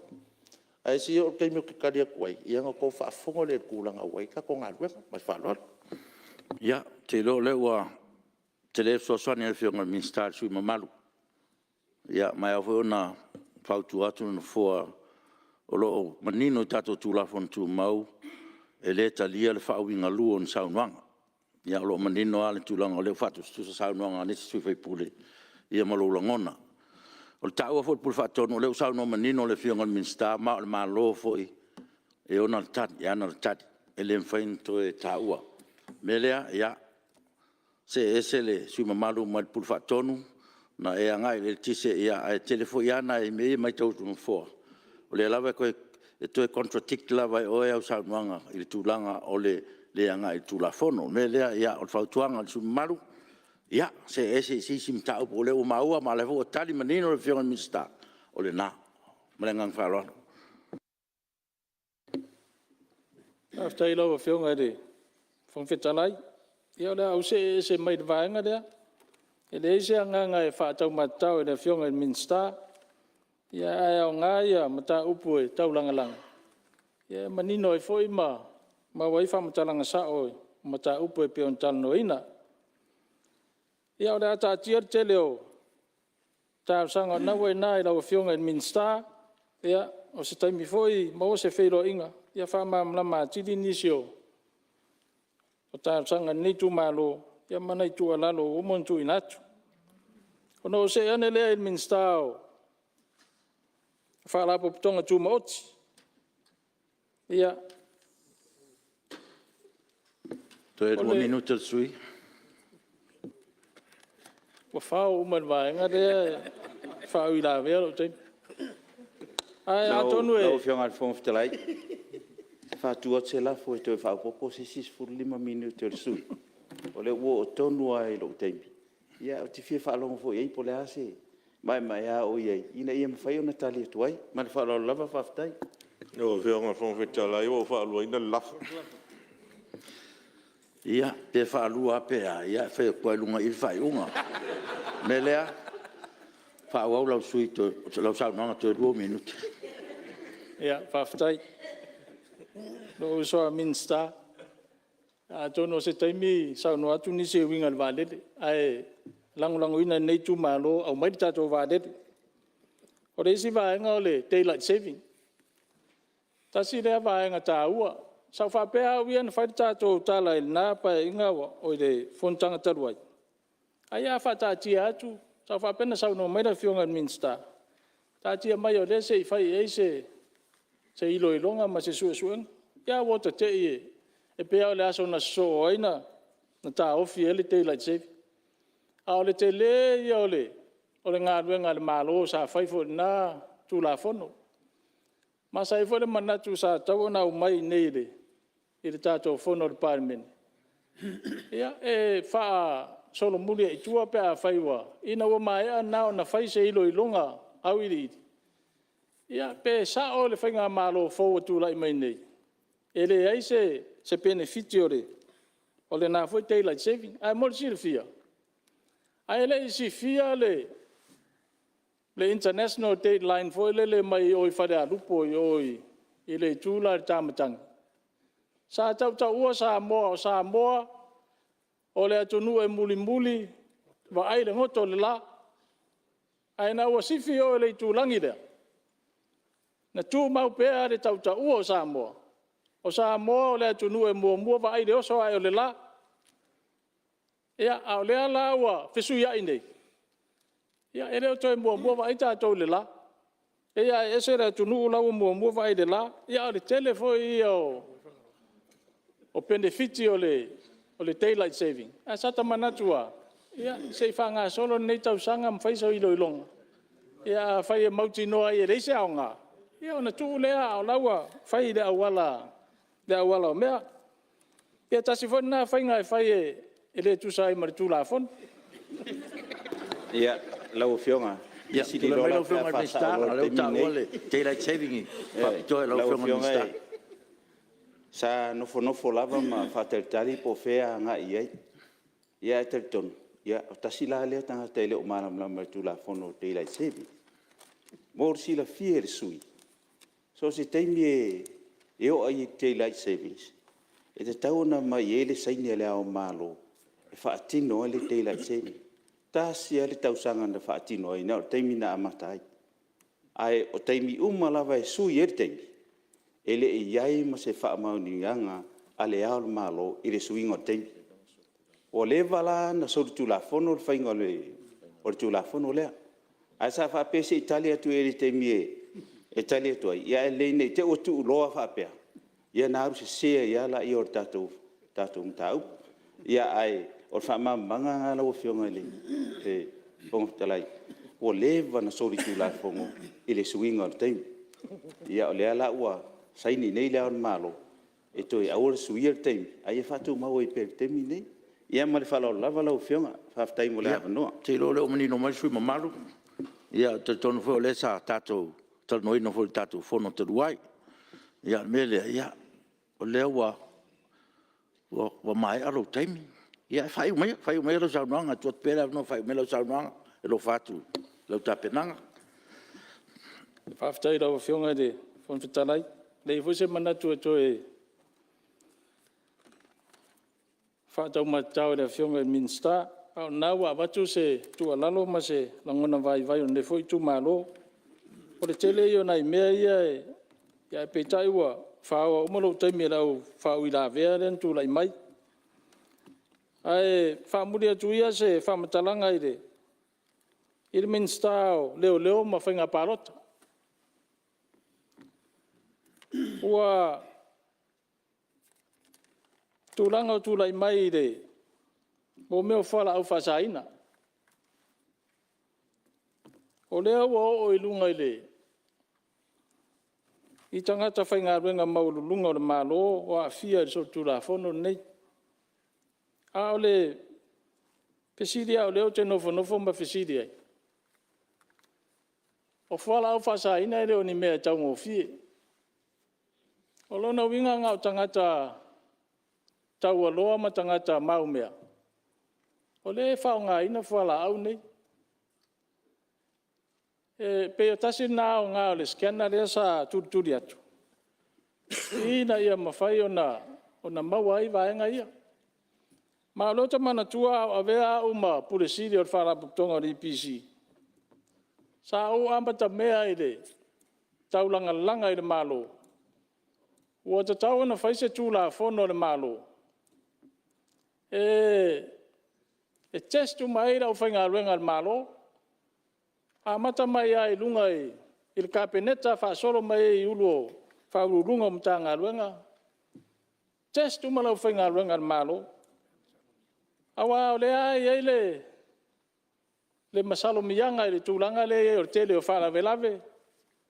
E o foi le mtanga ruenga ma le whaaputonga le IPC na foi vai tau. Tele o whara velave tūlai mai. Ai fai se tūla fono a mata mea tātou. Testu ma tātou. O tātou o le whaururunga o le atunu. E wawa ai mai uma le atunu i ai tātou. Ai pe o leisi nā whaatupu manatu. A wha pe o le leo tūla fono. Ia ona e tasi ale si mafua anga na tau tuai e o na wawa ai melea. Ia ole ai ata tau ar tangata. Ai pai foi ole ai ata tau ar tangata. Ai tau na sila to al whainga malo. Ia i rea whianga ole atu nuu i tolu tula fono nei. Pia tasi nā mea nā un whamatongi atu whapena. Ia ai tā ua re sila to ai ai. Ia ole whainga malo tula mai nei.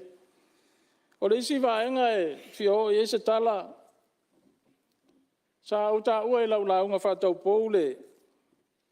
Ia amendments foi e po le suinga o tula fono whainga palota. Lea sa watu e le tua lalo. E wha ese ia whaifi au. Mai le process lea e saini pepa nei e wha maunia o whainga palota. Lan mele utupu nei li tato whainga palota le titi len futa umatu nei. Ua vaaya ma le whanonoa. Wale amana ia le whamasinonga le mori mau le whaifi au. Ai tasi lea mori mau tā ua tele. O lea tau te whaonga ina whaifi au e saini pepa tau aloa al malo. Lau whionga le whungwhitarai. Ia, tula mai lau whionga le mista leo tā ua. Eu ia leo au le mista o hamsino. Ai, e iwa le tula whuno ile la mana ia o le. Ile vā o le palemene ma le whamsino. E ua le whia iai, tūlanga whapea. O le whai unga le whamsinonga le na whai. Na whaavai lunga o mau anoa whaafonga i whamsinonga. Po le ala tato le whia whapea o le talia le upo le whia au. Ia le whia au le atua, pena tu wad whapena. Ai la whapea mai e, a whapea le whia au tau le whamsinonga talia na mau. E le sao la tūlanga nai, tūlanga tau whamsinonga, tūla whono tau whamsinonga. Sen whawhiwa sao tūna tau puna. Salo mal sui. Awole le o sa no manino lava le finga le minsta au tato tu ina le fam sinonga. O le talia le mon mau le au le ai e fa lango fam sinonga i mau anoa. Mo si fiel sui malu. Ia fai o Maulolo sa no o mo tem. Taira fionga i minsta mo le tari malama. Le ai o te le o fesiringia le famasinonga maranga ruenga famasinonga. O le mele ava tole tu alalo. Le anga o le o tātou tu ua whaiwhi au i tono le proseso tātou pārota. Ai ana le tu ua i tātou whaiwhi au i tono le tūrafon. Ele a fia fwet whaiwhi au i o le famasinonga. Peo se tu alalo na le na vatu. Ia ai o nai motu ngā awha e vatu. Ia a whaifo e pao. Mela fia whamamala lau fionga whangwhitalai. Ia se tūru mai lau fionga mista whatu ang whamlia tu sui. O le whesiri la le sui mamalu. O ai na tu ua whaiwhi au tono le tūlafono. O le siri na. O le tau mwhai atu nei tue teu teu tūlafono o na ia aua na ia whaina tūlanga i sao le sui. O le siri na po o ai na tu ua whaiwhi au tono le teu teu le tūlafono. Siri fo ia... Ia, o te manatu o lewa. Ia, wa sa au si fo sa noanga sui mamalu. Ia, o te tonu fo ia, nei e vea fo ilu tātou. No le ia e masa sa hele upenga. Fautuanga ia no foa ia ua. Ia o le o ta ua suafo fai fe au ma ia tatou mafo fo se situ melea ia sui maru ia ua. Aftai dela fa umat. Ia fa mo mai. Fa umat tu ile. Fa o ye pe in min stau fa nga panot. E fionga fun fitalai. Ia se tu le melo fionga palmia. E mai tawina pe ele ano mai ele suile. Ile na foile.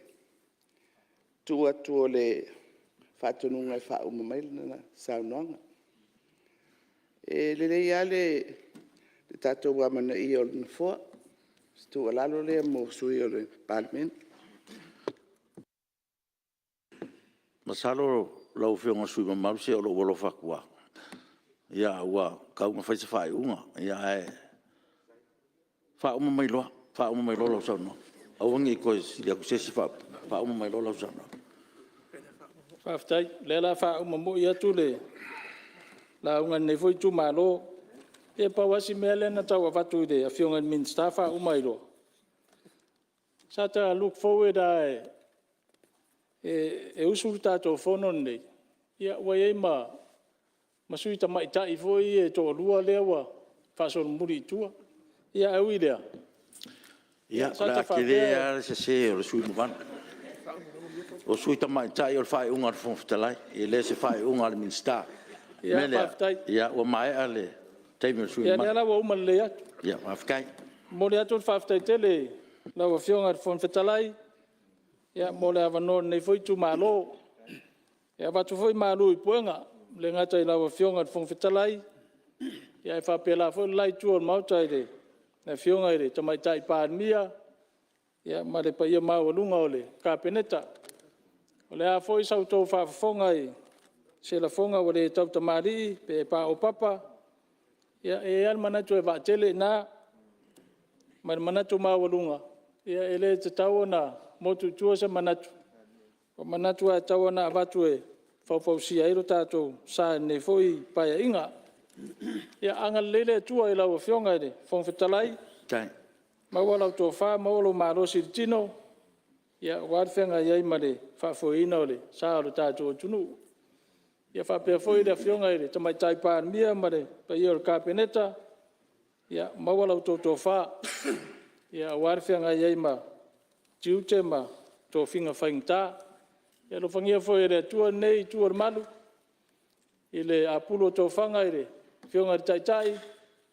Ia lo fangia le tua vave se aso e to fa foi ato to elo na marosi. E tato fero I se aso I luma. Ia fa pe foi nei tua malu sunga di fai pule. Ia moso mato marosi. Ia e au nai lo tato tunu. Ia fa ftai mo le avanoa manuele afiaf. Alo. Ia malo sa no fa ftai o mesiri lewa.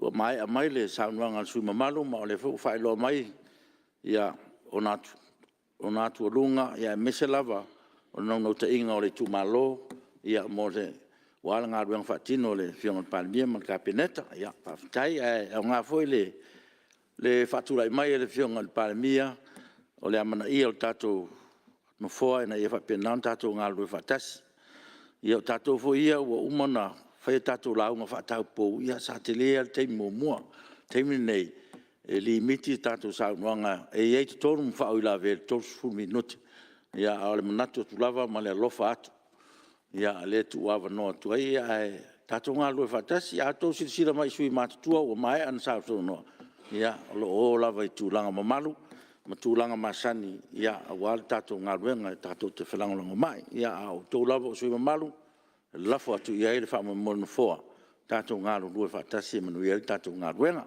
mera ia tūlai mai se sui mo tātou ngā ruenga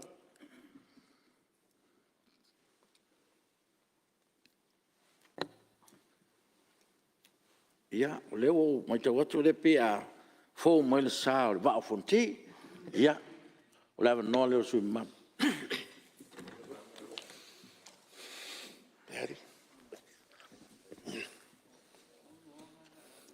Lau whionga le, whong whakalai, lau whionga foi le whonga le whono, e kule aku le awa ma le wharoalo, ea, ki whalia foi sila ngona ma, mō kunga mangaku, ea ua foi le, wha moe moe le Palemene. Tako lea ua, ua ngai le kauaswasu, o le ngai aso. E fōi ua whokupule le kangalomukua wa fōi whaiwa le Palemene. E le se la le saa o le ngai sui isfongo. Ok. Moai alofa ma whakalofak pa ia maulunga le. Whangausu le tunu. Ele fiola o fionga le. Mai kai Palemene na o fionga le sa whapiko. Ia e whapea foi na o fionga le sui Palemene ia na o fionga le saoli. O wharovak foi ma whakalofak pa ia maulunga le ainga kapengeka ia ko o fionga i minska. Ia e whapea foi kau kou minska lango. Akalo foi mo folofa aku. Ya, pionga si kai. Foi ka ko le fakasi male, kai ole.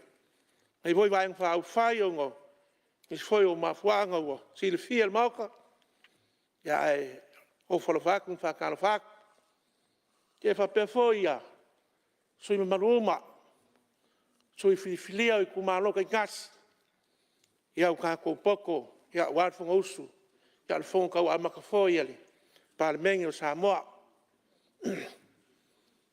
Au foi mwhakalo whak, pe ia maulunga o whalulunga mka ngā ruenga le malo, foi pisingisi ma, pulanku maoki.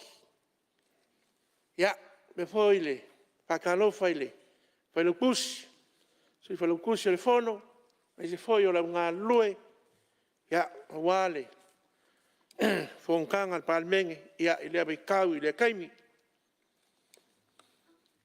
Ok. Pape kwai foi ia pia o Samoa. Ya ngako le kau koia fa la ponga le kau swanga. Kongo leo wa mai o fola. Fola le lei pa mo fonga pai paiunga. Maluia le ko ia sa maku kalngoa. Ai Te foi si au kou malo, roa au fonki. Ya, karikong. Ya lo kou maulunga foi le ang le leo le kua. Ya, mai lava yung kupu monga e. Ya se o lava lor ka kou malo. Te foi. Ya, ia le au whi ngā ruenga. O suli ma feo yo le la au ngā whawa. Ya wār ngā ruenga folofora le kua. Ya alo whape ngā ngā whikai kunga ka kou malo. Ya au ke whapea kuai, ia munguia le kausanga fau. E lau kou maru karikong, ia o leo wa, ka ko iai fo inga luenga kau amaka al Palemene, ia lea e whamanguia kwa le kausanga fau, ia i leo au Samoa. Lau fionga le, fionga whakalai e kule aku male, hama male, nganga whaloalo le fo e whalangu kulanga ia, i pe fionga ia, ngā kausangu ko ngā ia mākou lau whakaupou, aku foi e le koe o foi eisai, lau ngā le, wa e kasi o Samoa, la ka umwhai foi e kuri ala pū, ia karuai, ia o ngore kei meo kioki. Wa pele ia lau amaka mai le, ming ska o sio manga. O, kalikongo leo e ia, ngisi o fuafuanga alu alu mamau, alu mkanga luenga wa lava le puipuia, o le ngaka i whale o le kākou kungu. Ia, e wakul whamalo i lau Afioga le, minska, whapea fōi le whaurulunga e meisi al mkanga ruenga i le whaingo fie. Rango leisi lea mkanga ruenga, e mkua kāua kele le kākou kungu. Ia, ngā whamangaku lava, o lai whafonga mai si au Itumalo, ia kele ngiso a inga, o pumongi wa, whai ala kou kaumawhukanga, ia o ngā sua kuku e kai, ia o whake ia wa, o so whai la kou ngai suasami. Ia li mere la Afioga le, e mingiska, ia e lem whai o ngā kia, lai whafonga mai lau Itumalo, le lava o ke a ngai kua la kou lava lea kala, mau, wha pea i le whongo usua lea kungu. Pe whai, a lea fore kei me whai ai. A lea lava mako ki whalongolongo aku. Ia, momori pea le kua lalo. Kari kongo fwoi o lea sa o aku i lau ofisa. Koi momori aku mare kusi. Ia o aku mare pizza. Ia whai ka whasoa. Ia, merea. Ia, lau Afioga ni minska. Ia kari kongo. Ia, ole ai kalia i. I lau alofa ma lau anga lei fwoi singei kumalo. Le kumalo fwoi ngei o whangaloa. Ia wai sila fia de lei.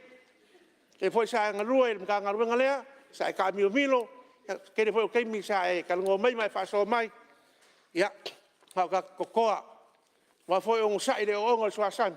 Ia, pekai, ia lewa e kulai mai. Ia, lau whaaloalo lea whaafkai kere. Ia ngau se e mai lea le. Mingiska a onga. Ia le kauseru aku.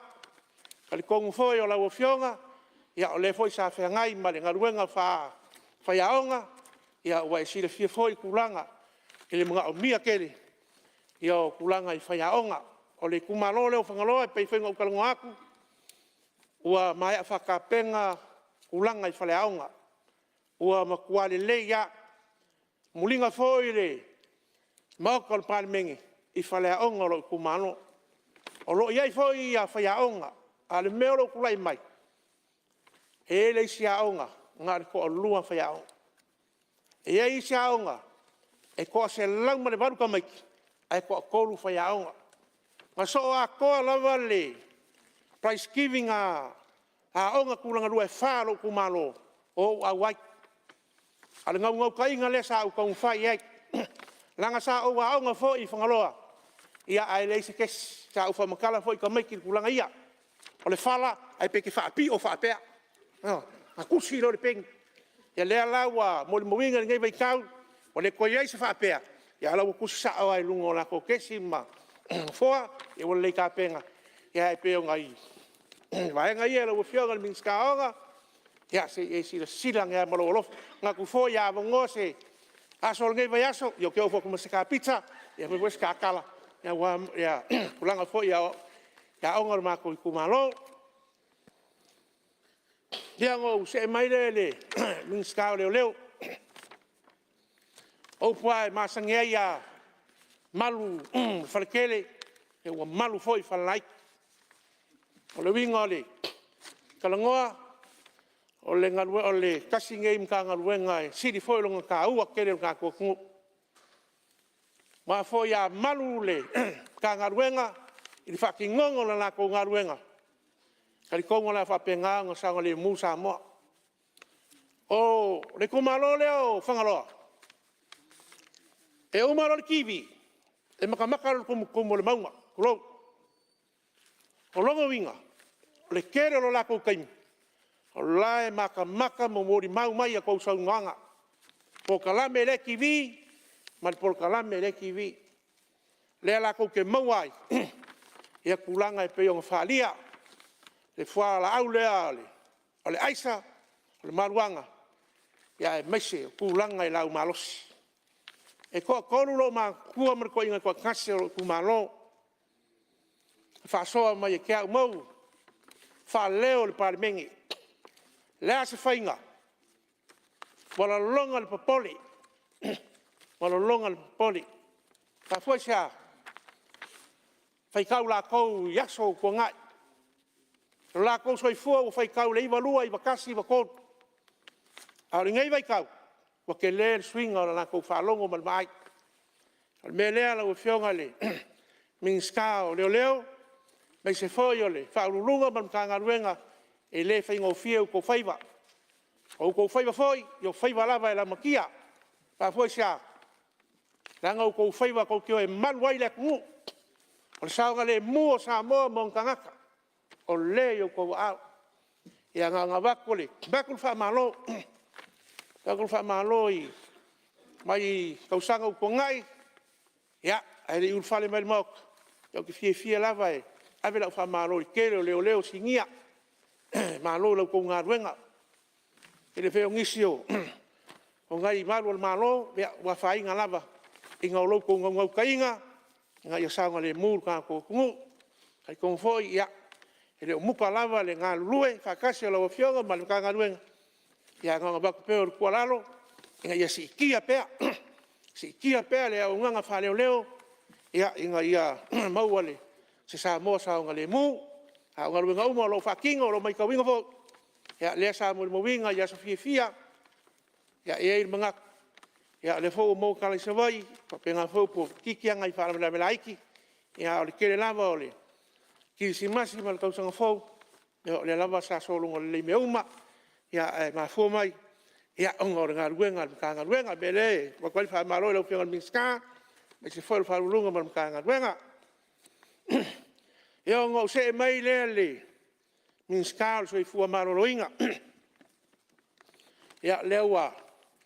Ma ua leo fo i mai lau sisinga i. Leo kumalo. Ia o mo fo ka funga ima. Ia le ai lava so ma san salo. Paulava de me leo ke faia. O ka kalo i leo, kalo le po. Se kaimi. Ia o ko mai leo lo wanga lei. Ke fa kingo i fo ia. Se mangaonga ia wa se fale mai. Io le ngai foi ku malo nga peonga. Au ko sirfia sa ula ngo foi. Nga ka usanga u kongai. Ia fa ilo uma kulanga uma. Ia mama fuanga. Ia ai fa leo foi fa malo i lau Afioga le minska. A pe foi fa concilio le. Ka ngaruenga so i fo maloloinga male au fa ngaruenga. O karikongo o le malu lau ku ngaruenga e meise lau ku ai. Ia wale pui puinga o le kako waka ngu. Ma kai kuinga foi o le. Ka ngā soroa i o. O le ngu le ngai mai Samoa. Ia o le alava e ngafa ma lau ku ngaruenga. Ma lo fa afkai. E foi ngai ngisi o vai ngā laik. Ia le kau ke maua muriangi. Kai ko kasi e maua le. Fa mai. Ia o le maru pea e meise lau kou loko kikele. Ke i pui puinga. Ia karikong. Ia loa ngā Lepale le kua. Mau kia lau kou soifua. Wa o kou lava le piko i luma. Ia o ma kou le muri aku i kua. O loko winga. A mai o kou. Ia. Wa whainga koe foi ma kou i kua. Ia pika ia le lava e. Le sesi o. O lau kou mkanga ruenga o a whainga. Ia le whafkai kere le kua mal ka kou. Karo whai whakas foi lea.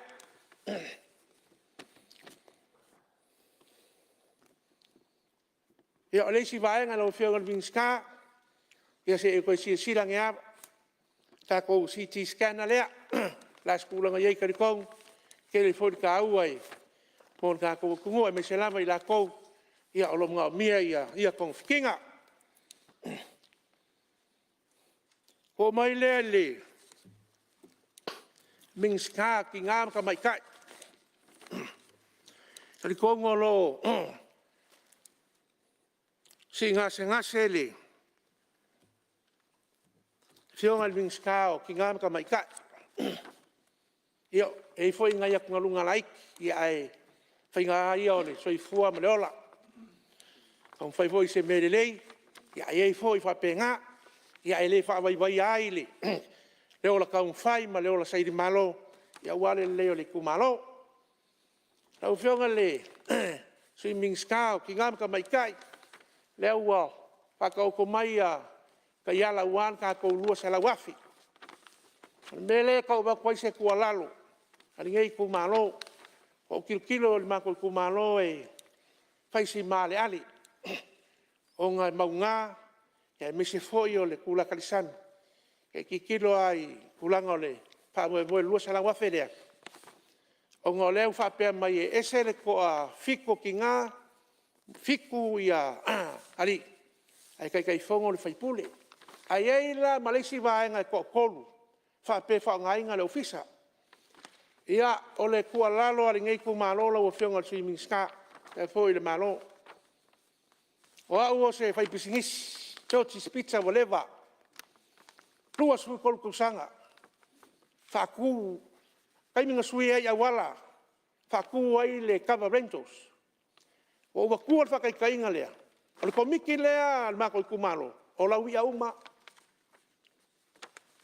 ale pe e fa long long ak e ma wa fo e pe fo linga me ese va nga kupi le la ko ese mai sele lua se la wafi le la ko kong ia la ngale ko ko o la wa kalo a me le fa pa fa la nga ko au mai a koa le lua se la wafi. Whao ngā a koa mo mga onga lo kumano ia a fia o mai kangaka. Yoi. A lele ko as fulu lima ia. O la wia. O la wia o lau kualalo. A wa a whape lua se la wafi as whakaikai inga a amele malus fulu wafi. E ko kongeri ko koru lea. Ngal se lau lua se fulu le la whaonga. A ole ko as fulu lima lea. Ongi ka ngaka ma kua yei ko mai sese. O ka mali i whaukupu mai o le kungu o ki ngama whalikua. Lai a fio ma pa ao le kumano. La kou kei ro le o ngangau ka inga o lo sui. Malikua lalo ni kumano. Ko e alu ai fua lea se lingi lea bai. Ko e au mai uma li se lau, le lua se lau. Wha ngā rola ia le kongo le kumano. Ia fio anga kai kasi. Ia, se kua lalo e... La whaku i lau whio ngā li swimming ska, ia a ngā rawa i ngā li, leu ka an whai mele lei. O se e mai lea le, ming ska o whakoanga ma, whai ngā whaiwa. Ia leu wa, mai ka winga, ia o leu wa, whakao ko ngisi o fuwanga, alu mamau, ia wa ngā solonga li, ka ngā ruenga, ia wa se lumai mungion ka kukungumale, au fai whakoanga. Sa au makamaka i le kausang kaluai. I le whakingongo le mea leo le kalomua. O ngofo au whapea. O whangaloa e wha le ai le kalo. E moa le kalo le mako kumano. Ei, o longa lau ele le se, lau ele o ngō. Whaing whakoanga kele mo au inga ki whafo. O mawa whaulo le mele o le awa. Pangaia pe a whai se awa mua. I lo u kumalo. Awa mua. Pe wha pe a whangaloa awa mua. Awa mua humele kasi whangaloa. Au wā o le ele a o le susu, o le awa. Leisi, tāna sanga i lau whionga mingska. O le, e lua ka maa ainga o si o kumano, o leo mea kaurima, ma le awa. O le mele wakula i mai whawhikauri lewa i e leisi se o kākou e kio. Lewa whale kongu mai whafo. Ma wale mwhaifo inga au ngāko ia kele o mea kaurima.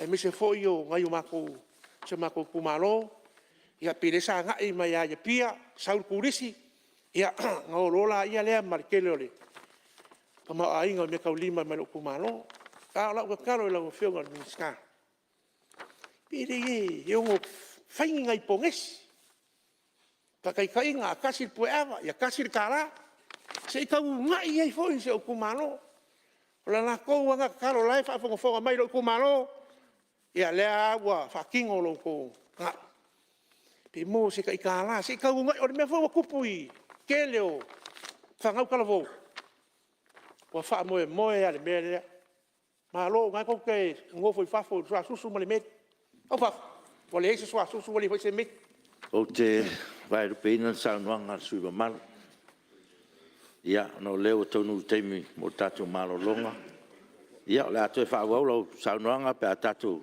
te liu mo tatu Malologa o te fasisilatu le fa tatiese tau manga funa wa fa tu la fono mo le Malologa e masani sul 5 minute ia le la tu atu le luos sul 5 minute tatu Malologa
ia fa mai ai tatu ngaluenga ne fiafi fa malo fo tatu ofisa mo tapenanga o alto tuino le Palemene e le fa o wino tatu ngaluenga ua na so swani en fo mo tapenanga o tatu wa o tu saunuanga tatu te mantua foi o le talfa popol tupe o nao nai fa poponga mo vai nga tupe fa maunia tala o tu tupe e Malaysia o na o ni nai mtanga luenga lai titi o roa fiel talfa popo o tatu tal noina ai le on mtanga luenga uma o le malo pitai o roa ngai sa unanga mtanga luenga uma mo tau sanga mo mia o tatu Itumalo ai e do ieni vai nga tupe fa popo mo i mtanga luenga i le talfa popo le nei le nganga le fa natu no foa lo tang tasi lava sa nuanga sui malu mtanga luenga le malo mo mta opu tau sangaina al tele mtanga luenga e le o fia talfa tau fa popo lo tala noina nei ona stu lalo mas fa tuanga no foa e manaya la ngai tonu sa nuanga na mtanga luenga lo tal fa popo tupe lo tatu lauli liwina e le mfai no fa popo mana onga o tatu Itumalo ai le se vai nga tupe vai nga tupe fa popo fa tupe ai o le leifo e tulanga lo tang fai tuai e so longa le le ai tatu nga luenga ma mautino ai o lo anga tonu tu lengam sa nuanga e vai nga tupe o lo tala fa popo tupe na tu ina atu komiti mo le ilo ina ma o lea to i poti mai ai le komiti na o se soani mo le leifa nga solo tatu nga ruenga e fatati ese tatu tau manga o lo sa no sui fono mo le va fonti o te tapala o fionga sui malu e te tula i mai e fa au lo sa no o fionga fo vitalai e mo sina beno tula i man fa lo ya tula melo fionga le sui te ta ele tunga ya talwa ye e fo nei o no tatu tala tupe o le tau te anga i mo la unga fa la witele e a po le saola lo finangalo e anga i la unga fa la witele i matanga runga lo a Afia e le tala fa popo tupe po la tonu pe nau vaenga ia lo mai te ngolo o tupe fe Tuanai e wai e pe yo le tulanga sama senya ia o sa no fa la witele la pa ia e o lo Afioga i le pule fa tonton folau tatu fono ana tula e fisili re to e fa manino ati di no le o lo finangano fa mol ya malo fa tai e saunanga le sui te tai ya e pe anga ia le fa tuanga no fo ona e lo fo i Itumalo fa fonfonga mai ia e le o tonu tatu tala fa popo tala tupe ia pe le nganga na ia alo ina lava le ia sui malu na ia lava langona ia tau o lan saunanga ia na fa tuanga tutu atu ia tafa to feonga sui malu ia le nganga na fo ia male ngang fa lalo ta pala feonga sui malu mai wa fonti mo le fa una lo saunanga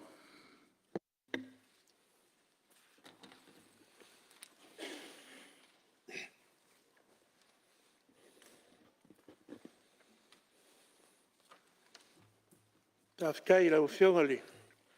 Son fkalai. Sa vango e koe whawa wai foi li. La unga ngi foi kumalo. E whaikari ko unga o lewa. Kana hai whala fori ka ringa sua. O mo foi se whasiri ngā malosi.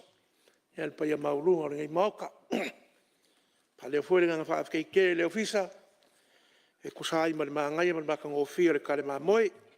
O lava le kualalo, ia kau whaapoa la poa la ikiki, ia o mangai foi lea, hai whaafkai mo me uma, ia ua foi whaamalo singa le Palemene. Ok, mai ale, te leo ringei kumalolo o iai pea le mingiska o whakuanga. Kalsanga foi, ia foi ia. Wa lea e, o umanga, folosia e, la Afioga le whangawhakalai. Ia, e angai kongu lava ele. Ia la unga, ia ele kala whaapoporo kupe o ngai ingi so mkanga ruenga. Ia lele o haafia ele. Whaapoponga lea. Ia aia se mea whaia inga lo wa maka le kele mkanga ruenga leo haafia ai. O leo o kongu mai lava. Ia, kau i malau saungoanga. Ia a mkanga ruenga ia. Leo lo haafia ai. E kupe lea, whasoang.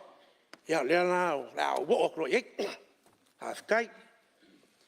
Au Afioga le, minskao, whakuanga. Ia, harikongolo wa yeise fuanga le. Au Afioga ma le, kanga luenga. Ia alkalo ngei kumalo. Le kulanga lea i meka ulima. Sili fia foi o le kele foi o fioanga ngei kumalo. Ia le kamau ainga lea sa kua iai. O le kere foi o peirava wa ngofo ia ngā wale se kurisi. Pero ia se wha moe whakapenga ai se pusa kele containers. Ia wha moe ave ia mōngi mā keki whafo. Inga ia kau ki ai le vaenga lea. Ia o le kau wala aula wai ngai ai ngai foi whafo. Ia i le kele o le mau wharamalawe o whai foi malofa se koa foi mo le mamaru o ai ai ngolo ku maroi fafo ia o mala au ku lava o ai i le suka ia o mala au lava pero mele kalo ko la Afioga o ia se fa mo ku langa lea ia i me ka ulima mo le winga ki fafo ni se o fa mo le o maua whaleo koe nganga wha maloma nganga wha whakaikele o ngā ngisi fuanga wha lulu mau an ka ngā ruenga o wha koanga whainga whaiva ia wale alua luluma le ki ngā e malo ia maung kangaka ia ngā use e mai lea i le ping skao kupe maua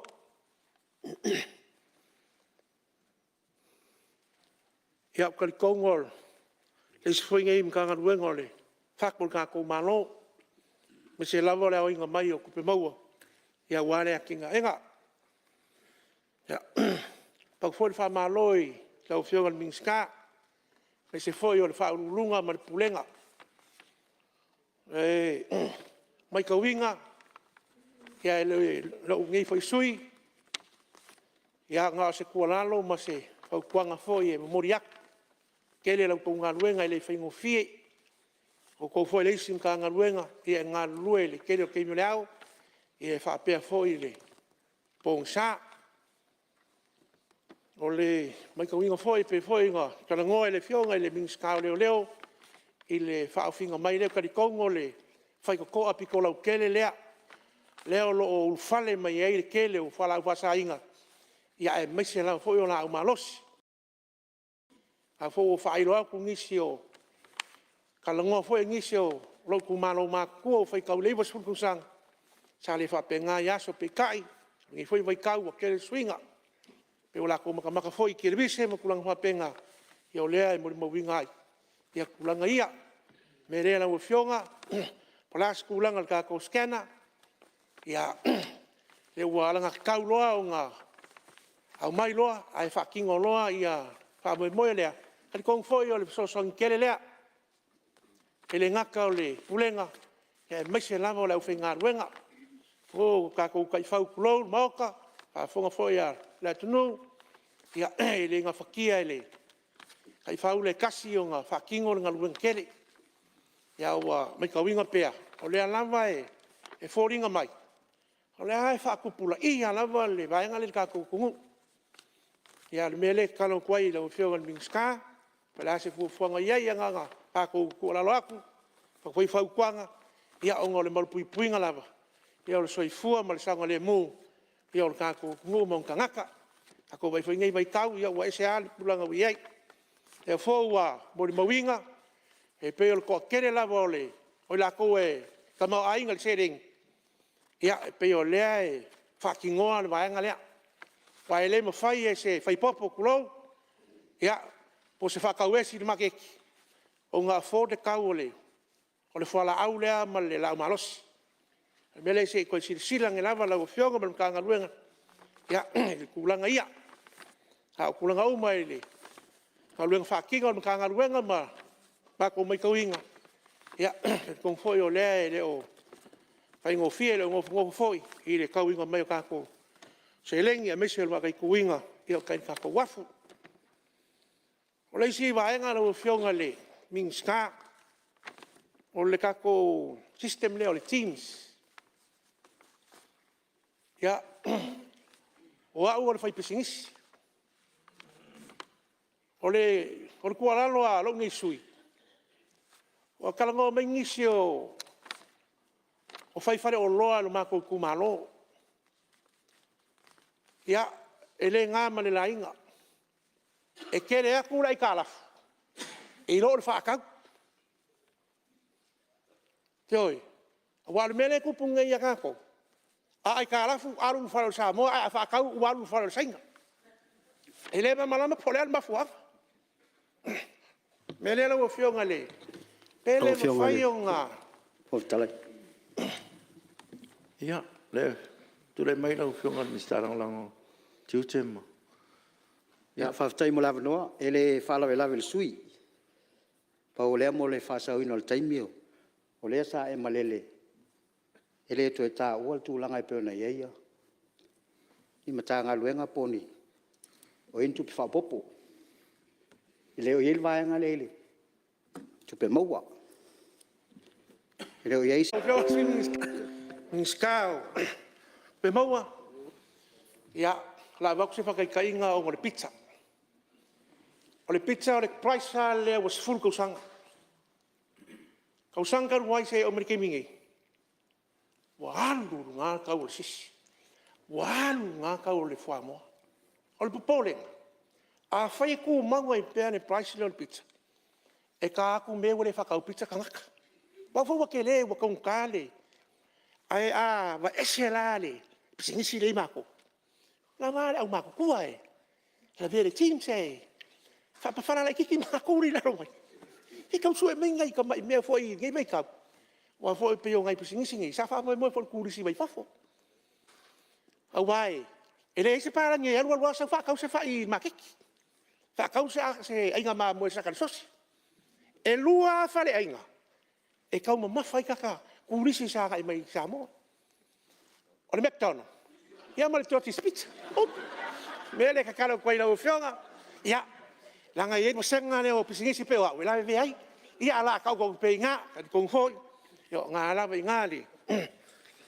Fai kongo mele nei. Le Afioga le fonga fo.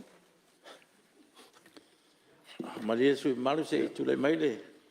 Sui o. Ole ata. Au so soni ai le Afioga le fai puli. I ke wa ngalo ia ia.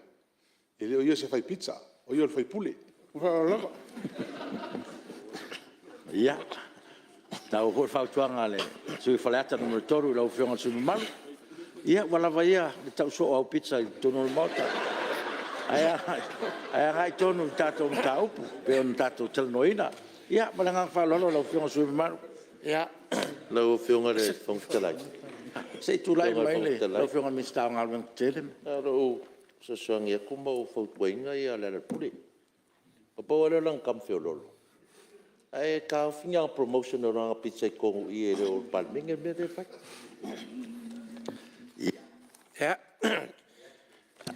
Kai la Afioga le fonga fono. Ia si mamalo e fa o melan sa noanga I uma foi 2 minute. Ia. Ka kong lava le mangingo ia upu foi ngai kumalo. Mai pea o fai ma whakaikainga. I o whakaikainga la le ka un whai aku ia ngā mai le mings ka ngā ruenga.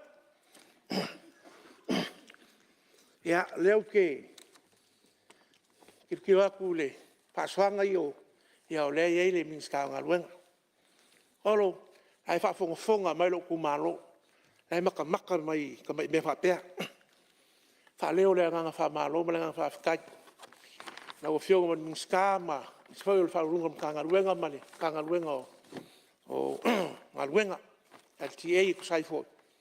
Ui ala e, lau wakul kiria, whawhikai kele, ka malo lau makanga wheo lo wakul mako a wala.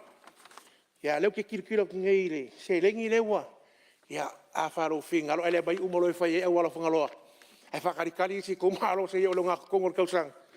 Ia e kulanga uma, ia wakul wha malo, mananganga, Paskai, ia le whaingo fie foi lau whasosoa, ke le foi mangaunga I kumalo wa lafoa, ia a le mai kauaku, ia o le uki le whasoa pauanga u whamangaku, a whionga whangawhakarai, whangaloa e lengi o ngā wala ngā lue, o lo kele pea ia vaenga lo le lau wala, ia o kele foi mavaenga, ia ua ke le le whale kongo, leo o mangoa lau ka vali, pe whinga u kalanga kua ngafi, a ieiso o mangoa beaso ngei, Uku ai maule ka vale se kilo mai ka ngai kulanga lo yengi ma ko foi foi a fanga lo ku le ka vale spion ia nga ngo fa nga fa penga ia kulanga lai so ko mulai fa funga mai ya ku malo ia le lavo fa le ko ngaonga mai le mapu foi ia la ko sui pule ia fa nga ku pe ale ngai se wali min skama ka ngaruenga ia e fa so la ko pisi ia onga se mai le min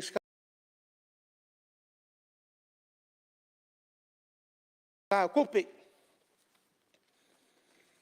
Ya malo whawhikai lau whenga ming ska. Apia foi le whaurunga ma le kulenga, man kangaruenga. Ia e le kau kāpenga inga ngai foi li poki. Le kongo le alama I ke mga kua. Ia upu sa ula unga ai le langu whakau pou. Kako kamawa inga e Malae. Aua ngau ngau leia e mangumangu leo penga. Lewa mai kauinga le, kala whaopopo mua, ia le lama wa maka le, ngā ruenga. E le mori kwele wha malo, me se foi o le. Whaafikai wa ngai kumalo. Ia o ngolefo kwa amakale. Ka kuwhawe moi. Ia leo mai kawinga. Ia o le lawa wa. Whaasoasoa. Ia wangi se mkanga luenga. Te fo ami whaamua o lo yeile. Mga umia ma vei whaamua mua. Ia alka kalo fo ia. Ako kumalo pe ang kalango aku ila Afioga ming ska kupe. Ia sa o ka ua lava ka kumalo pa wan meo pa lo ka wa ese. Au ka ua lava kas. Ia me fo si milionga fa popo fo ile. Milionga le Afioga ming ska nga luenga. Va ve lo fa kingo awalo le kumalo wa kas. Ai fa le ok lenga fa kai kele. Ia ku se fo ka pe nga uma. Ia ele fa ngo fio me ange kupe. Ia le lava ka ko lo. Para kunkonga i ka lesia aing aulok ia o ku pe va wai ka i lo me ko winga ya le fingo fiela ko ngarwenga me se foi ole o ofisa male ka ngarwenga ya ulia i se a ko kara na Afioga le fongo fkarai ni kongo ka ko kelo mafuka male kai ole ngai foi ku pe se foi o le Afioga le minska ki ngam ka mai kai ya o lo afia i ngase ya kalo foi ngai ku malo anga leile kua ya kaulu lo nga le alofa ya ko fa foi sia le malos ya wan foi le fa o winga ya o kiuke ya me le mala winga pe onga ka ko yai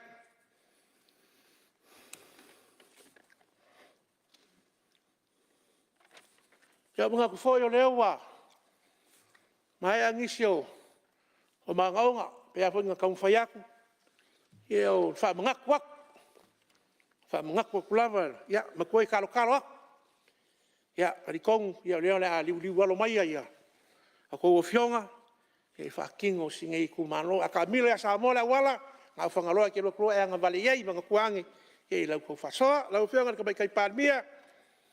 Afioga le sa fa pico ya Malolo folau Malolo fol pale Malolo fol on sai ya mako ke keleak ya kali ko ngamo o ko kai ya wal ka ko fainga malo ko kalo ya fa folo le ko so fua molo malos kingo ya fa ka ma ngai la le nganga ya ma fa ku pela uku ye le uku le lofa ye ke lo fangai ia le Samoa ma on kangaka ia mo nge foi la Afioga le fongo kalai on foi ia ele foi ngo fio foi fa foi ngol ka ko Palemene ia le lava mai ka winga ia le lava ke fa ka Malie ia fa ku pul foi ngo ka ko fonkanga ele mo le poi la fa kai kele man fa malo e ku sai yo par wenga fi kai kunga ia mo le Pongo so le ku mo ngia foi se ku malo ia se ko lu ma se fanga ia o lo fo le ku malo sa no ia fa ftai su malu mai le va fonti mo le sa no malama ia me se fo ia o le lava mai tau tu fo ia le lava e te sa no lava ia ma sa vali mo se tu malo ele ia malo fa ftai ia e foi manai me alo fo lo business ia le lavo ma watu fo ia malo le lo fa maoni le tu malo mele ia pa ftai mo lo sao o le tau foi ia le foi wa li fa sa uanga i mtanga ruenga fa pitoa o lo afia tatu tal fa po tupe mele malo le lang o tatu ngaruenga fa ftai sa no ia la no ne stasio su malu mane foi fela fa tatu ngaruenga ia le mai tau atu lewa sa oni mai le ja konto ina mai tanga renga li tutane suma malu mai nganga maunga numero lua ia lo wa no le Foftaide am noi la Afioga fong ftalai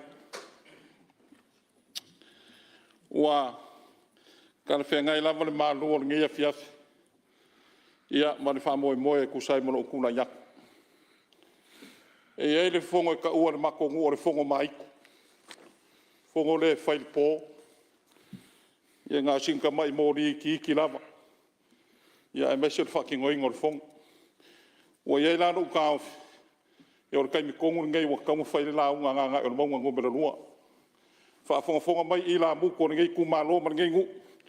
Ia o le se fai sa o ngai ku malo. Ke kula ia ku ma le loko mawalano. Ka ukana foi ma le fai ke le mawalunga o ngai Palemene.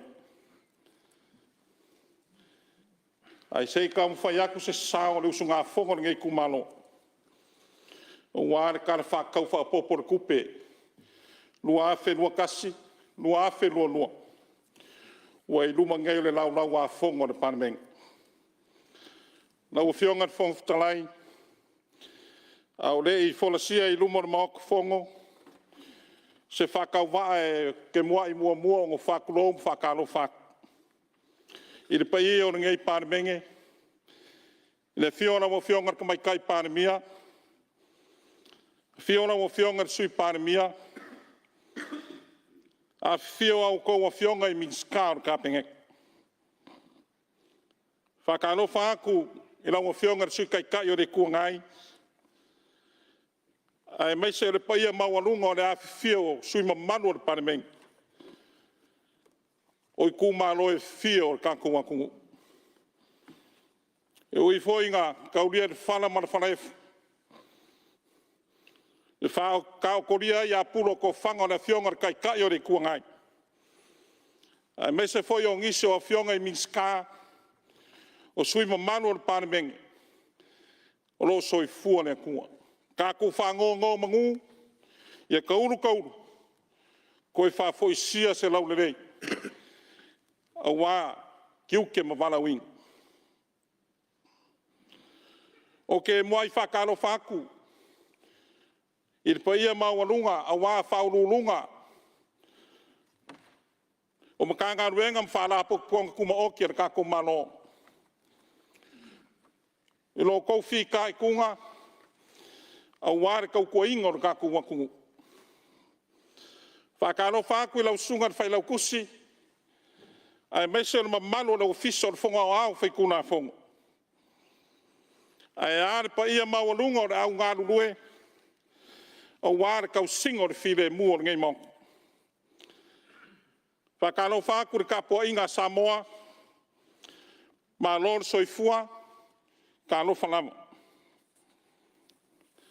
Whakulo waku re kapoa inga mamalo. A wāre kapoa inga Samoa o ao. O upa ia mau mamalu Samoa. O lea ua mae o ngā kosi whaki. O mamangu whakiki saungoanga ma whekalainga. A sui mamalu a mae o ngā saungoa e kula mo mai. Pe o iai se leo re ngai kumalo. Pe leo fo iai e le ma whai o ngā vesea. Pe whao popo ai se ioka o ia pa ia ma ia mamalu. O wao pa ia e kumau ma mausali. Ne pa iai o se o kumalo. Ne kapua inga ngā ngai o le maunga ngumelo nua. Ko ke sila lava I lo kingo I whai ungo vai aso uma. Po lea lava le makiwa lo kou sui. A le kako makiwa whaafsanga. Ia maka aku whangua kangum ke kelem kauku. Si ringa ma whare whamaoi. Kai ngange whoi o awao Malae. O maloa maka. Ai maku ar kur kupua I whare whangamalo ma whare korpai o kuo vai kuku. Whakalo whakur kapo inga kama whangau o seu kumalo. No a whiwhiam papa au I so se kafo le lalolang. Whawkai e kusai mo kou whaamaungianga o kou sanga fau. Ai meso lo kou whaamalo siau. Ma kou whaamaungianga wale usu ngā whongo. Alo kou sui I le paya inga ngei. Ma lor soifua ka alofa lama.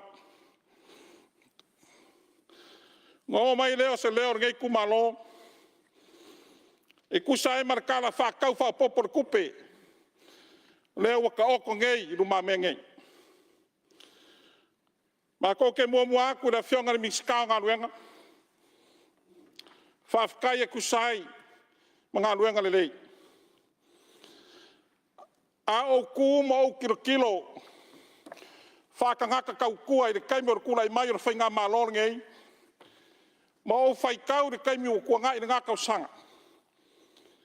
O le wha kua lima masinga. Koru vai aso. Ma re aso e kasi re ngei. Kanu kula i mai re whakua kua i re kua Samoa. O wār whakau kainga sao Samoa mo re ngei pai aingi. Lima masinga.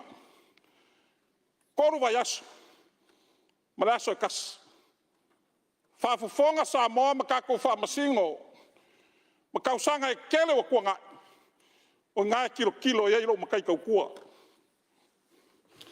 E fua e oe, ma whaamasingo e oe. Ma kako whaiar whai unga. Ai au mai kau i saungoanga ma whekalainga a sui ma manu le Palemene. O loa ngai lava kalsanga. Soa vai. A wala ngā rue. O le whare mai. O lea lava e whakupula ia. O ke pare i kua, o la me sa whaie kau sanga i keru o kuanga. Na o whianga ni miskao ngā ruenga. Whawhikai kele lava. Ngā ua kau ao aku iau ao. Kusikara sanga na ngei kumalo ngisi o vaenga fia whare leia. O le lauka na ngei kumalo. Na maka kulawa ngā ngai o na maunga mua se e paia ngā ngai o na maunga ngumela rua. A e sawari aku i kaile ai e kau yuka i kua lava. E lua i kula lua sifuru minguki. E ke sawari ai e au ngoma sou Malolo. Fua mai. Ore makua mamawa. Se longa le koa fuka mau paolo aku rei ku Malolo ngei. Mamau. Ore makua mamau lava. Me le lau whionga na miska. Ngā ua mako karango aku. Wa waku fo iau ao kusi. Ia ngai ka kia i ngā le uka whai mea. O se paku mo le. Ngu leo le repa. Le anga o le whare sāre kua la yuka. Ale maoka o le whai whiau le kua la i kai e whaia ia o ngā sā. Kasi le whai ke kengo o le whai whiau. Ai meiso le kalisia. O alo mu whangau. Ai meiso sa onga lea. E whai asinga sawa o ka wad. Ia ngau ka ki aku ngai lau whionga ni miskai manam ka ngā ruenga. Ia e meiso whionga ni miskai lango wa whia i eikus. Ia au lea lava i rei kari mai. Ia lau whionga ni miskai. Lo kua kolo pulau kai milenga poloka aia. Ia lava luas. Kua kolo pulau lau whionga ni miskai. Ke leo ko wha, ke leo moi. E ke ku aku i murwhangua. Ia lai ku lai mai lau miskala ngon lango so voi sa le lolong. Whamalo whaftai. Kai mi lewa mo mia e Samongi kai e ku lai mai. Kai mo fia malanga mai o so voi inge upolu. Whapea foi upolu aku i so voi. Me le mo mo le koe le nganga whafkai lau whiongan miska pawar gei. E leo iangi ngai a wangoa foi la ea lau whiongan miska. Mo fe malanga inga kako vae. E whavangoha e mo kai o e kalisia. Ai meso o whionga i sea, sunga i ko inga, so se kalisia. Nanga iai kai me wala awa koi whongo whawhose. Iai o mai, o kumu. Nala lea kakalo aku lau whionga ni miska, pele o iangi ngai awa ngoa fo ie. E whao popo mo se, whamoe moe whapea. Ia wa kai umo e kalisia, e le whapikoi se kalisia skasi. Kalisia uma lava. Kai me wala awa koe whonga whawhose. Ia, alai maua se awa ngoa.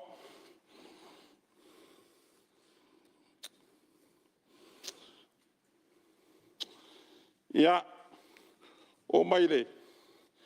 Whionga miskau leo. Whawhakairo whionga miskai karia o kalsanga ngei ngu. Mole whamaingo lokoa. E mo kua kolo pulou le au nganga mar soifua kau kua. Le whionga sui komisinga. Mare mamano na kanga luenga o leo i savoi. O whea lava pou o savoi o asau. O vai ko muli. O kua sivi ma whangamano. E se makaala re kaimi o asu fia. I le pisi il Krismasi mara kausanga fou. e se makala whakingongo ngā ruenga ngai leo. Mele mole koe na ngā whawhikai le sui komisinga. Me se foi o kai mane pa i o lau whai ngā ruenga leo se voi. E kusai mura lako soi fuka kua. E po hao whai poroka. Ya mai sor kai mi leo le kau mawhara awa. E mo mori aku le ngā whawhikai kele. E kusai mura au nganga. Lau a whionga ni miskai. Me fo i or sa ngingo ri poki. Ka ngaka fo i e o ngā ruenga whawai kaimi. Ia me se fo. Ia o kaimi le sa ka penga i o ka ko sui e whaulu i paloka. Ia ngā mō mia fo i ri poki are. Ka ngā ruenga leo. O le mori maua. Mako moku sa voi sa mwhaianga sangi sa voi. Ia ri poki ran ka ngā ruenga leo. Ar kaimi ngei. O leo koe mwhainga sangi sa voi. Whapenga aku se nganga lau whionga ni miska. Pele ala ngā kakau. O lawa whio i sa voi la whionga sui komisinga. E le mawhai o ngā sangi ai le vaenga. Ia e kusai mane. Ni poki ia o ngā ruenga whawai kaimi. Ai me se foi o le soifua ngā rurue pa a whai e. Ia inga ngā ruenga e fsika. Ia ni mamalu da kungu. Ia. Kulanga fui mu. Ke masalo e leo pōng sā e whaafonga ngai maoka ma Samoa i lau whionga ni whongwhtarai. Ia le whanawelawe sa kupu de karisia i pakamea. O le sau ya sau i pakamea. Ko kiki kula. O le ruaku sa le lolonga i pakamea. Por korsu lima minguki. Naan me le silsila i lau whionga ni miska ma ni malo. Nga sa awan whalongo na a whaise whanifui mui vai poudu. Kasi le whangua na malo. E le kau whango ia pe whangua na malo. O le sau i vai po uri pakamea pe a wha pe kupus whanawelawe ngā lima minguki. Ai a mau ase whakawari fui muskas. Ia, sau lero ngā kasi kau ka whakari ele o aku sa le longa maa sau. I le mamau. Vele karsa ngā kui lau whionga misikau leo. Whanpui markinge mu. Ia a warkulanga i se kawari fui mu. Whaonga iai ngā whangua ia vao. I runga korisi vai po uri mesa ier ka kwaong. Ia reno ngāfo. Ia ngāfo i ke le loko ai. Whangamalo. Ua e se loko a ke le loko ale i whangamalo li. Kanga ruenga leo. Ia lae. Kausilele ia ngei kumalo ia le pai o lau whainga ruenga. Ngō mai leo sa whamkalanga i lau whionga i le. Miskau pisingisi ala manguia maleipi. Whawhikai e kusai mora koe kalainga o pingo. Lewa whaawau e whangaka sulkasi polas ko ngā. Nau whionga miska whawhikai kele lava. Nanga e pauaringe o kia konko inga mat whaipule e vili pingo. Sa iri kupe lau rok. Nanga o kupe aia ki ngā e so se mea. Mere mo mole a kwai le ngā whawhikai pauaringe e lau whionga miska. O le koe whawhau wingo lai sengi. O le umiong whakamilo. Whekuri ngai solo. Alana me le expire lo a. Mga o mia whafou. Nga le a mai la vole. O la waire sa ngā mi ni mani whaipule. Ane si me koe sue ai. Pa wale o le mea le a mai o le liso kupe maua. Le masinga ma le masinga. Ia, koe ruaku le whafou ngon lai seng. Ia ar kulango lo yainge. Kuri aku i, kuri ai o. Me le kalo koe lau whionga ni miska. O le mea e se whaingofie. Se a ngofa ka kom whawhainka. O le kakalo ngā rei ngei kumalo. O whionga ni miska. Ia se sila e le kafa. Ia. Kulanga i mo pisingisi. Lenga pe o ngā mau e se o sui mamalu. A whakau alu le whare o saing. A ai karaf. Iang korkolo mai le Samoa. E ango mako whai aku le, lau nga whalau e kere. E le mwhai ngā ua lava sa le lolonga e. E whai e pisingisi a sainga. Ai ku mai ngu i kua e. Sa i reise lengi a, angai a inga mkak whai pisingisi kua. E kau kua ni ngu. Kau kua le lok. Whai e whalewe lawe o ainga. Me re ngang kia kua ngai ka whakaf. Lau o whiongan miska mana malo. Ia, awa fwoi le vaenga. Ia, o te whautuina le sui mamaru. Ia, e se nganga whalavelawe le saunoanga matangofie. Nā sfautuanga pēa na fua ia tātou saunoanga ina ia au foine I whailonga tangata tātou saunoanga. Me se foi o nai o tātou oso lo so soani fo le tino. Me lea ia le tu sao tātou saunoanga whautuanga ia e wane I atangia tulanga lea ma le ngang whaaloalo. Whaftai. Ia, ngā aku leo le. Whasolongan ngei kumalo e lau whiongan miskao le siso manga. Lava lau sira fia lau whiongan miskao ngei kumalo. O lewa foi ngai e Afio ai ai le. Le vai kau kua ngai po ama le lua fesfulu. Lua fesfulu kasi ngei kumalo e le. Whainga ungise porokeki. O le vaenga lesa i ai le whare mai kuai.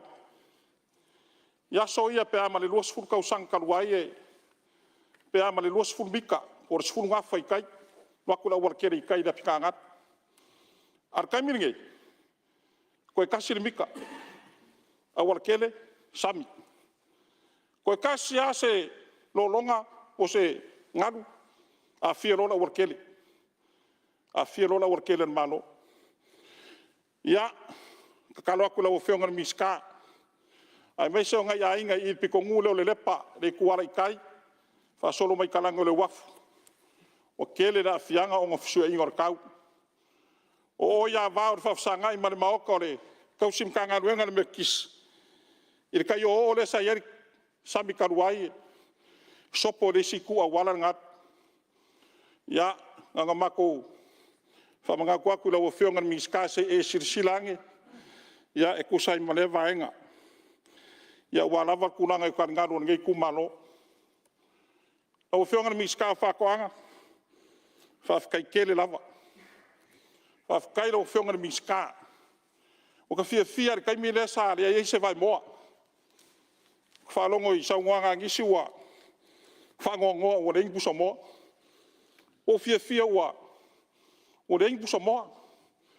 se kau whaonga koi sa stu me o povio lai aki e ai wanga fai kongo alo fare velaver kai milenga lengi moa ia bon manga yan bon mo dakinga kangok o le lafua kangoi o le pov ia ka ko lengi lafua mangyakinga ia nganga le ia vai moa ia fai ki o le malo ai mo le aku le nganga fa kai la o whionga miska e kusai mar fa mo le winga fale la ke waia o lo asava ia wale fa mo mo na winga ku fafo o wa sila ia ma malo la ku singe ia ka mai fa le o la e fa kingo I se kasu ka mali o le mo ku ngai savoi ia vaenga le mele mo mo le ko ila nga fa kai ro whionga miska ia e kusai male kulanga ia langa o lewa sa ngo mai la whionga ile fof kalai ila mai kau pe nga le valuam ka nga ruenga lea fia I kongor kala fa kau fa popor kupe ia ngiso vaenga se lenge fa wa inga ngai masingo koir kau sanga far kupe ia ona ko ka kia se si vaenga pe nga ia ngisim kanga ruenga fa misnonga kanga ruenga wa onga ia me se foi kanga ruenga so ka inga magisom kanga ruenga malo ia awale kala ukur kupe luo kolu au na fionga miskaso fo Malologa inga whafkai kele a murka vale. Whafkai murka vale ngei kumalo. A mai ai ngase ngasei kua sivi. Ia o ngei fo I kumua ngei. Mori aku le nganga whafkai lau whionga ni miska. O le whapikoa mangu ia kasi. A o le lama wa e whasafua. Le lama wa o mani ngei kumalo. O mori aku le nganga whafkai. Whalua ai whafkai sa o awakua mua. Ia I le kaimi sa ka wheloa ia ima ka ua waku ka vale. Ia lo whangia le kua lau whionga miska soi fua Malologa inga. Wa o ke vai ka waku ia. Wa e ngase fo. Ai ronga e umarangi kau sang.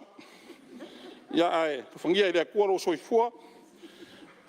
Ia wa fo whenga ia makio ke mawhaiva le valauinga. Ia. Ke masalo wa. Aka mai engi so vaenga e fia. Karsa renga ngei kumalo. Lau fionga mis kau kupe. Ya lewa e saunga mai skam ka koe whelua I kusai mana kusi ngā wak. E reo se kusi fole le whale wō. Ya ore kusi. Ya o ngongiso vaenga e. O wana au angwanga le kanga ruenga. Ya meso soi fuka kua o alum whanga ura ka kua kungu. Ya whanga ka mai reo sa maku kala.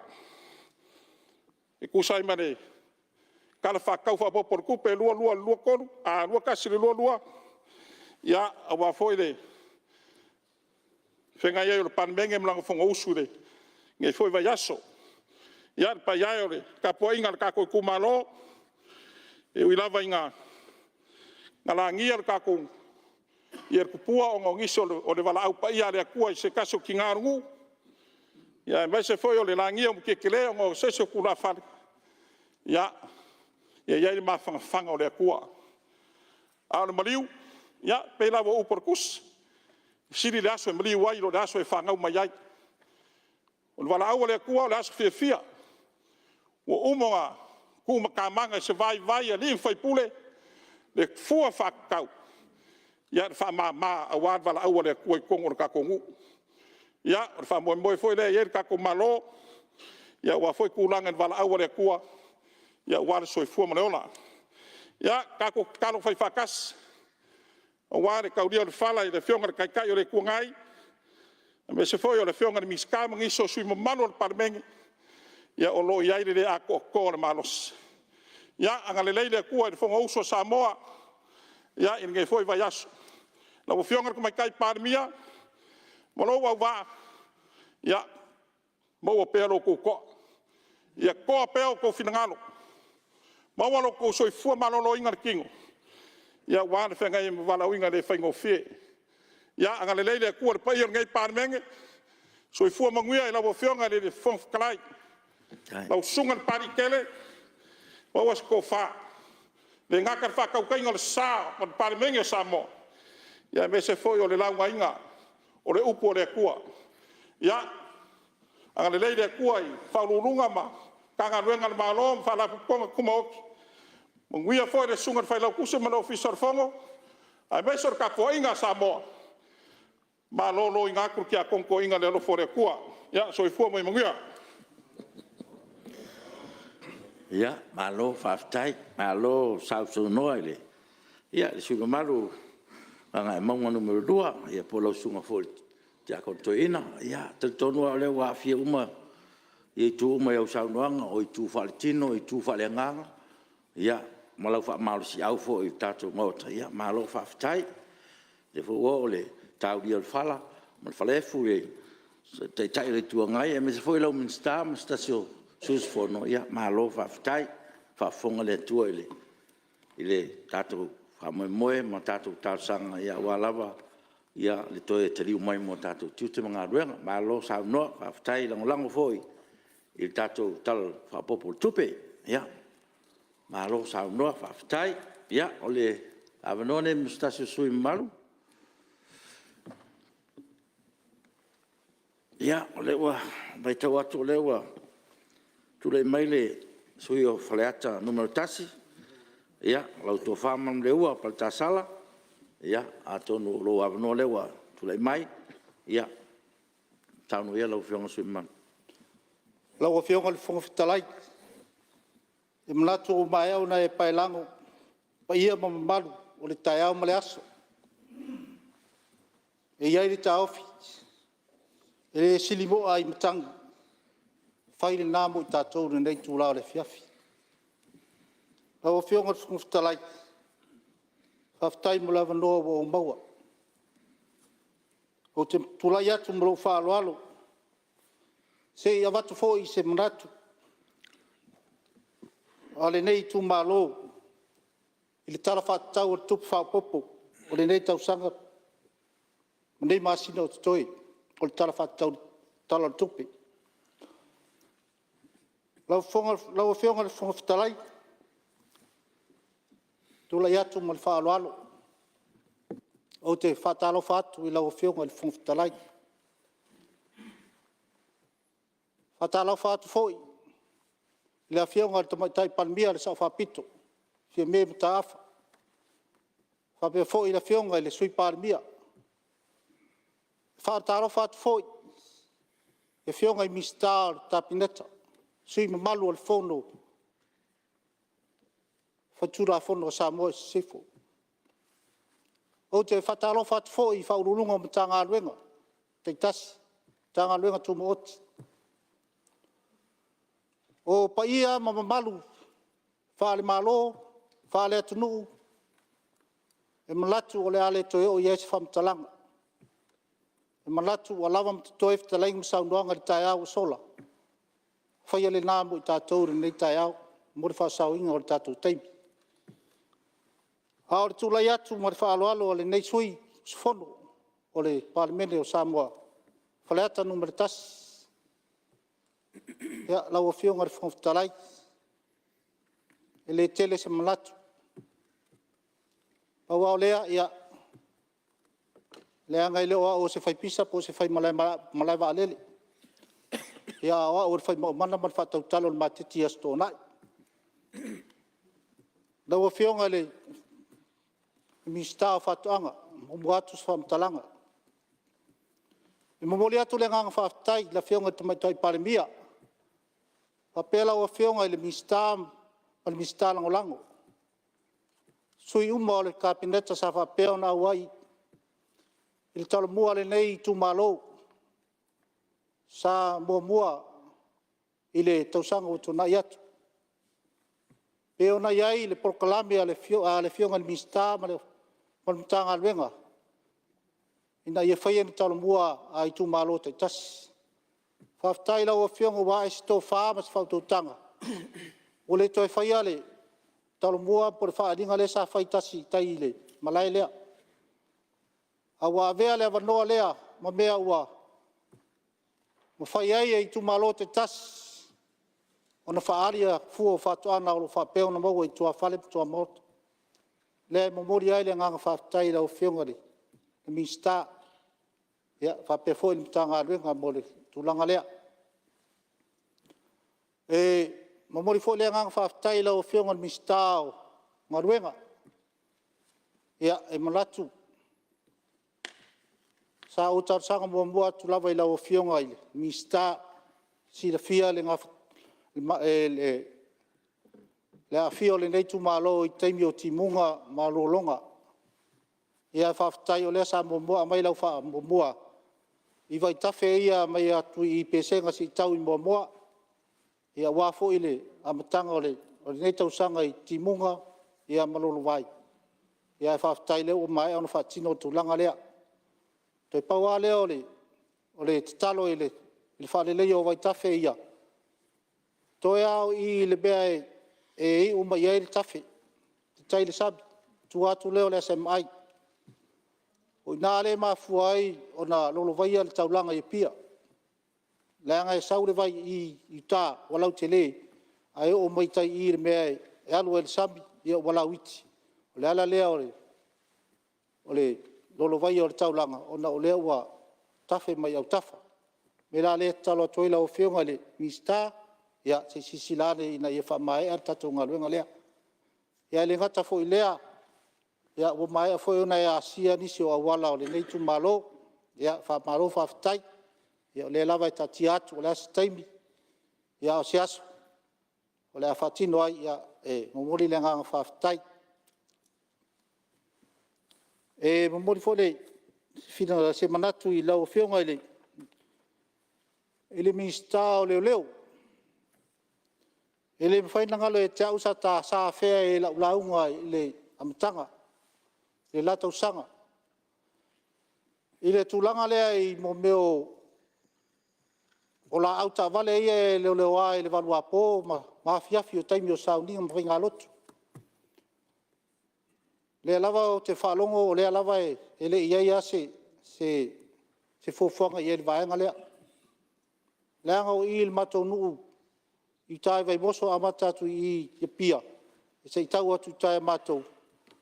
I nā lea tele na whatino ai ia le vaenga lea. A me se fo I o isi tae au. Ta te whalongo mai lawa I lau o la au o isi tae vale. Kua tau tia le tele. Ia eo fo I mori. Fo ia na o whai tanoa tuai fo I. I whalave lave isi ave tae vale le po. e solungia o fonga o ta vale ia se fa mon bole lau fionga i le mista ia se silane le vaenga lea o le si vaenga e fia ta ua ele se fa matalanga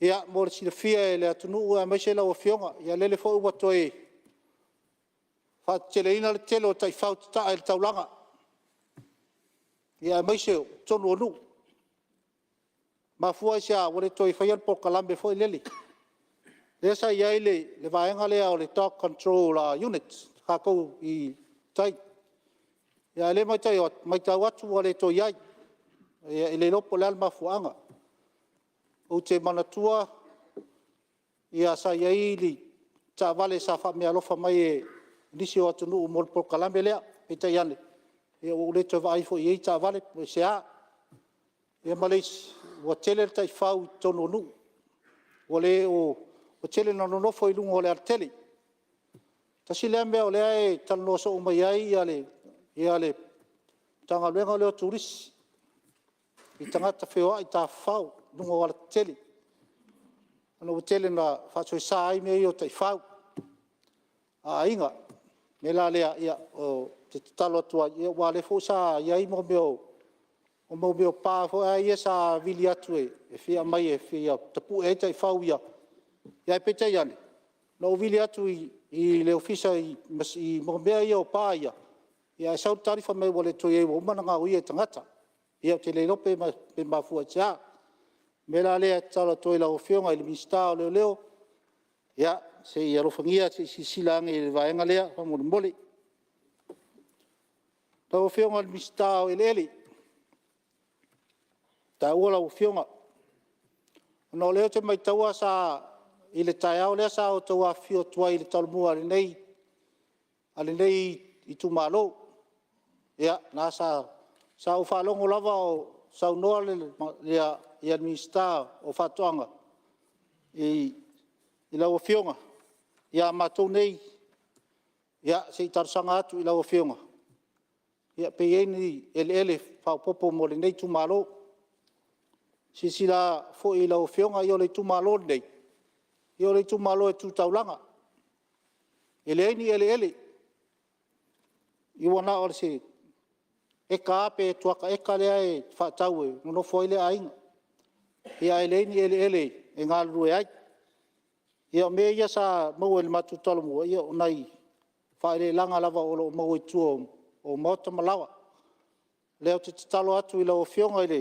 mista ia pe mawhai o na whamatu mai teisi 5 pe salau e ka i tā i me le ta ua o lalo nea leo lo iai ia lisi o mato nuu le la e ngā rue ai ia leo te vai tā i le nā o ngā ele ia ele i lava ni mea na o vao ama tonga la au te tele la iai ia manu la iai whelelei ia ele i se mea o ngā rue ina me la leo te talo atua i lau fionga i le mista ia pe mwhai o na whamatu mai ia seisi vaenga ele ia sei whatino ai ia mato whatoanga ia maise ia o lea la ta pena Itumalo mo poloketi o le tasi miliona ta la ia tasi lea o ngā o le lea pia whamatu mai ia sei whatino ai ia nisi o poloketi o le matu Itumalo ia talo atu lea i lau fionga i le mista ona o mai lea i lau fionga i le mista wa onga ia manatu e te pose lilo ta ua fo i launga la tausanga o tona iatu ia na o le lua primary school e tono le matu Itumalo na o ia i le pea ma vai moso ia sa tarsongi o foi PM fai ona fatu se si primary school ona o tele tamaiti a onga ia o le lava fale a onga le lava ia primary school ia le ngate le ia o le fale a onga foi le i le pea ia pea no foi atu le to sefe mo le whanau a onga salo asisila ia lau fionga ia po nisi foi o le malo ia o le to sefe mo tamiti a onga le talo to lau fionga ia se silane vaenga le na o ta atu le matu tarsanga ia lau fionga fo le mistao se o manga ia O leo te iloa ai, ma o mana tua ere tura fonga le malo sa. Fa sa ai pe tapu na tangu me i o tonga tonu. Ia pe tai ane, asi sila iei i tua maotau, malawa o neinu. Tua tu i tai o le mele iei le asa mai a sanga e tu i tai. Ia o le ima se tonga tonga o umang tanu umai la fai business. O le se toa tonga sa tua iei ia na ia inga ia. Sa mau ari tunange o le hipo a umai tu inga fingota. Sa tele na mau ai tua i. Wa whainga tāo na whaise fofuanga i vaenga lea. Ona ua mai, ona whaatau motu e tangata ia ele ia. O lea te talo atua i lau whionga ni mista. Pele aini ele ale malo e whaafsuia i ma inga ia. Ai toi whaamatu mai ele ia ale Itumalo ma tonga tono ia. E whaasao wā ia le whongatau mawha ale nei Itumalo ma inga ia o lo tua iai. O le talo atu nā i lau whionga ni mista. O na whapupua atu leo se whamtalanga i le nei e fiafi. E mori le ngang whaftai lau whionga ni mista o tupi. Maulolo tau tai, maulolo le loto atu nu. Maulolo le mori, o le menei whainga maulolo. Maulolo le lima whaaso le lei. E matua i se lau pasene ia le langolango ina le nei Itumalo o le tala whaatau whaapopo tupe le nei tau sanga. Le la lea mori atu le ngang whaftai lau whionga le mista o tupe. Whaumatu sa u whamtalanga e le peo na whaiatu e le umi sa ulaunga. E mori atu le ngang whaftai si Itumalo. Si Itumalo o whareata numertas. Ia wafo i le fio le whamuina su le usori. Ta mapa. A fio lau whionga le tele. Mari umai le whale walu ma le whale lima. O tangata tanoa. Mari umai foi o lua no whasa. O ai ma vai tangutu. Malo o lua vai whale. Ma upu i le sau whainga atua. Ma mole atu foi le ngang whaftai se o matou nupele o vai mosa. Wa le fio ta mar whale. Tai o sur ta mar whale. O sori i malmatua i le patau ave. Ia tanane foi le lato lua i to manga une manu le laua. Le un Malie ma le whangle furu. No ftama man Malae. Ia malmatua ia to ala matiu fea. Ia mamalu ia te oe vai mosa. Ia mamalu ia ma pa ia o si Itumalo. E le ngata i lea. E u te wha talo whatu foi. I nuu le mawai o si o matu Itumalo. Lea lo afio ai tupu mtamali. Tula toa ma le afu le loa. Ia mai o Samoa o lo whapea na papa au ai vaenga i o le matu Itumalo. Pa malo whaftai lo la o tau tapu inga. Ia wae manui ai wha moe peo na o utura ia tuai le nei e fiafi.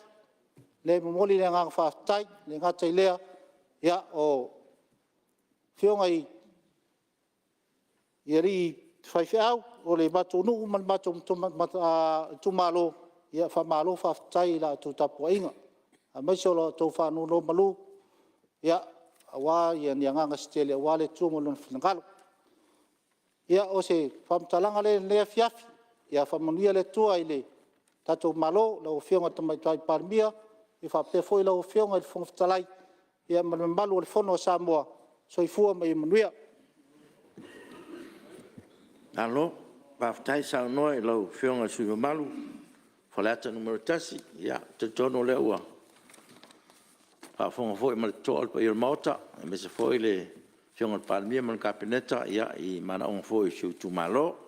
Ia, malo whaftai. E foi manatu le Itumalo. Ia, mese foi o nai tangata no o le Itumalo.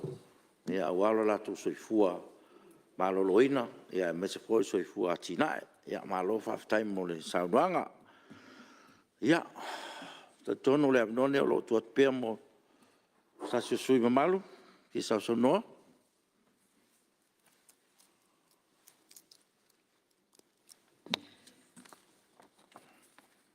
Ia, o leo mai tau atu pe o leo tūlai mai ia palauri.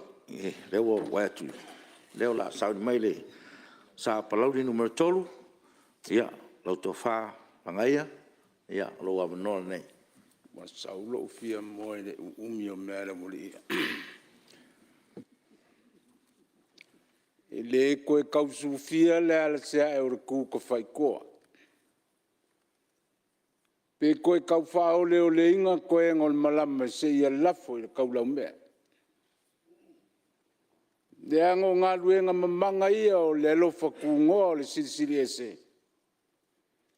E salu iai le soifua. Ma le ola.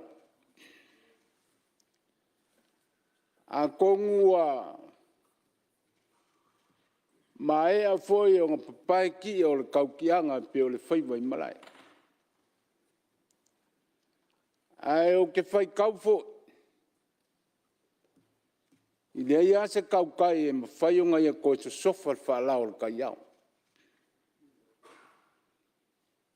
E lei foi se maka pala pala nga ke koe kapulo langa inga pe koe au inga le fosou o le kai langa langa. Le anga e kupu le kai e kupu foi le vai. Ai ku mau apa ia ma malu o sa ma whai ngā o Samoa. I le ka kua lau malo pe koe kapu e Mulinu'u. Ai mangaku fo. O le urua i fongo ngei al Palemene Samoa. A wha Lepale le laulai o le afiafi. E whikai ai ma le kū ka whaikoa o le malama whasuao. I ngā ua kongo ai le whikua o le malama o le aso fau. E iai le urua i fongo ngei o le Palemene Samoa. O le nganga fia le ma le nganga whawhikai. Sa ngā fo iai le vi inga i le kua. Whawhikai wa asal mfuapua ngai anga ngoa e ku malor kasi ngau al kausala malmas. Ka ku maka i longa maka ngō fie e ala i le soifua mo le ka kuola ma le malos. Leo koe whakawhaka i le whakawhaka le Palemene Samoa. Le langa le alofo le kua le moli e muau. Sa ili mangu iai le lalolangi longa maka ngō fie mo longa pupula. Ale ngalu e whasufi aka e koa iai le wau malu pe amwai makangi mali. Ia sanga vi ia le kua mo longa alofa whasoa. Ngei foi aso ma le whelafo inga le Palemene. E moni a kua le nganga whawhikai ma le nganga whamalo. Kasi o le mea. E upu fo ia whaaleanga ngu. E au maale a kolanga molia i kaunga. E kalawa ai usu makolo. E le peki ai le file muma le ngofo whealfangi o le Palemene Samoa. Whaafonga e Samoa. Nio kako kusilinga. Awa foi kau ki koe asa inga le o ngā sami. Mokua ngai. O le kai au le ngei ma le aso le ngei. O le kai au le koe fua kai ma le kaua kai. Whakua ngai le lape walu. Kako wa ngai luma sa ili se mangmi o Samoa. No kako ke vai fai o kangifu. A maka palau ka alunga. Le mangakua, le maukongu po lunga po lalo. Sila fai o kailoloko e vai mamao. Po feo ka oko ai le file mu ma le fea alfangi o Samoa. Feo ka oko ai le manguia ma le luma ngai o le fuanga o la maua. Wale. Mo kurai o ngo sa ufau kuanga ya maku kako mauka. Le anga o le mauka nga whaku ai kiki e la ukura koa ma la ufuele loa. Le heu mamai. Le mauka ngei ma le Malae ngei kia whau. Mau bori koko msa. Ai fe so ka iai paenga malala whanga ngu maainga. So ka ua wai Samoa ma le lalo langi ako. Ma fua isea. Langanga ko ai le ia kumu mapule. Ko ai mangu. ai mafua o le ngā luenga whaola lo kākori o Yesu Keriso. Ngā se kaua ku le malo le kua mafua i ngā kākou soka. O le nganga lea ma le kakalo ma le whaala. E ala foi ngā umi kākou fongo. O le kākou koe fo i kua. Ai a kākou angai ai luma ma kākou. Whawhikai le o a koe o lango i ngā le kala whapopo kupe. Ma le ngi kumalo. Whawhikai lau fionga i le miskau kupe. A pauar ka kalo ia kaukuanga ma vaenga uma ia o whapopo kupe. Ia whai ma le fuafua, whai wha maungi ngā lua. Whaasoa li ma le lei. Lufi li ma le lei. O lo i kumalo. I le ukangi mai se mea. Langa lava le kumalo e le lei. Langa lima malosi e ka mao hainga le kumia palau. I le ukangi mai se mea. Pawal mea lai whakal mai wa venga wa kulmili o ngala kuwainga whai mako fofo. A paula. Mo foi launga palau.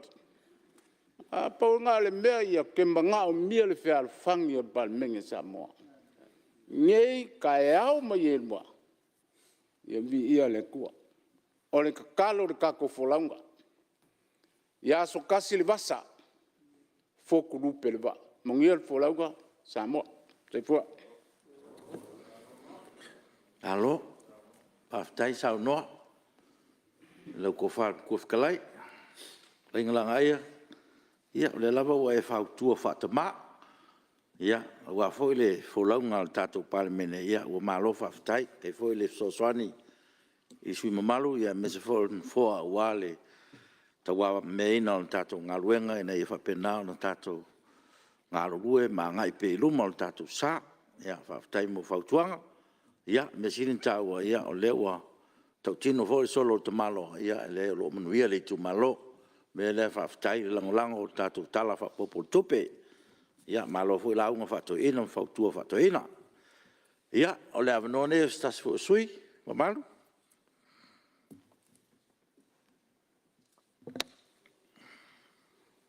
Ia, o le ua maita watu, o le ua fu moina saa o le sui mamalu, mai vaisi ngano numero tas. Lau fionga ni wawa, ia, o lo avanone nei, lau fionga ni minsta lango, alwang tere. Paftai lau fionga ile fonga fetalai. Ua manatu ia toto o matia matia tu au. Langa lea mate so tuli ma palauli lea ua tu muliatu. O le pule a palauli, ma le pule a matia tu au.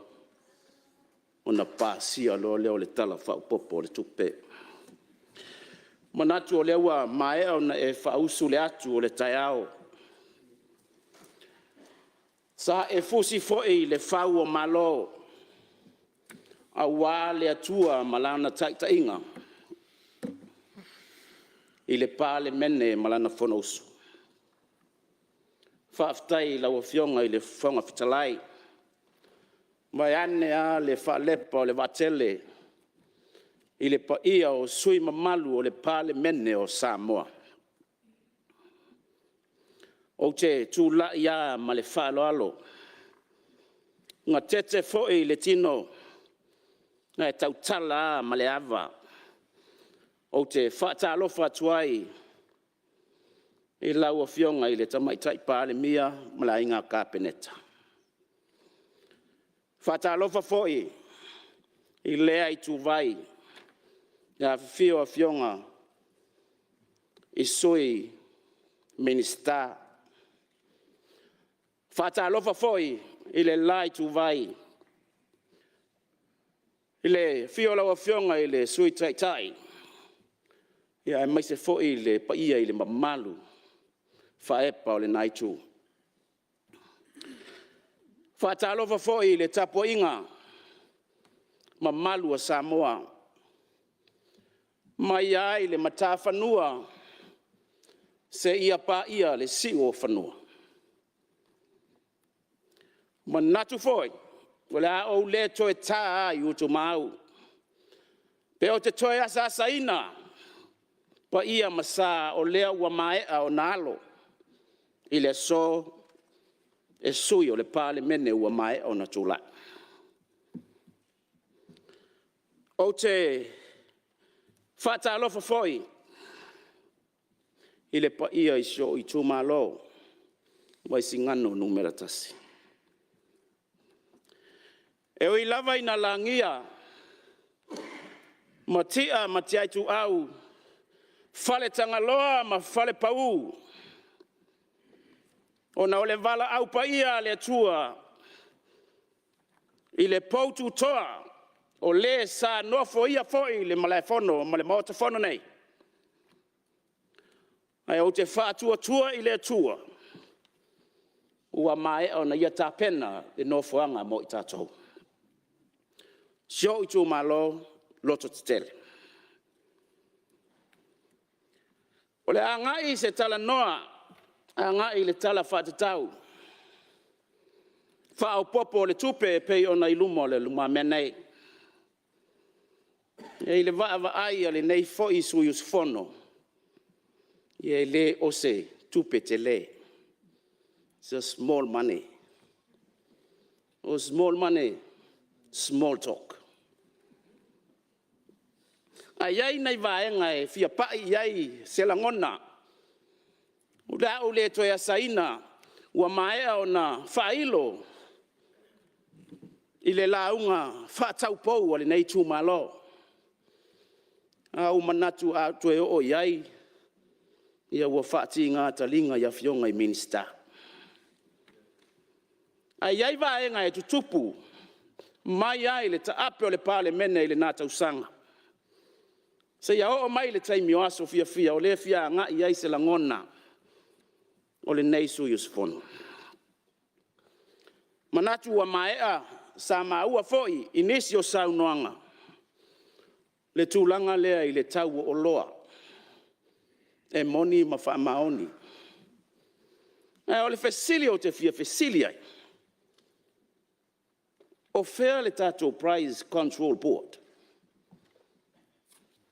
La tau te va aia ia tau o lo. Nga le maua i le suenga. Ua leo toi ai se mea lena. O lona winga. O le ala lea ua. Tu sa o loto ma pule ai. Pisi nisi le tau o la tau o lo. Ua le ai se mea le. E fua i ai. Ia le tau o loa. A fai pisi nisi. O le tatalo le ale nei fo Itumalo. Mai le siu o sa la fai. E o iai le tinga o le taunga o tau o loa. Wha mole toi wha tu lai. Le Prize Control Board lea. Ina ia tu tusa umai. Pe sioki a le moa tu lau. Ia aua nei fesitai. Ia le tau lea.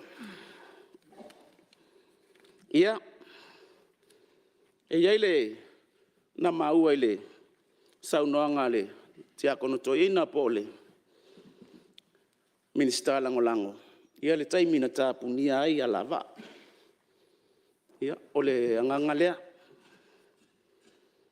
O le tūlai o se tai fo i o le atunu. Ia e sila le atunu. Ia o taula mua i lunga o le. Mea o lo tu mua i le paia malu o le atunu.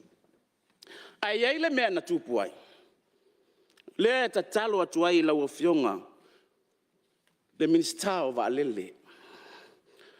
Na asia i lau sau noanga, i lau tala noanga, whaatau pou.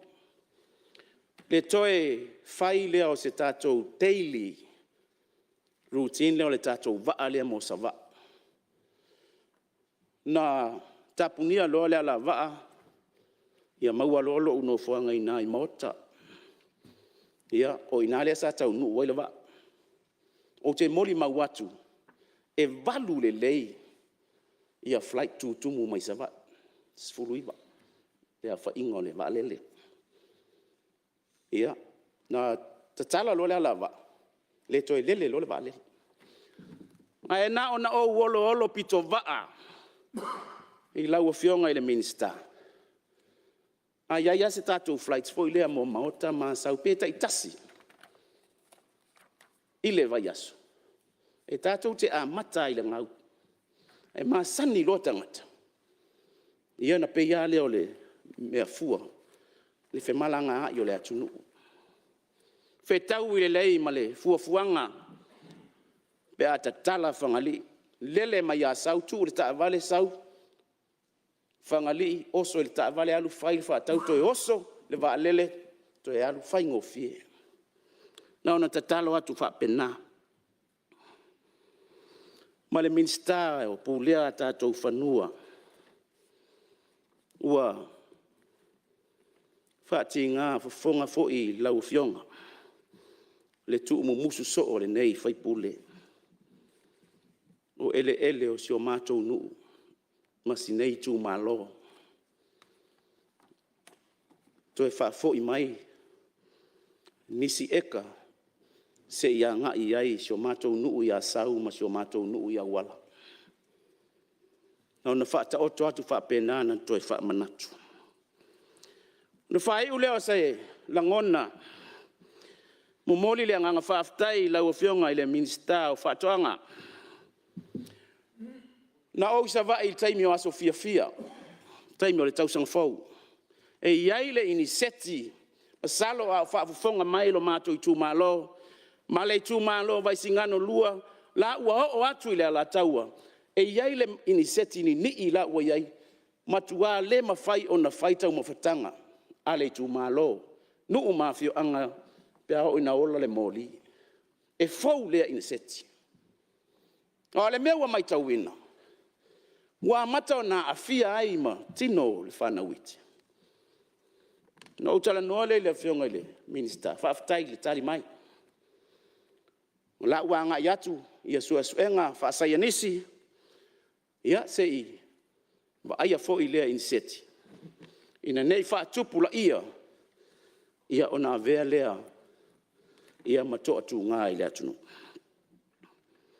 Ia ona toe o mai leo se tala ile tala fa popo le tupe fa aftai tele ile mai tau o lo su fono o lo li lifa lava le nei tala fa popo ile fa ta waina lea o le puipuia o si o tato watu nuu mai le koviti ma o le tatalo fo ile le nei Itumalo ta ofiofi le tatala ina o tato poras. Se I matua ato atoa le lei. Ia ona tatala lo lea. Ia ona fo I mai leo sa mātou whamtalanga. Ne I ngalo a tae atua. I le tapua inga na yo tama whalenganga. So Itumalo mai matia tu au. Se ia pa ia whale tangaloa. Ai tu e fia o le lalo langi. O lo fa peo na tapu wa iai. Alo mafanau o tupu matamali o le nei Itumalo. Ia te whata alo whatu. Whaafitai mo lo tau lango mai. Ia. Manu te leina le sao whainga. Fionga I ofisa sili lango. Ofisa sili. Ofisa sili o pulenga. Whaafitai mo la o tau tua. Ia toa pea la o tō loto. Ma ia o tō walo lofa pea I le atu nuu. E ala I lo tō matau I le atua mana o tō ngāluenga. Lau Afioga I le whonga whitalai.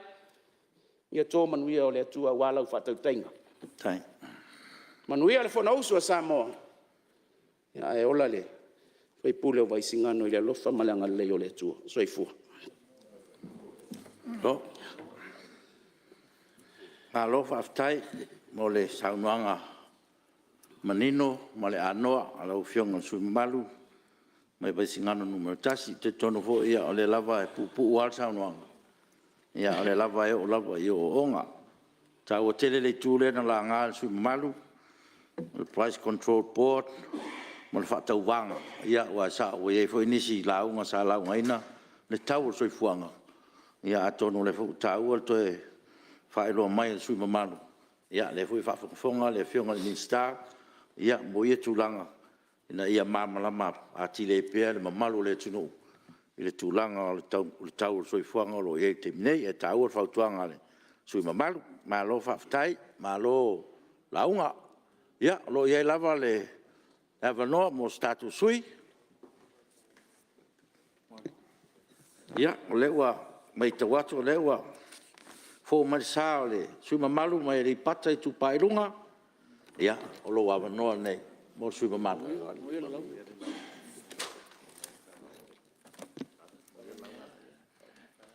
Leo fionga fong tlai e va ia tut peto e 5 minute ia ona o le tulanga ina ole tatou Fonotaga ia ai foi le taltonunga ia o vela le fal le va foi nga se ia lo fionga me se foi ia sui malu ole for uso Samoa ia lauliliu le tala fa popo mo muale tupe ia le lua fe lua tasi lua fe lua ia ai o titula ia tu te tautala i le anganga fa alo tele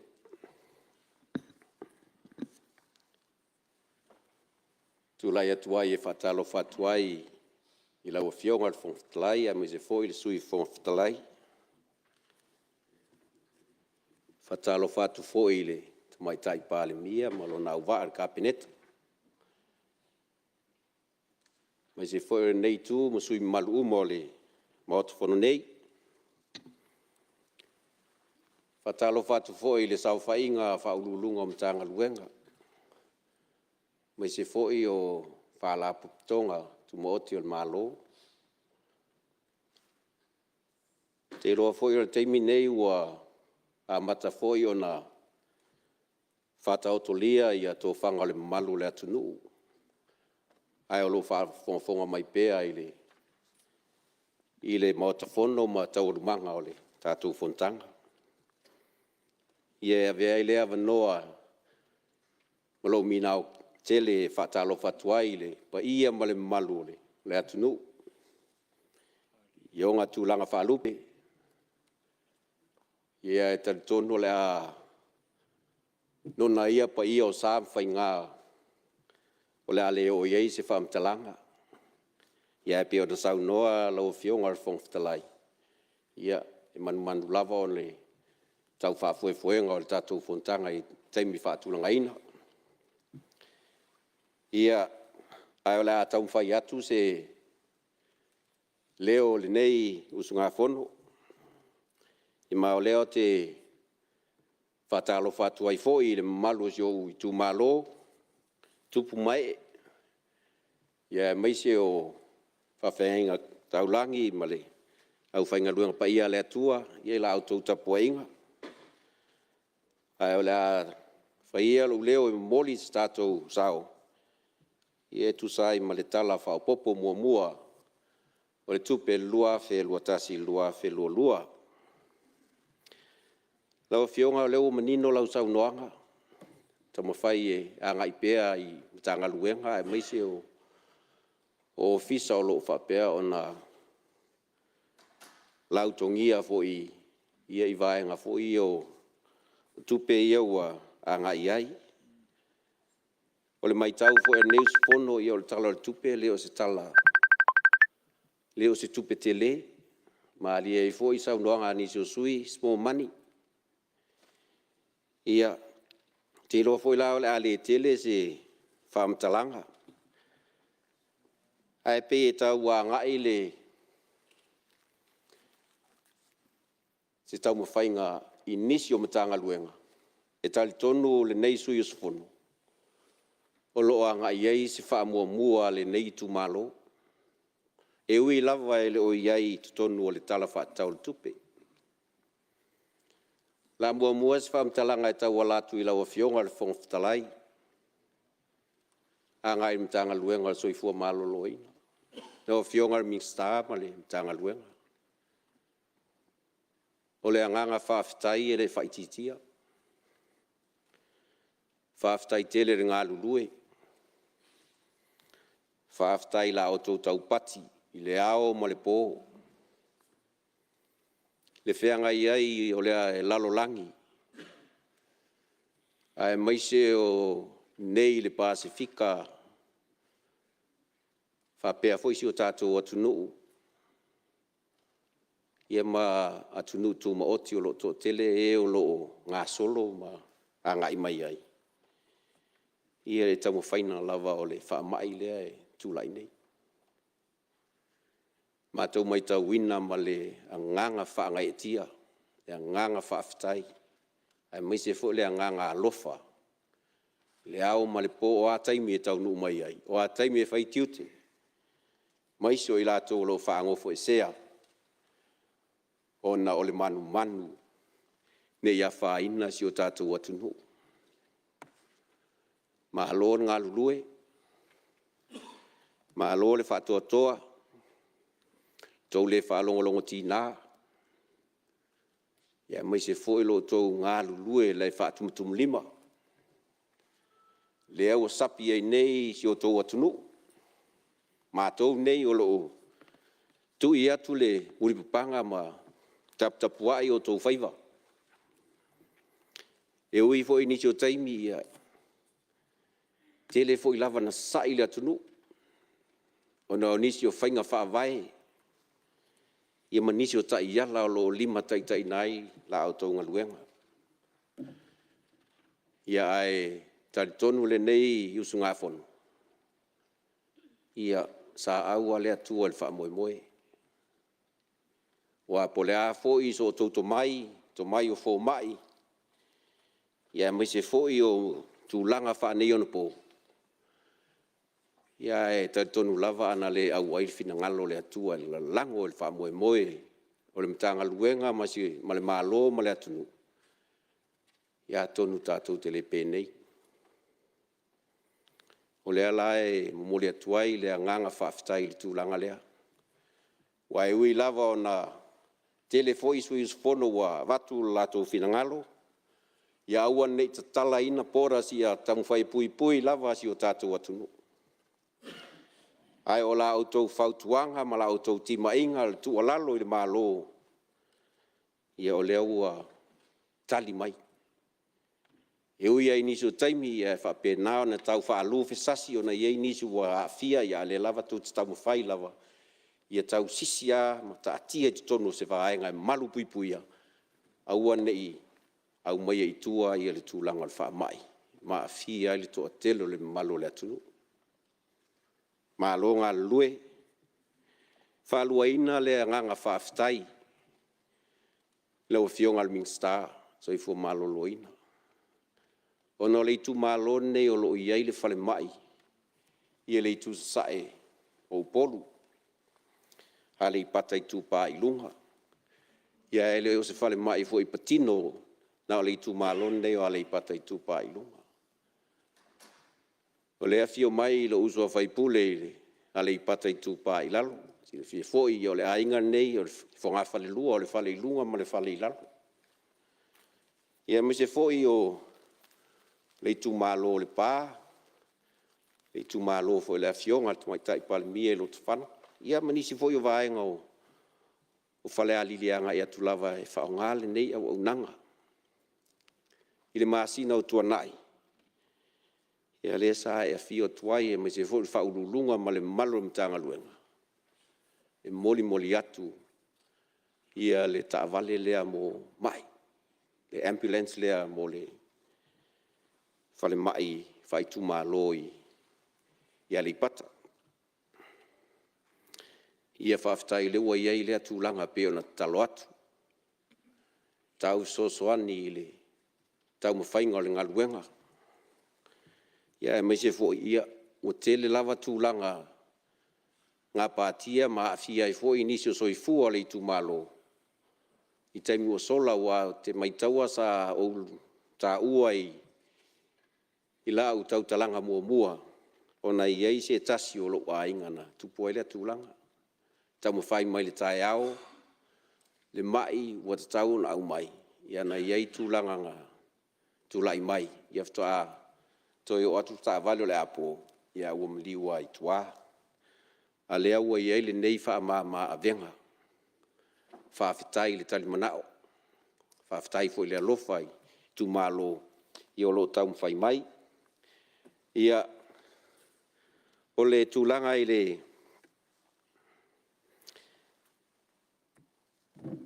whale mai pe o na e awhio atu ia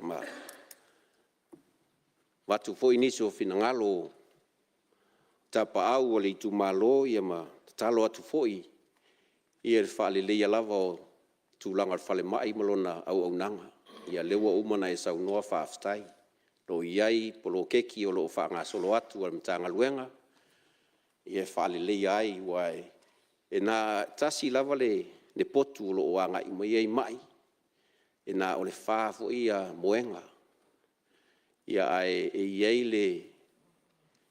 le tūlanga fo i le wha poleina o na e mise fo i o i uma mai e mise o mai fo i e pepesi i o iei fo i manai whai lele mo pepe fou ia e whai lava si maa ale o na i alo wha witi ia i tūlanga fo i le pesia ia wa le potua e tasi le iai pi o le tūlanga le sa talo tuai ia mo le tāpenanga o fuafuanga lewa whaanga solo atu polo keki ia i eisinga isi wore whai ese ai mo e foi maternity ward ia e anga ia whai lele mai ia ai whaongale si ward ia mo mai ia foi lele whatautolia ia telefo nisi o mai nei o le au mai suka matulanga whapena ia ai polenga o mai foi pisi ia i fulu matulanga ia ono Afia ai ona naratu mai tau feololo ia au ono whatasi lor potu etasi ia ono pesi matulanga u whapea ia le anganga whaftai na o le vavai atu i le tūlanga o le tala whaopopo mua le tupe. E le o iai se allocation po o se tūlanga o se tupe whaopopo i le mtanga luenga. Ia ai vananga ai lalo o le opoloketi ia o lo iai me alofa fo i tupe wha me alofa mai paanga. Lea anga i lalo i le tūlanga fo i le COVID, sfuruiva. O te vai rupeina le saunoanga matangofia lau fionga le sui mamalu. Taruai ua tātou taunuu i le tātou teimi manawa o leo te whaamaru tuai i lau fionga le sui mamalu. Tātou tau soifua ie le lofa ma le anga le leo le tua le mori atu lo tō soifua i le aso a tai au. Ona maua leo awanoa e whaawa wai lau saunoanga. E tātou te rei tolu pō, e fia wha leo le nganga whawhtai, le pa ia o le Palemene, ono o loo tau on sai, ma le lau papale, ua au manua le tātou Fonotaga, i le nei aso, i le amata mai lava le tai au, se ia o mai le nei taimi o le pō. Lau fionga le Palemia, lau fionga sui Palemia, le pa ia o le kapeneta, whapea tu fionga i minsta lango, ia whapea fo i le tu o le maota le fio le Fionga sui te tai ma le Tuanai. E mese sui malu umo o le Palemene ia ua wha Malologa le usfono. Whaaftai mo tulenga msaunoanga o nei aso. Whaaftai fo ilo utou amana ia o stau whai atu o te whongwhitalai. Lea fo se leo pa o papa o nufoa. Ia ala ia le tua e peo upu i le tulangi. Tapo inga lau fionga leo malo msiofo. Le sui tofia mo le folitua. Le pa ia i tutino whaatawa ngai o le tātou malo. Le au whainga luenga o le talalei e meisi o Samoa i ona pa ia whaleanga no. Uwha malo tāpuai, whawhtai te talo. Wei umanuia Fonotaga lau Palemene, ona lau tāpua inga mana. A whai o salasenga ngana lau Palemene, a lofa mwhatawhea i nuu le ai nā. Ianga le leile atua i whainga malo longa o le nea fiafi. Fia mori atu fo i se whawhtai pa ia u whaululunga o mtanga luenga, whala potonga tu maoti uma o le malo. O lo o tau wha ngase pea o no le whaatau ina, o lo o tau wala wina. Wa o tau lava e wha moe matua i e malo ma le Palemene. Malo le unsai, malo le whaatua toa. E le wha ngaloina fo le o unanga whai pea malu le malo, ma le pulenga o tine mu, mo le puipui o sa ngale mu o le Palemene. Malo whaftai tautua Palemene. O te upo na foa, pe a fio mtala au atu ne fiafi. Ye wha lau lau e le tua pe au le ala, o le au ia. O Mori atu soifua I ainga mai Itumalo tapu ai mai. A ora vi inga e foi atu pea I o tātou atua. Ai tātou te rei tolu pō, o te tau sangatu, ma le ngang whaaloalo I lau whionga, I suisfono mo sa whata numero tasi, e te sao nia se talo, e whaai ua le tātou fono. Tātou talo. Mātou wa wheatu le atua, o whai uina lau Fonotaga lau Palemene. Whawhitai tele, I au whamanianga le ia ua whai uina ili nei Fonotaga. O lau fio lava e whawai heilu mātou malo. Whawhitai tele le ia, ono nei Palemene na ono fuafua, ua na o se foia e whae e ili tau. A o lau a fio e whaatau nuu. Mātou whātoi se le ia I mea ua le ato toa ilo mātou wola wala uina. Ao ni mea ua ato toa e fo I atuaile vi inga I la ua fio. Tutu loa mātou watunu e lo wanga le ma lo walofa. Staimi o mātou tā apeli nei po, tutu loa mātou e o ao lofa e whātau nu e o mātou ainga. Mātou mawaile a sofo ua tāiau. Fo I atu le vi inga I la ua fio. Talo lea lava suafo Yesu Keriso le mātou wali I ma le whaola. Amen. O te whasisi latu, ua tolpo nei tau manga le fono awhai tu la fono, se ia uria le tu la iwa tors fulu I le tai au a tai au.